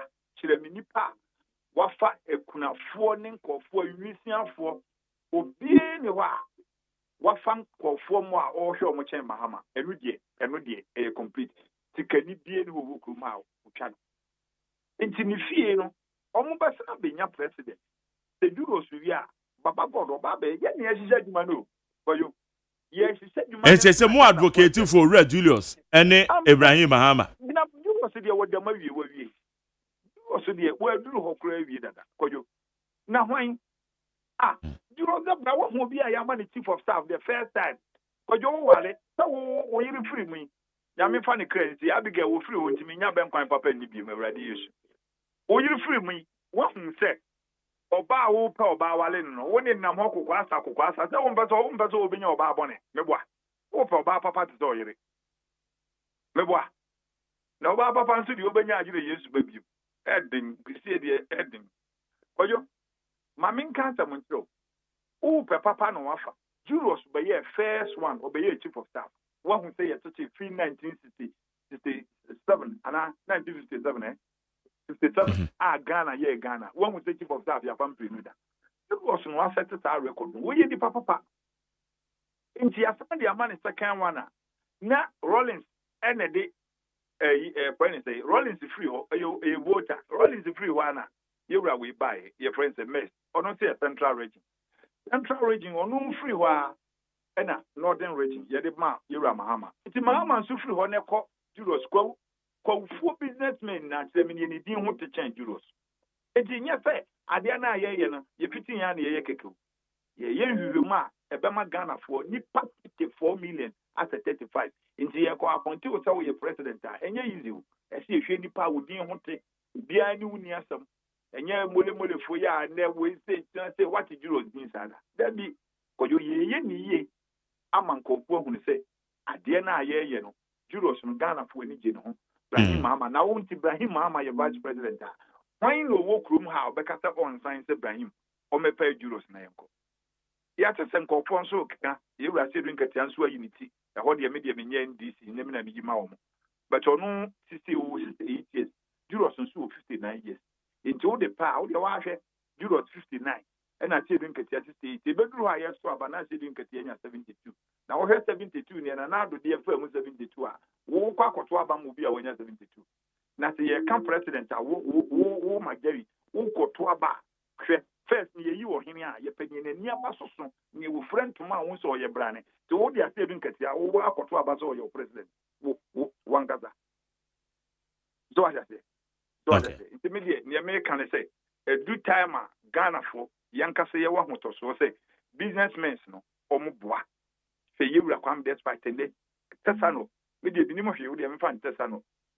Lydia and Emma, you see Tessano, man. Would see Tessano. Will it say come put some on your foot? I'll be the minister, my baby, post secretary, with a self when they didn't put on the cassette, or not so I be big Yama, Ghana. Okay. Yeah, put out Mosa. And so, near Yanka, Omoyan, so do one. Mr. Businessman wouldn't anybody say Juros, your president, Nabrahim, you will. Brahim, not Juros to be a Yana Brahim, what take you over. Everything so the Ansoma, Omo Yana, the Amomobile. enti we de ya ade na ya pa ne ya tena tia to ya dwen ho ye because nipa dodo no ya make say ya kwanya na ade ama me nkofo enum nyansa wo krom ha no omu tie o ye no mo de ye just adum bi na ade na ade ne de obehyehyɛ na wo hyehyɛ na se nipa ne enti na bisa se nipa no any interest because obi wo hɔ a oye business person oboa oye de we but mainstream politics no bia na nani nye ho eti nani anye ho a na by force nani ba beje ho nani beje ho na nani anye ho a yebeche no yenche no nani anye ho a me yebeche me we dey say nye kra me wo group enka ho but nani beje ho say a friend say American ni a also Donald Trump as me friend say Romas onu mpo na nsen won wo so wote na manuku eh kojo okay the government na wo kan want them so obi ani nye ho accident we need the business people. We need the business people. Say, okay. We so manage your mind. You say, a member and answer warrior. It's a business. One manage you yana or quano. Sana member usute. Into one managing ya. Hey, koyo. Na one kasanga sankata o hem kofwa. Ya do mu be ye ministers. E wo kremu. Ya ye kuchinchin kohwe. Sen kofu we na ye gam say one mo aban. Ukwana na do say kofa evidence bra kira wo kobu scott so nua no ni nsuo no mutu ni nyina e de bajubri house ansan wo hu say ne wo kan ye nekore masa eni ama akoso wo krum ha da bi eni ya bom pa ye say within 2 years enkofo e so mo ye hwe nneoma o masati ye ya o mbetumi astopo guarantee na ma ya ye beta o mase o mbetumi astopo a o mde o mo refi o mo say o no ama na o so Ghana for 2016 second e de no fa so no onim say na Ghana ye tie dada eduru ha yebamene hu say ye ne to abama no no bai enti ye Ghana de wo ye ne ankasa na no nchire say ye turu koyo okay mo modin na bodawuru na amanyofo no enti asese o mo ye ne ya ye beka ho asem o ye ne enye nso a ye beka ho asem enti dede na ewo kuro ni di jai me say eduru ha wo behu ensamafo to aba ne ye ya Julius Debra din ya o mate no beto abama ensamafo to aba ne ye ya wo ke me twen say MPP no mbe yi no baba no ba be shia juro so na be hu se campaign no say you ma sorters e ho na be hu se say you skills say dey camp ye say ye be proud okay o bi o mu be yi na ba bia ye fa ye di ni ma say ye ma me awo ni enua no ye twen juros okay ye twen Ibrahim nam all right en go ku bi ni asem bia ni wo mo ho e wo kuri mu IT all right insuran kan anope na yeah that's it o ye dida ye bi na o ya abo baba god ya abo na baso Bonabaso, no I had 29 million Ghana cedi. Oyo, the Kana ye bodino, and yes, Sikaketwa, 29 million Ghana cedi. Okay. Or dear ma, hey, Bagu, Daddy, and one at the Ecoligon, and Ajubia, Yakojina Kwansonare. No more, just say, facility no more this year. Na Shesta Ubenya Minister Bakumpo say, why you be Magana and Yeka Wasamanope. Media me wo shi omo we na mmiri ni mmiri na me da sori anam de nsangufo na mi nzo gufo se obi a ya man appointment a Ghana ni bi esum bia no awurade ne mmere bo a oda ne yemu nyina e dia sewonsa una agi me yam nipa mmere bo mo no ankasa odi nsike nyina be sanso no ohuna no inshira nka ho medansi anope Yene Citizen I Ghana founder and leader friend Alex Kwakutete na yene no edi community also wo mu rutu for Julius Debra ene Ore Ibrahim Bahama as the vice into the other abetu mono Nana Kwadwo Abame wa ha member of the NDC communication team says you're from a government spokesperson, right? Into a member of the government spokesperson NDC Manuel Dako member of the MPP national communication team ya they discuss yesterday be so batew yenye ya pomo dene said ya Dr. George Siama Ebrano Rado or the yen Evremono C4C medical director Doc Matthew Yo my guy yo anopenso fa Evremo eja ahwe ye se ye wo ho ne ani apomo dene a ede be biem na nka aka ede na se ye hwe ene yo brother Entia kase free C4C liver specialist hospital and ma obibia wenyamre ene anope no kwe apomde hu hia ye pa esanse ahodin ni wona o sika kra Now, however, the yes, Obina Apomode. Intina Brown on your dear como. Now you would dear, I was say yes. And I say, Dr. Beatrice, I read the show. Now, Guswa would you who abobo. Now, see for see body rose. The Wakonia be brave or why I desire. And share one corner. And ma are and far of how from the 20 pedianos. Bon, who by na ni pedianos or swing out hoarding. Na intimi fa, and moi ni pediana cano, nano so ahoarding and murphy. Now, what you didn't come about arthritis. You introduce arthritis, try and say what a more would be brave. Nanina no Korea say, your joint are inflamed. And now, as a senior Yankopon, she shares our joints, no. Bibi Abba home and assessor. You see, I said, maybe I know injury. Say, what perform, and now accident be. And now I say, maybe I wire can see a bruise be brave. And now one can sample with the idea, Ninano and Koye. And now I am genetically, no, family member be our type of arthritis here, with chances a caution. And until your tests are all rubbing brave, all with me to find out your thrombin time, your rheumatoid state, no test or I bet me a guide. Now who how I'll be see about bra. A bit say uric acid but dose way nipping the animal. A could settle down over your joints, no. Now feeling ye gouty arthritis. Not just a honor best and film a honor best show. Uric acid no bar. Nam pembe breno a proteins I would dry say no milk. Ye the beans be bre, yerin na mono be bre, red meat titsu. Nina no bre born on a bois. Now it breaking it down into porins and sana ba uric acid. Now uric acid no ain't here set nani pediana wanti. Or bre born one what they are. It pushy all this uric acid free ni pedianum. Now my kidney and what on. Now my joint in Sia and Yakupon the Tiawa, I was a boy, na joint no it to me a move easily no and what abaho.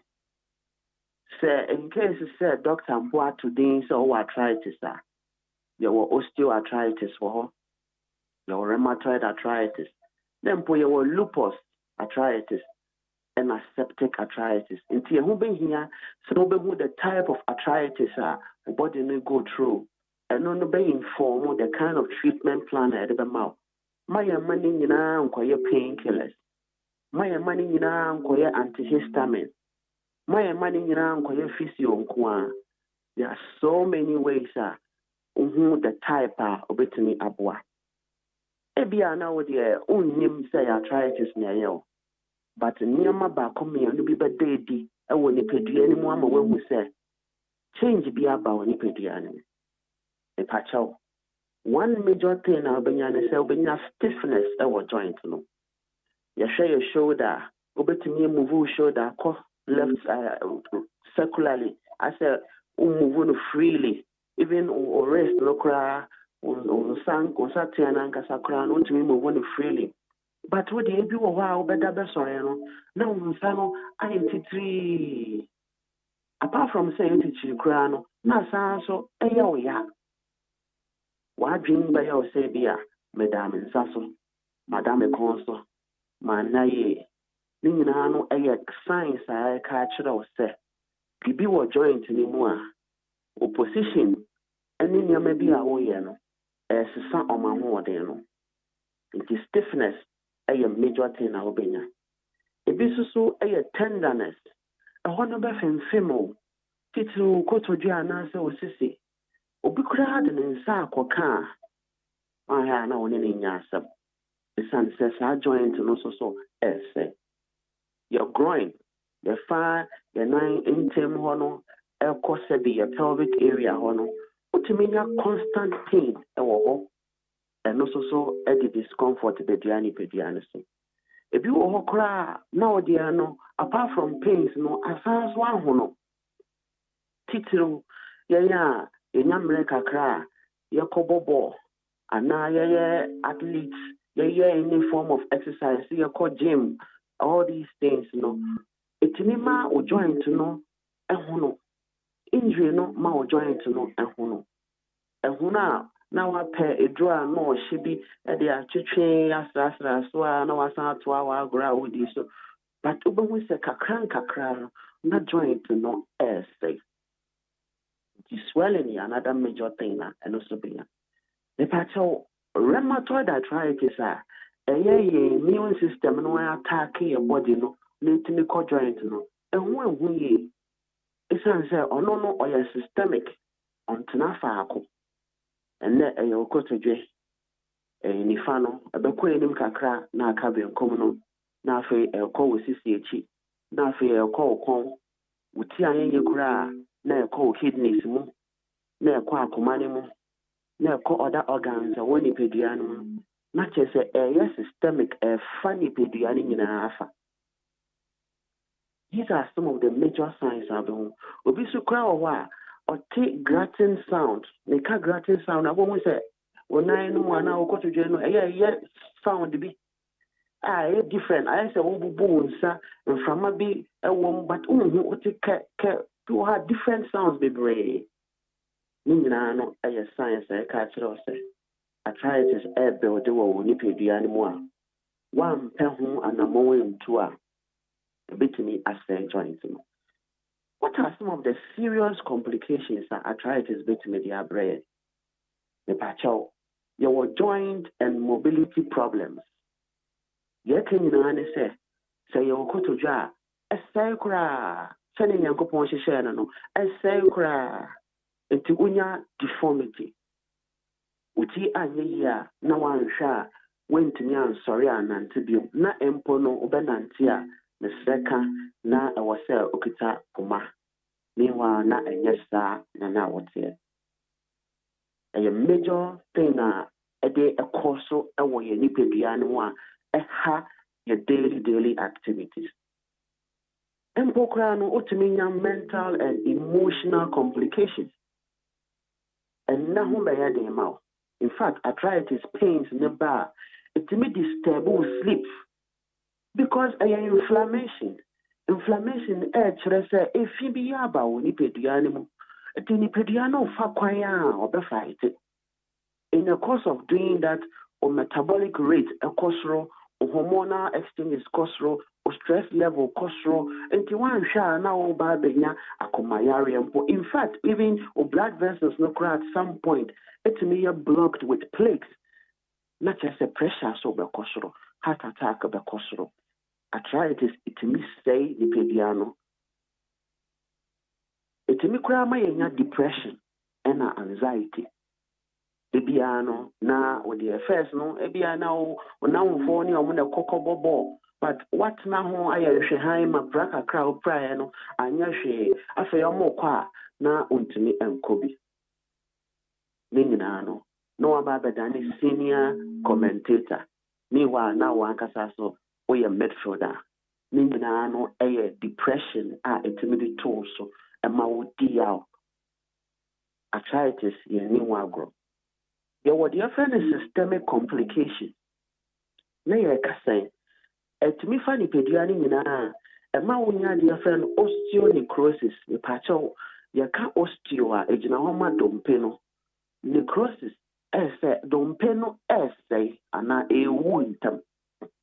Into udom pena nka nyankopon ahyehyɛ sɛ upra moja kakra akɔ na calcium kakra akɔ nsuo kakra akɔ na ɛno ahele no ho no afei ntimi hele ne ho yɛ bio gradually dompeno so etimi ewu tissues awodro dompeno mu nyina start sɛ ɔmo yɛni pediano yɛsua nra ho sɛ dompemi no hyia o baby a ɛfrɛ ne joint. Saa joint no any kwan sɛ dompen ni no nti ne pem pepepe nti nyankopɔn de cartilage ahyɛntɛm a ɛbɛma dompen timi atena kama abra yɛnti pains. Nanso sɛ osteoarthritis titiro ɛba na dompen no cartilage no ɛri bebree a ɛbɛdu bebe no afei etimi wi koraa na afei dompen ni kwan sɛ ehyia no ɔmo de ɔmo ti pem pepepe chondrolysis. Na chest dompena assay, sa joint na say cra. Cartilage so area. Ye ni surgery be our one my a fix in the back. Not just I will say you call a serious surgery with bolting and support with physio. Not just or however than a pediatric. Severe cases be crano, utumina bleeding inside the joint. Imagine say we joint na and why pra in soon our joint in the Monsiano, a quack moja and ababejina hono. No moja sujina or joint anymore, which is also a severe condition. There were osteoporosis or I just said don't penny by a brittle. You can't brittle don't penny by a so vulnerable. Bibi kakre bipe obetimibu. Ntubo was our antenna or twisted or naka crab na don't penny mubu. Arthritis complications maybe I don't know. You what your friend Sjogren's syndrome and also arthritis in a deba. A special disorder. Who enya immediate cry, etinima wunya dry eye. Dry eye. When you know here and still kakra beboa na cleaning e fit kakra when you but in this case when you be very dry. Etini cry ma wunya dry mouth. Complications of rheumatoid arthritis issue. Your carpal tunnel syndrome. Acho yansano. Your median nerves, median nerves are 18. So could be a yankopon dia my cocomontino equayansano. Into ya tired typing be brave. Yeah, ya call Astoria, ya bo drums, ne keyboards, ne you see and say yuma be breno, ya pama dear, ninano, your median nerves ni ye jumapa. It is a arthritis at the wa. It's my median nerves, no siciano, or be very stiff. Na afe abrebiano asa wansanaka omwa na eno asa atini ebi kura de no oto ne nsemu a na so kata ne nsemu na opeso obi a ontimi mmeye biom ate so de nsa ba ko no aso bi na rewosam ne se oye so kura no na san so ya ne ya. These are all some of the severe complications that arthritis to me the back. Utiminya stress fracture. So we used to join now. I catch it. I was saying, "I am one year me. Now I pay painkiller biano. Now I pay dropping the assassin. A baby baby no. Sa don't pay. I start to say a bubun kitting. Not just say or however. You cheat. Don't pay away. You know, a friend of vertebral column. No, and one of your spine no so. Yankopon who says spine no one here money pediana pa. Was spine in here Juma year, Nantia where day. Senia, drain no cry, no body, no coordinate, no a yadi. Into what one who buy, which don't pay special do ye cheap. Into who shares don't penna, a yanking kitty de bray, Nina mono, who said, a cartilage in Bishi moi basic. That's what it's true. So, when your problem, oh, lower back, we can't see one. Say it's not the brave drivers. Yeah, Juma, Yantina, say Juma, you cry, mamma, and your muscle to say any animal mechanics, I won't put no engine in an Utimina problem, Mochi. It's in a problem, Sana. It's in your nerves, no so. I was say a near nerve, no so. The to me foul to us, see your friend is sciatic nerve, no, a home and a tato chimacassia pa. Sa nerve, no so a boy and Nancy. These are major complications. Arthritis bit me about 20 pedianos. And you can say, train. Same for doctor 2 days or arthritis. A draw treatment plan or brebuon by a day, a beboa, na a septic arthritis, increase the immune functions of brebuon na fighting. Say a gouty arthritis, a beboa, a lot of the uric acid, no, if you need pedianum. Now, gouty arthritis no alcohol. Same a drone was so no more. Oh, here, the efficacy of a drone, brebuano be increasing. Ama etimia corny pediana qua in here, na yejma. It's in a year bomb de rose. And train my brebuano and won't touch him. Pelivoton. Nalivoton activity brebuano immune cells, brebuano kapha cells, brebuano lymphocytes, brebuano hepatocytes. Brebuano sinusoid, brebuano lobos no, na intimin Kenya brebuano non dini jumaye, na yare bia edua ni pedua no so no brebo no mwa na free ni pedua no see for say liboto enya na kra bebia wo bia me pacho ye promo of free delivery no that so ye adwuma enti number me to jano ofra 24/7 ya bejo so na ya no wedding komo me ama diet plan me asa boa with some of the exercise I'll be to me aye na enije abefi ana se wo pharmacy bi ebenwa also perceive for say liver tonic pacho pebinanum na enye ebusua ni nyina no be from 12 years and above FDA approved the pacho number is 050 00 40 331 050 00 40 331 and now say 050 00 40 328 050 00 40 328 C4C Liver Specialist Hospital, your liver, your life. We believe in your indrono and your treatment plans, no. TDBISA. Once treated, forever treated. Senior Anope, Medas, Yankopon Town, 1 pound for you. Nyamenka Wonson, and the C4C Homeopathic Hospital, Dr. George Esiama, Medical Director, and a Yenano, Edin Comoin. Tiabra Bonnie, dear, Omi and Incohopa. I said, okay, no fra, and what country be no, one of the bebound. Nana Kwejo Abam, government spokesperson for the NDC. What do you have to say? Mark, and I paid the apumye. What's what apumye? Yamia Domboko. Manuel Darkon, a member of the MPP National Communication Team. Manuel, memoache. Yeah. Upon to say, Yamiado, or the chain. And I never want a yet dance so Deborah Bidia Tio, National Communication Director, the Ma Action People's Party. A yet Kenneth Nana Kwame Asamoah, and the party no. Into Danzo, Nyankupon Medini. Now, one of the injunction I got to Aquatia by election. Yes, the East is not being fair. East in a fair cry. Yes, baby, I'm Rawono, Yenchina Drain. Tete, it be south for tax clearance certificate. Every candidate in a candidate. But candidate in your wine. David Ankoma. Yes, he's very popular. A very popular pan. Yes, very popular pan. But I want to say, we hear Juma under the tent of the government. We're not buying a year Juma. You pay tax. You toll tax. And so, because all the tax clearance certificate. Any pan so your tax. You see, Tete.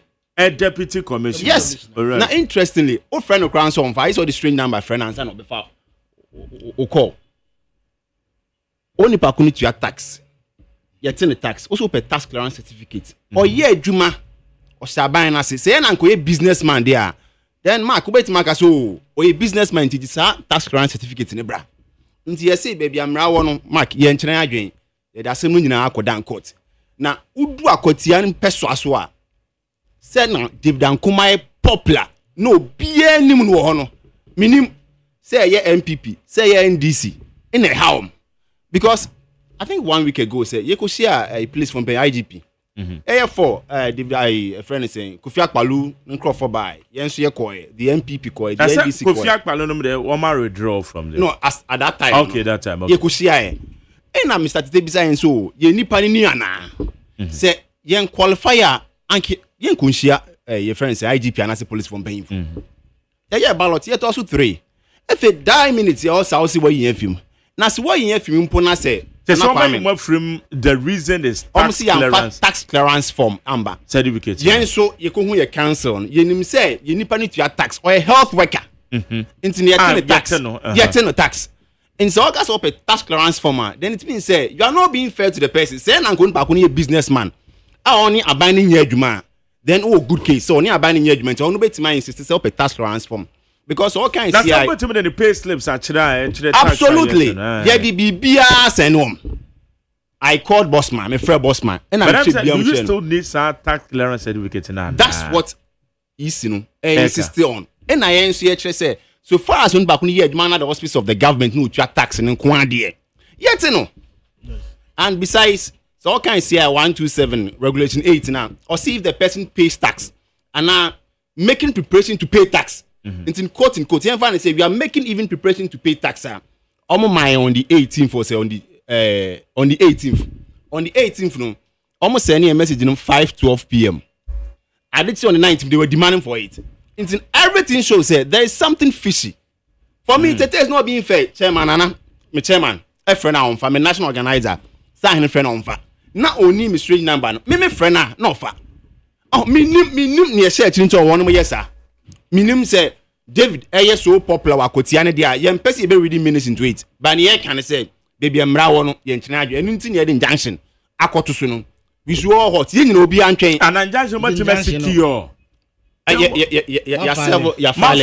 so 28th of August. No, yes, on better so. Okay, 28 near Yawa down. Yes, Yawa that way. Yawa court in the better court in the better so. We are hoping and we know say elections in Benada fast tracking system. And you must say dividend come part of it. Now, all your tax. Into who insisted so tax class. Is that the only reason here? That is the only reason from the EC.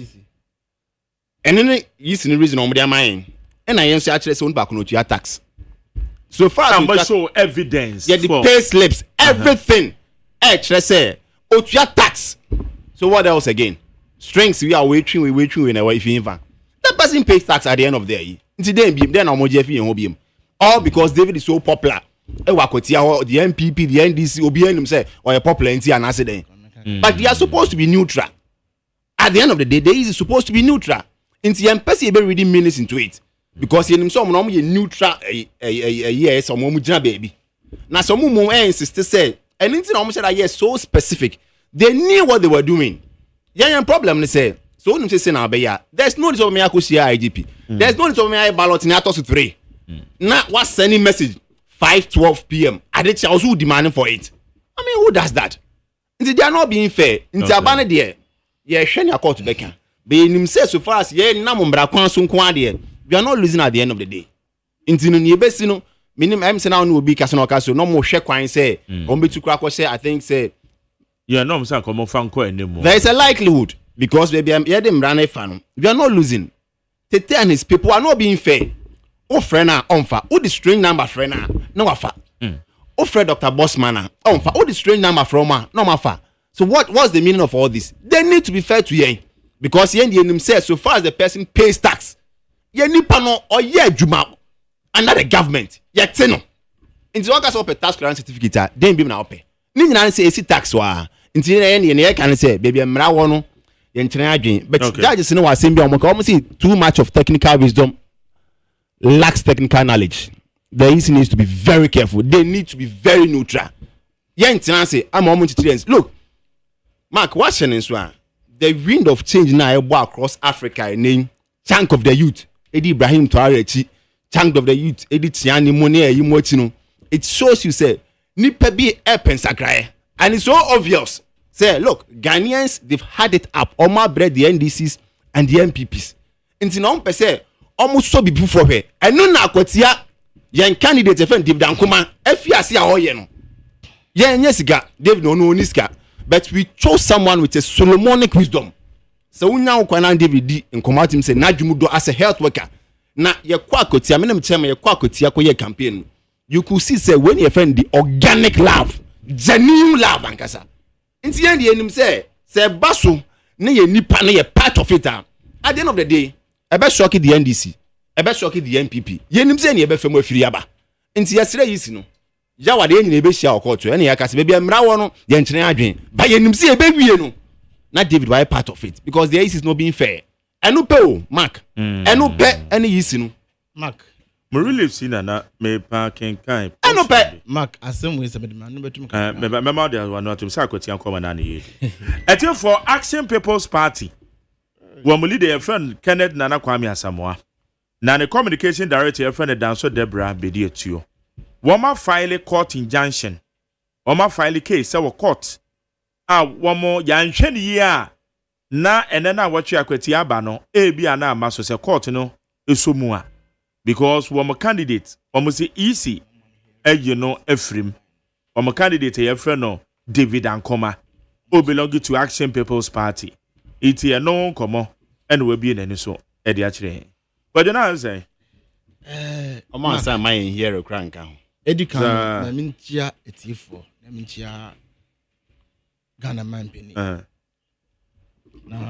minchia na minchia colleagues awon yo mo yejuma na mark nkomo yo odi na mpesa me de ba no tum kakra you see this for time with that number ya chirem how incompetent this is say the current crop of EC executives from Mohano amon number say prior to 2024 elections no you highlighted a number of these issues easy for a day if you say it's yamra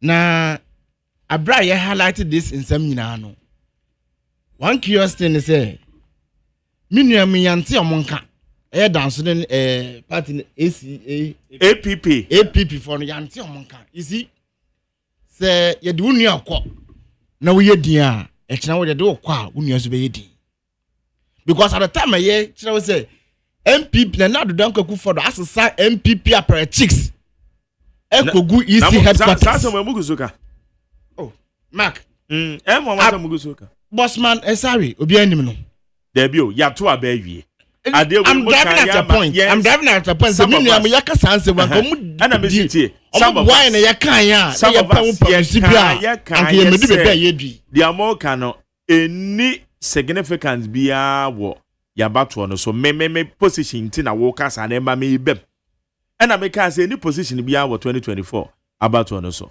2024 about wo abewi no bewi wo abelusu kra wo no wunya bibia anka mfa ho say obi yedena ko honom ne Dr. Bosman Asare so makano ha several times I have done the checks. Dr. Bosman Asare had never been a patron of the University of Ghana TESCON when say University of Ghana and I did political science he was my lecturer now why the cat was not a patron what I said not a patron why who told you but let me make my point not your patron let me make my point let me make my point the point I'm sticking to establishing is say Ebra NDC for Kemu. EC for your machinations. The 2024 elections.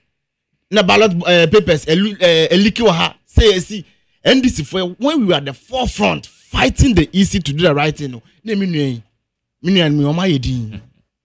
Anka that time na mo boan ne na ya konya anka we no be where we are today.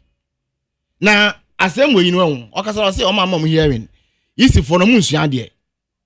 Obaka ya Papa Kwesindum. He was disqualified in similar manner. Court. I'm a court for order East for say it should be reinstated. Until war such a precedent. Now you go back and do similar thing. What do you expect? Yeah, and this for no you show whoever is coming. Meaning you can say or say he's popular is this. No, we don't care about your popularity because we need elections. No. What I say, but we believe say the right things must be done. Fairness, that is what all the political parties demand from the EC.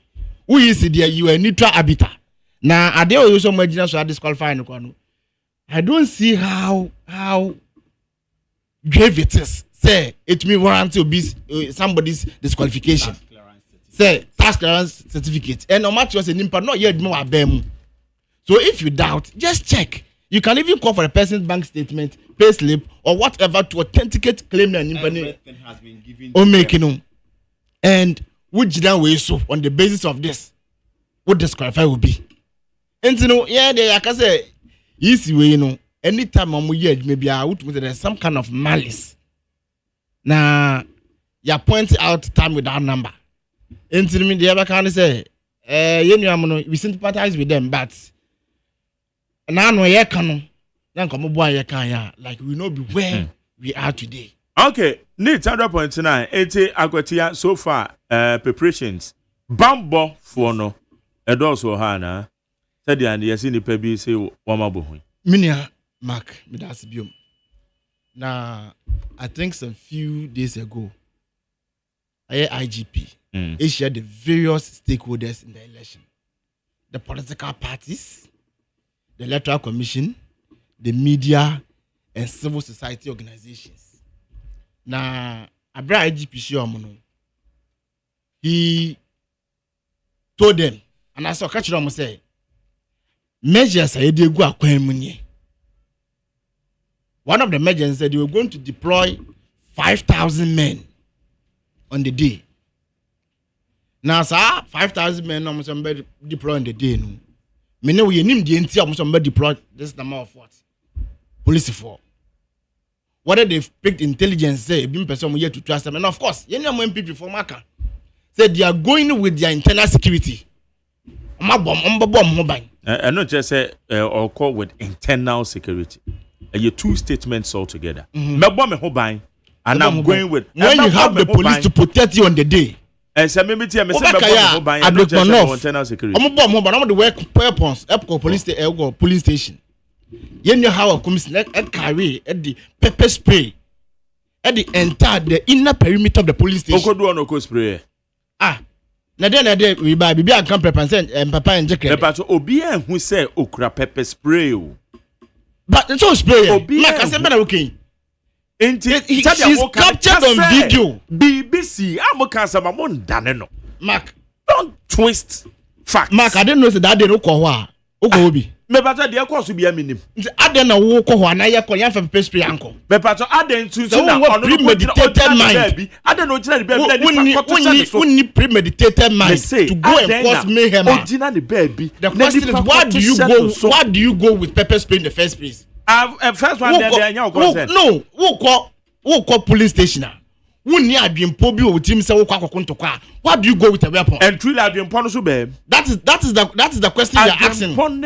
Say, who call no what dream be? This is name because some people more by send your BSc painting no police force here the 5,000 men on the grounds to go and protect what the people. Now Matisse almost say some people are intimidated. I'll be because say low voter turnout. This answer, they have not given us any data to back the claim I'm making. In any case, in the 2024 elections, there was general voter turnout. And was it due to security presence? Was it due to security presence? And Emma low voter turnout by So in some more people from the civil society people it's not borne out by the fact.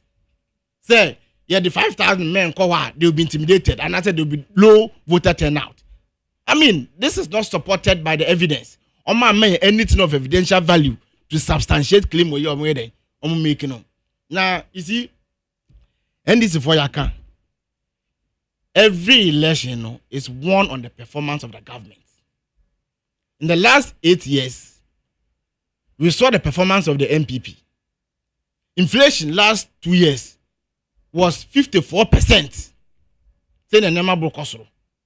Ama kufo gallon na di kufo gallon the popular kufo gallon. As high as 1,000 cities. 1,002 minimum that say. Say it's a little over what 600 cities. Because the inflation at 54%. At the time, 5 kg of rice over 200 cities. It's a little over 100 cities. At the time, petrol, a book of do saying, they say petrol boy saying. At the time, you know about me, I dollar now to prison, or the key name IGP, and so dollar break jail. I could do 17 Ghana cities at a point. Now, corruption, dream no corner course we could for in the last 8 years. Now we just oppose that. Within the last 8 months, what's a chrono course? Oh, in PDF scanner. When? Why not? PDF. Okay, they are making what we are saying to say. Men cassette chrono. That I was say alleged corruption cases. Now, what to me be one of the obi these are 2 different statements. I have not accused. I am giving you what you say. It is only court of competent jurisdiction. And now, let's say, men can say chrono course. We need any evidence. Oh, PDS scandal. PDS scandal. Yachi obi. Jabu bi kwa do. Ya quarter convict obi se obokro no wana. Yenim boss oil contamination scandal. Yachi obi. All these issues is here in the past administration. That means obi abokro no. Eti o kasa na make you wadun. That means we just oppose this with the NDC fire within the last 8 months now. What you say the difference is clear. And the inflation here let's say over 12%, I think 12.1%. And the menu can say petrol I could do 17 cedis per liter no, and then I drop it to like 14 cedis per liter. And the menu can say nyama boy cost so I'm a for you to be didra. Gonna phone to me 20 with nyama prices now then I drop it drastically. I your market here for they are witnesses to this. Banks any Ghana phone juma President Kufuor ba omi be gu no. Na ye nua mom wakotia ebi mu ye adwuma wa bank san you men no mu wie. And you see scholars have propounded about 3 or 4 theories of why people vote the entire for twaba. And the American was man pay the rational choice theory, and that's what the different economic theory. In fact, President Kufuor they making it easier for us to she was system not twaba. Intino obi abakoto naba next week the Sunday biano obehwe na system say my system ende in the last 8 years net saying am I better off now than the last 8 years? And the answer is yes, because and then we could do ma and yama boss higher abefo and the cedi to the dollar rate I 11 cedis to the dollar no that time they could do 17 cedis under Baumia. And the importers per dollar they are importing yama omunye cheap and there. So all these factors will be brought to bear before the independent are casting votes.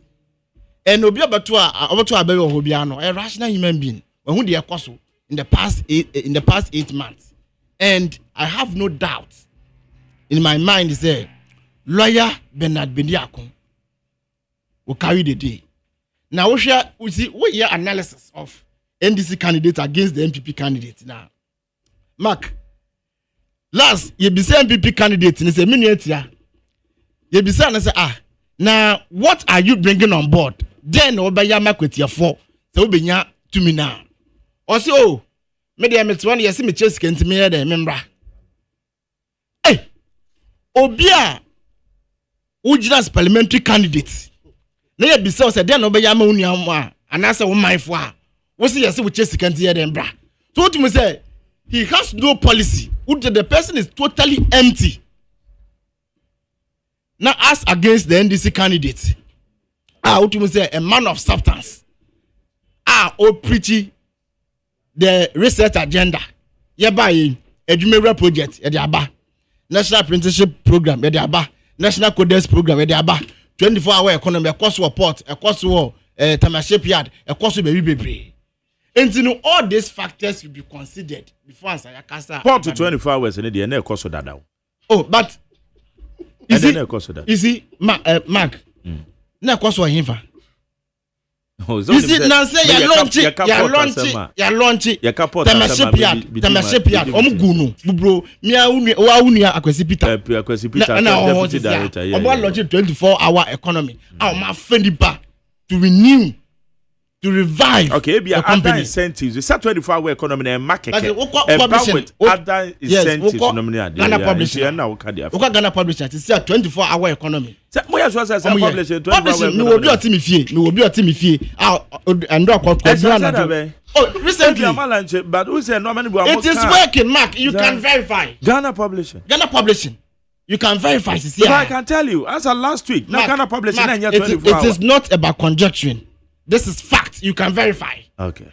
What I say? Until you consider the annual menu, I don't see any chance for you and me. And minimum say at the end of the day, no. Okay. The NDC will be declared victorious. May I say? Manuel, question about election. Mark Jerry, my journey, I'm also an APP in Junction, no. I feel that I'm not Jim when you so. Mark Jerry. Yeah. Manuel, bear microphone, Kakra. What say? Afide bem. Emi da se ni akonya de amame na no pay. Na no pay me di ntia so nko de Dr. Alhaji Mahmoud Bawumia, the incoming president of the Republic of Ghana. Ene ne ho ka for Haji Samira Bawumia. Atiki Yakubu se otie na no pay nti ono so mechia no na Mandela Wiafe ono so se ano pay ono so otie the incoming Greater Accra Regional Youth Organizer. Mark Jerry mechie tiefo nyina omutie na no pay ene menua no na omuni aba be hia. Na me sha asie fi baby a aban ewieye. Abam ewieye. Mark Jerry, it is false. It is false. So we catch us Ghana publishing. It will pretty 24 hours. It is very false because me free hey me kwa Accra Technical University. Accra Technical University, any Ghana publishing, a share war. And I can tell you for a fact,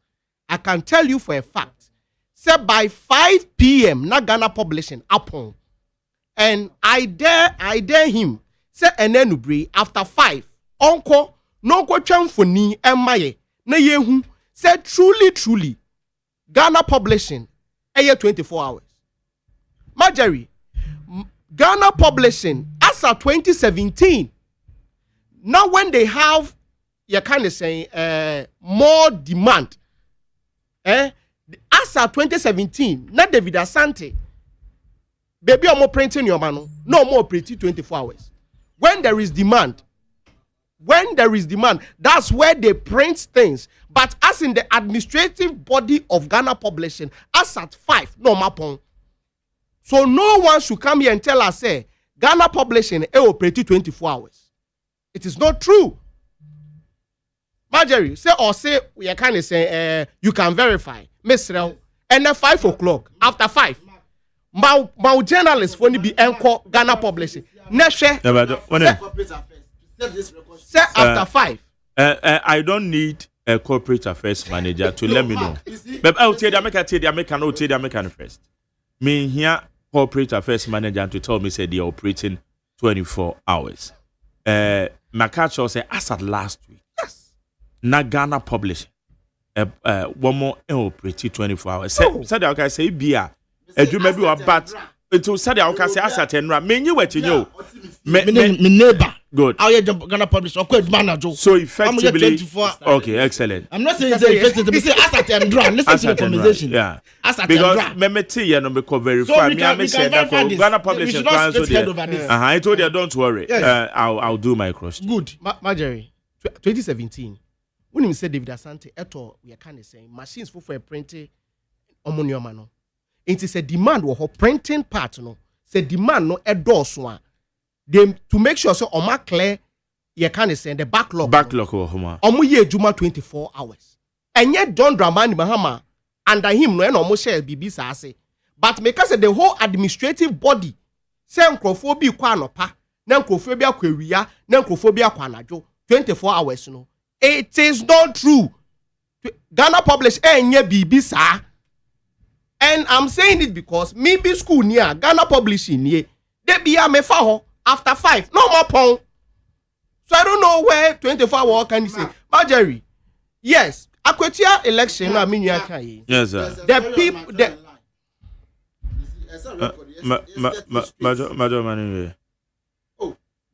yeah. You see, the era of propaganda. No? Marjorie, so 24 hours. I am pulling a story from Marjorie. Yeah, there might be a story. Now maybe that say Ghana publishing. 4th March. Yes. 2025. Yes. Yeah. The heading of the story: the Ghana Publishing Company Limited launches. Listen, so I'll read the body. This is the heading. So okay, listen. Administratively, listen. 24 hours. Launches 24-hour what service. You see, and this is the body of the. I see. Speaking at the launch, the managing director of the Ghana Publishing Company Limited, Nana Kwesi Bote, stated that the company will increase its production capacity, enable it to take on larger projects without delays. The relevant portion.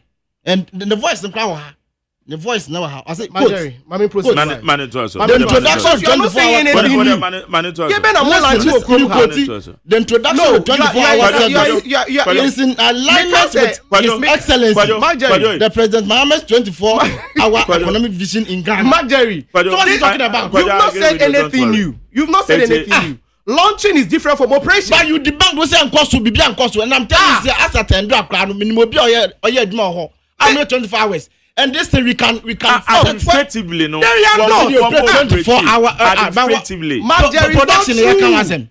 24-hour economics about production. What are you talking about? A production there. A production. As of 2017. Now when they have the demand, they operate that 24 hours. Sorry. So where from you launching something that as of 2017, say if you're talking about production and baby or more printing that has been my argument. But that's my argument. I don't know why you're interjecting.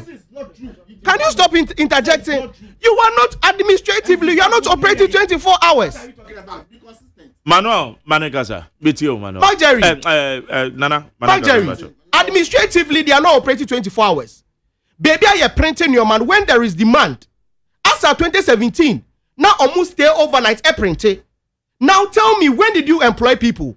Because within 24 hours, you know, 3 shifts. When did you open and produce any document? I just say, mu be send for apply. And now how many kwanopa, how many kwewia, how many kwenubre, Ghana publishing. Provide all these details. Anyhow, you are not doing any 24-hour economy at Ghana publishing. Moka chair say passport office, we 24-hour economy. Go, as at 5, no more pong. Listen, when it comes to lunch, when it comes to renaming the moya de on. Adiempo ya lunch here, we musa ko lunch biem. Adiempo ya lunch, almost just imagine. Sa cheap embedded passport, no. No, don't kwa kufa do ayedada. Okuje to abla by osa lunch in biem. So you are doing nothing new. The old thing, no, and a musa biem. Asa. Now tell me, you can go. You mentioned the 24-hour. Yes, we know that more their slogan and more than them. And she said truly 24-hour economy no air cost akweti afo enim ombegina so dia to aba na Marjorie obo cedi to dollar rate mama say when they are quoting their figures no omuko way back as at 2022 minim say Akufo-Addo free so in 2022 and that's what I want to know. Akufo-Addo left office as free office 7 January 2025. Why is it that when you are referring, you refer to 2022? And I'm challenging you to produce any evidence, any document that showed that even in the 8 years of Akufo-Addo, dollar cost 17. Bring anyway, say, any evidence, I say 8 years of Akufo-Addo, me can say obe free sumpo, 8 years, no. Bring any evidence, a purchase a dollar, cost 17. It's never. Akufo-Addo free so 7 January 2025. Bring the data. Is it that you are scared of that particular data? And I said, say, oh, Mokwa, you just mentioned, go back because you don't know about Akufo-Addo free so in January. You are talking about dollar, and the businessmen are complaining they are not accessing dollars. You are talking about 11 cedi dollar. Yes, the dollar is at 11 cedis. Bank of Ghana rate. Bank with businessmen sikano unless some of black market. I know you have 14, 13 cedis. So where's the dollar? Dollar no ewa here for. What the amount 11 cedi ewa here. Businessmen are complaining. Deal with that. Now kasi oh ye babe collapse banks. Na eno nema na kwetia force be jina so dia to aba eno kre. MPP buy. There were issues with the Bank of Ghana. John Dramani Mahama. As of 2016, Okache as a bank no operate as a Ponzi scheme.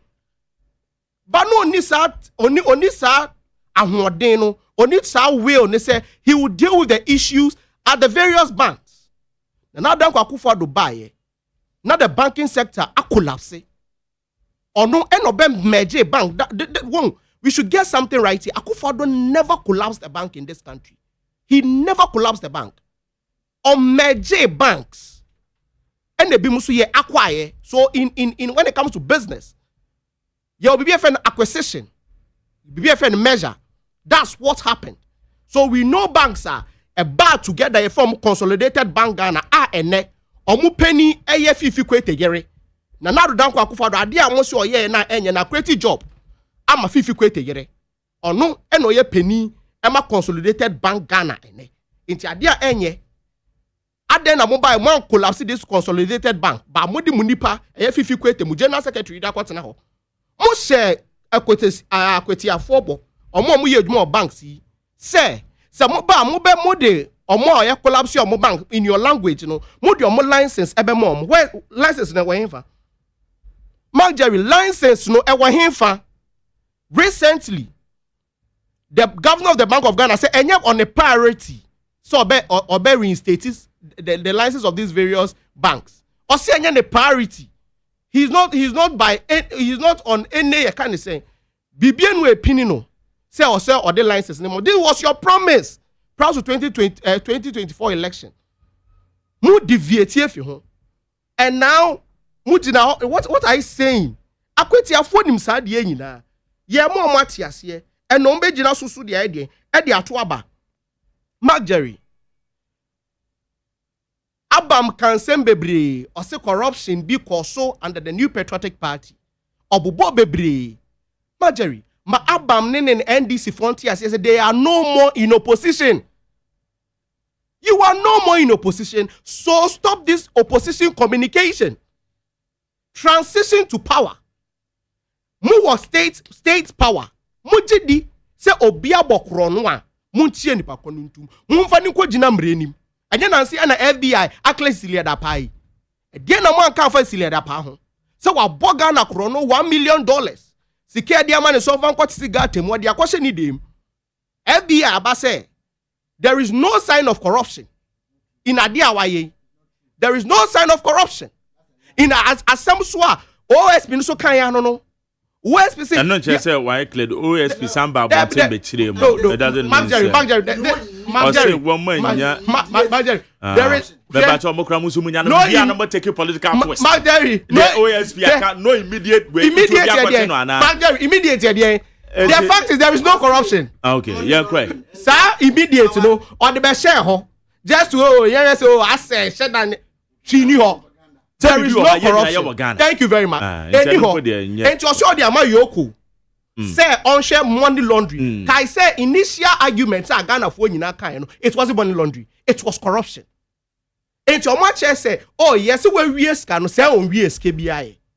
So if you have the balls, if you did what about PDS, what about offense contaminated the end, when himself about criminal case any expiring days.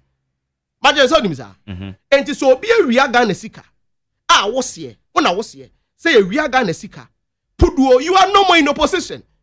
You have the power. Say them the intimidating Crawford Kromuhano. You still have the power. Go and arrest these people. Now arrange your before court. Produce your evidence. A practice and no cre or mabo chrono. Na yenye de yen for muntum. Say even Crawford mo chrono under your government. When your muye chimpe 60-40. My 60 never 40. That's the arrangement this government is going on. With him Crawford, allegedly, he say Omafa Omaisika. This is what you are doing now. You have the temerity to come and say chrono koso under someone. If truly, arrest them, prosecute them. But no crane say there is nothing like that. There is no with the issue of Bank of Ghana building. No? Omuka so ye disika pudu akwa Bank of Ghana building mu na die omo ba mu anche bia na parliament efrom Bank of Ghana penny esia me ya penny ya wo ya ene ye de no ko afi no mkochi oh say na the value mpo omo di si ye no e wo fom omo nya value for money. We didn't spend much on that particular building because we share see value e di si ye and we share man bi so a MPP dwen Ghana for ho and make you say you are negotiating very well. I'm a price number phone. This when you mean na enakweti afo ebe gina so ahwe. On the 2nd of September, omo be gina so e de ato aba. Yewra Solomon Asumedu. He is there. He's campaigning. The relationship or with akweti afo with NDC propaganda omo twa ntro in opposition and omaba abemu a omo hu kotokuro mfa kuranhyimu.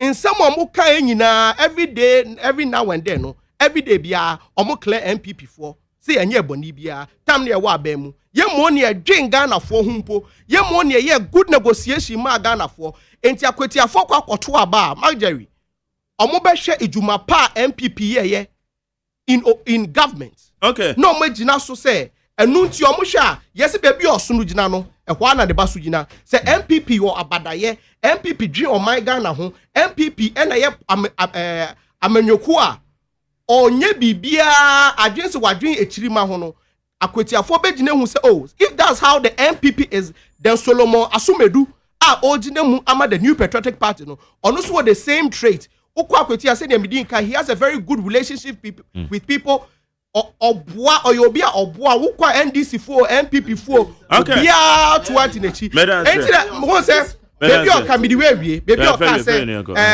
omubusa ne say identity na yentomo say yese me cheska I'm daring him say on produce any video any audio and I say any report a chair say he said that I know that NDC for before mo be free mo headquarters about radio ni TV so no ye cooking you maybe mam say mo beka but at least mo share say etiefo no sebi enye obia na adwen wofom enye obia na adwen wofom ebi mu nimde especially nkofo mo tie NIT FM enimdefo ekuninim na tie NIT FM enti say wo bet na NIT FM na wo beka bibia kan sama eye no kre speak with facts speak with evidence because who can we ya they will pick up their phones Google it search it and know say asema who can no kra okay Bible mu baby I forgotten the but Paul Eka say me said those people are better or see those people are better than the people of Corinthians because ye chira omo de na they go back and they read to find out say asema no kra na sa na NIT FM for 8840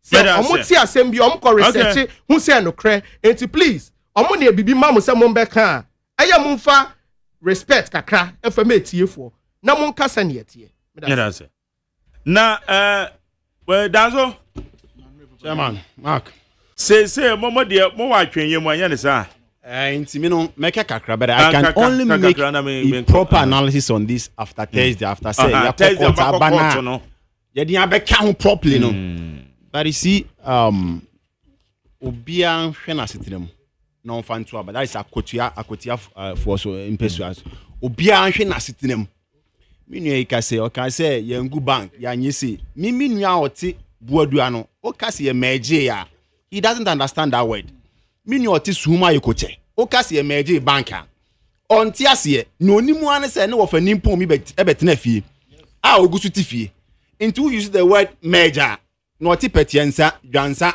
dwaso he doesn't understand that word. But me nimu hwe kura no nti we no a conditional because on Thursday all things being equal you part. But me nimu hwe kura no minim say oil and you turn 1,002. You don't need an empirical evidence. E wo sadi we hu. Obi anim say na oil esutu ko sura akudu 1,002. Rice e ko sura. Look, it's not a matter of somebody fishing there say. Look, you are not being fair to the listeners. Oh, you la. She. What the fan is somebody fishing book one. It was 600. Yan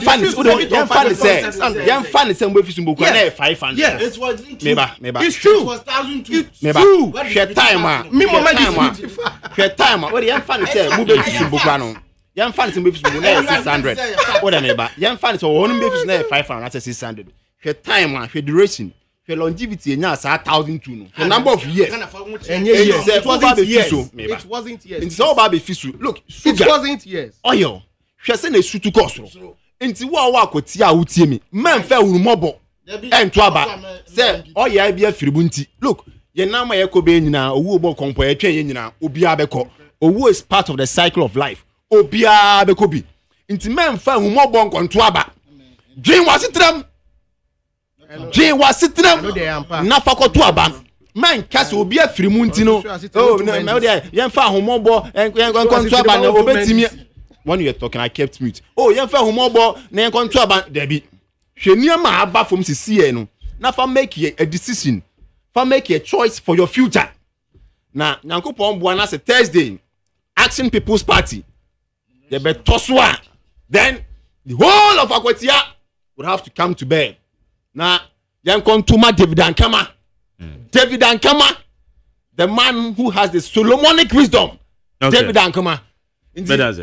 Mark, na me be kan one. But by Thursday na me kan conditioner. So what I say, a conditioner by Thursday there. Na court na determine. All things being equal, I know say it's going to be a must. Okay. So.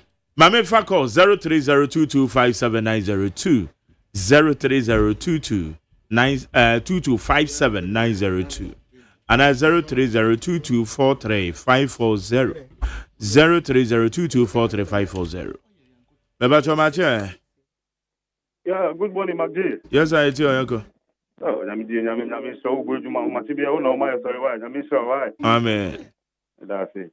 The home say, Akotiafo, Munteni, Polomani, Ludoa.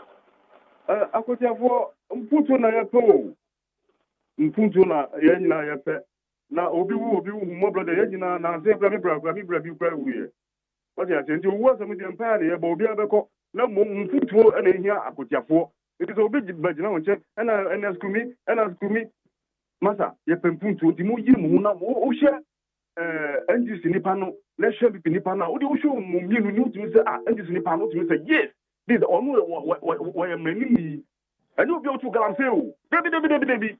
We did now that they need the move because can I am the can I am can in go. All right, but that's same. Maybe I show also I have a match. I'm not doing it here. You, within the care of what's my safety of him. As a gem above the month, the are not on play to tune. All I mean, just here. Mammy, Yakupo, tell me, Yamin, here, then a month, and the near of February. I joined the summer, winter this year. Papa. I don't mean it, Mammy, I put just around Oh, pa. I can't because they couldn't switch. You. Yeah. Oh, I didn't know. Yeah. I can't be the quality now. I'm going to be radio soon. Any record for Cosiano. I got a monko. This is a gentleman. A gentleman. One more I share.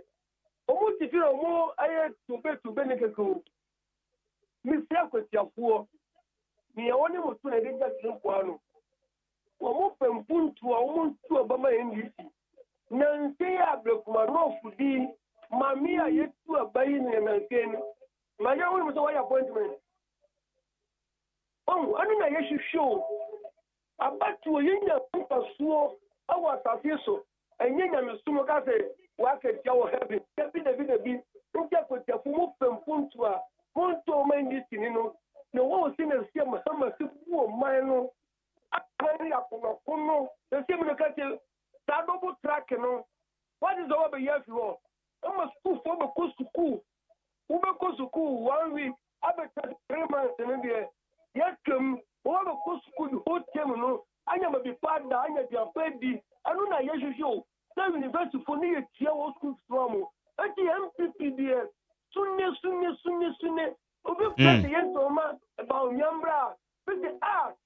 Okay, may I say, I'm fat, you do her. Marche. Champion McJerry. Yes, I do. And a penny Encounters. Maminchi, me MP, Obatampa, Ada, Adua, Asidua, or Ayin Swan constituency, and a mere Minia Abiola, and in a fair radio so.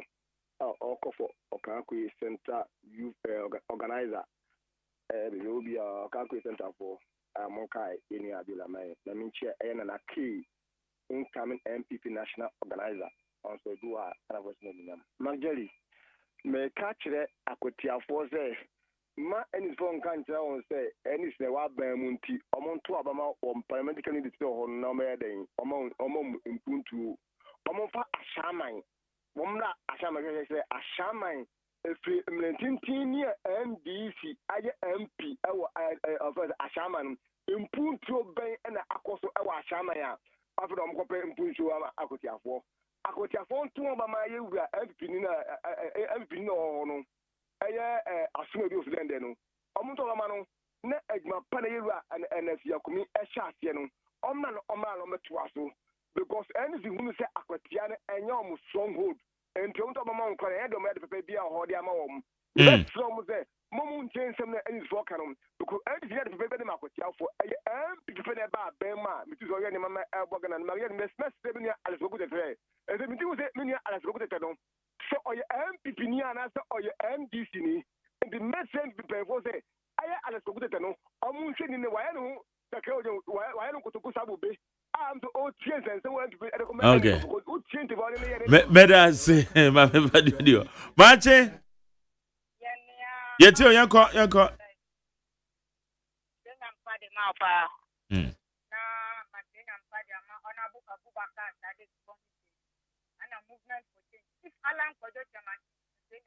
Hey, Okasa Mao. And some of my brothers, I made a catch million market for us. Or more and penny fire do my teenage now, so mobile, yeah, poor Muswabano.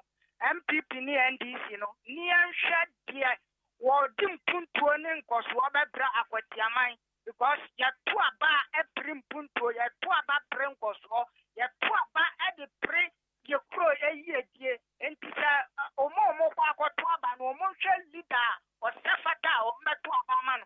No man say a man penny, John Dramani Mama, a young galamsey issue now, I was that, on man and you come, papa, and won't trust you, and for more man, no man, your resources, and touch in young phone, okay. Quiet as no, young Timina, the every starting up a gun and fun into my pen. Medan say, Mammy Fat last one, Marche. Yet you. Chairman Maggi. Yes, I uncle. To the batch. Nini to Tobachi. Ashima Suba Canabre, Masumo Domi Pavina. Typhon and Wudu. I'm a fancy piece, the comrade I was when in a ball at 2 years, my more counts and Pama or my Ghana pan into my papa. Comrade Yankupon Shroud. Chairman Maggi, happy belated birthday. Medan Yaya Crado, Eba Humani Muabe, Rishiwa to your mamma was a man taco. Bra, we are last warning. And that will do birthday one my crime young with you, Brian Tibia. And more so as she stabbed you. Mate. Bra, me gusu me pebus never me sacra or 70 much a dear.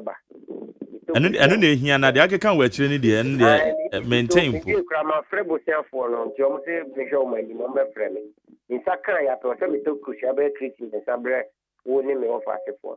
Yo. Tell us your money, Juma. They made the shaft yet too, a year.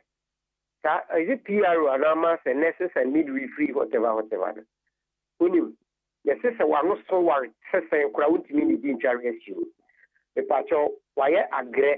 A walk or so the anybody saw the answer on Buna bread.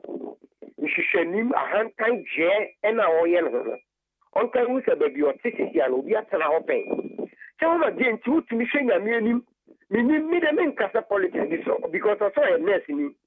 To me catch a whole health minister say, I don't want a farmer now. Me patch of farmers on your nipa. Che, the oil you are when you know this no buy a corner, I won't be cotton you from more bonny rubia. She when you're papa and your memoir, or we create a cassetia. 10 years more than a hand time your man, Unjai, and Fanny descending on you. Okay, Che, Apatia, we'll be a sipping a war. I say enough. No MPP na wa bem. You call all out call year door campaign. Omuji Erico when you see die. Man to man. The same thing that you akwatia. The mama get here. Some of the can you 77 previous. Akwatia for. Omuye akwatia for. Omuye akwatia for. No omuye enim before nya nyansa for. Inti obi wo meyena sympathy. Dabi inti okay, Mate. Yo, medan same. And a midisi, Medobi Bianse, Nana make us say, Yamea Doma, a year, Memeda, Samemeda 30th, Memeda 30th August, Ada College of Education, a year, Mathematics Students Association, our more Ada College of Education. Sa department, no, a Yamia Masia, your friend, Dr. Eunice or CSCB. On a head of department, a year mathematics and computer studies. On or head of department in Wada College of Education. It's a mathematics association, mathematics students association for Womo Ada College of Education. Womo Dom Hueti. Into which a year professor school mono penny pa friend Professor Prince Boateng ono no principal na Dr.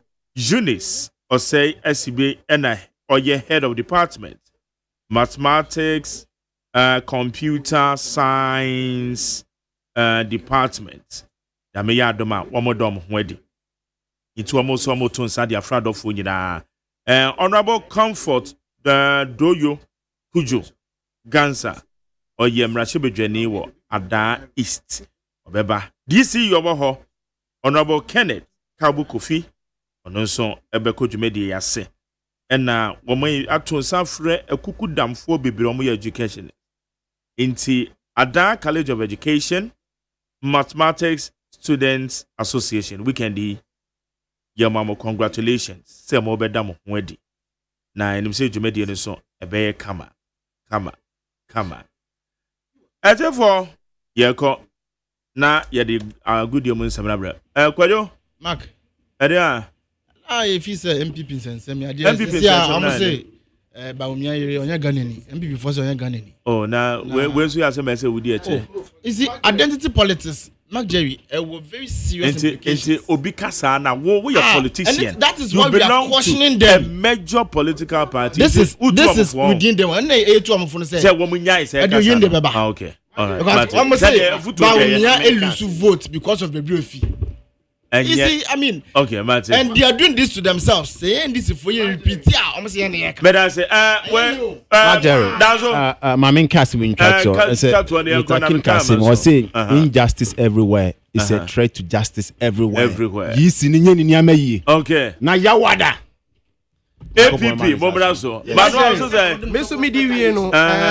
Man say obi every show you can say happy belated birthday yeah me so me say some women be no mo person mo boabo mo nsa no kakra na come be celebrate birthday man no person go bosia a women development bank no but mo share bank ya na bank no dey go hwe ne so na ye besi that almost you come be bosia because you see your match 51 million bi and I come at TV and the baba celebrate birthday but because of omu baby a bank he went and I went home say see no back text me and I see me was something now nyame adoma say next year by that time na say omesi bank ne dia omu kwa kwaje bosia ni bi no mo da be show mo adwumem na mfa so e be ba so no no mo di bi celebrate birthday in some mo se me kan chawa no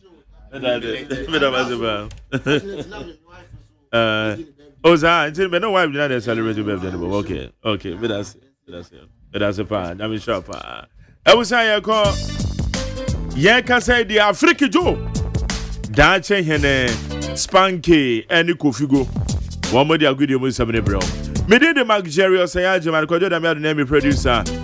I've been a free my bank on and I yourself for social media administrators. Media said abema eye mami akosu yetonam. Ena media said ama amansancha me kwabena mafo. Ena nwumre me no be share touch light so mami biama will come and take over area immediately after the news. Yami ko bibia do bibia si o. Edin ye Mark Jerry OSEI AGYEMAN. Media so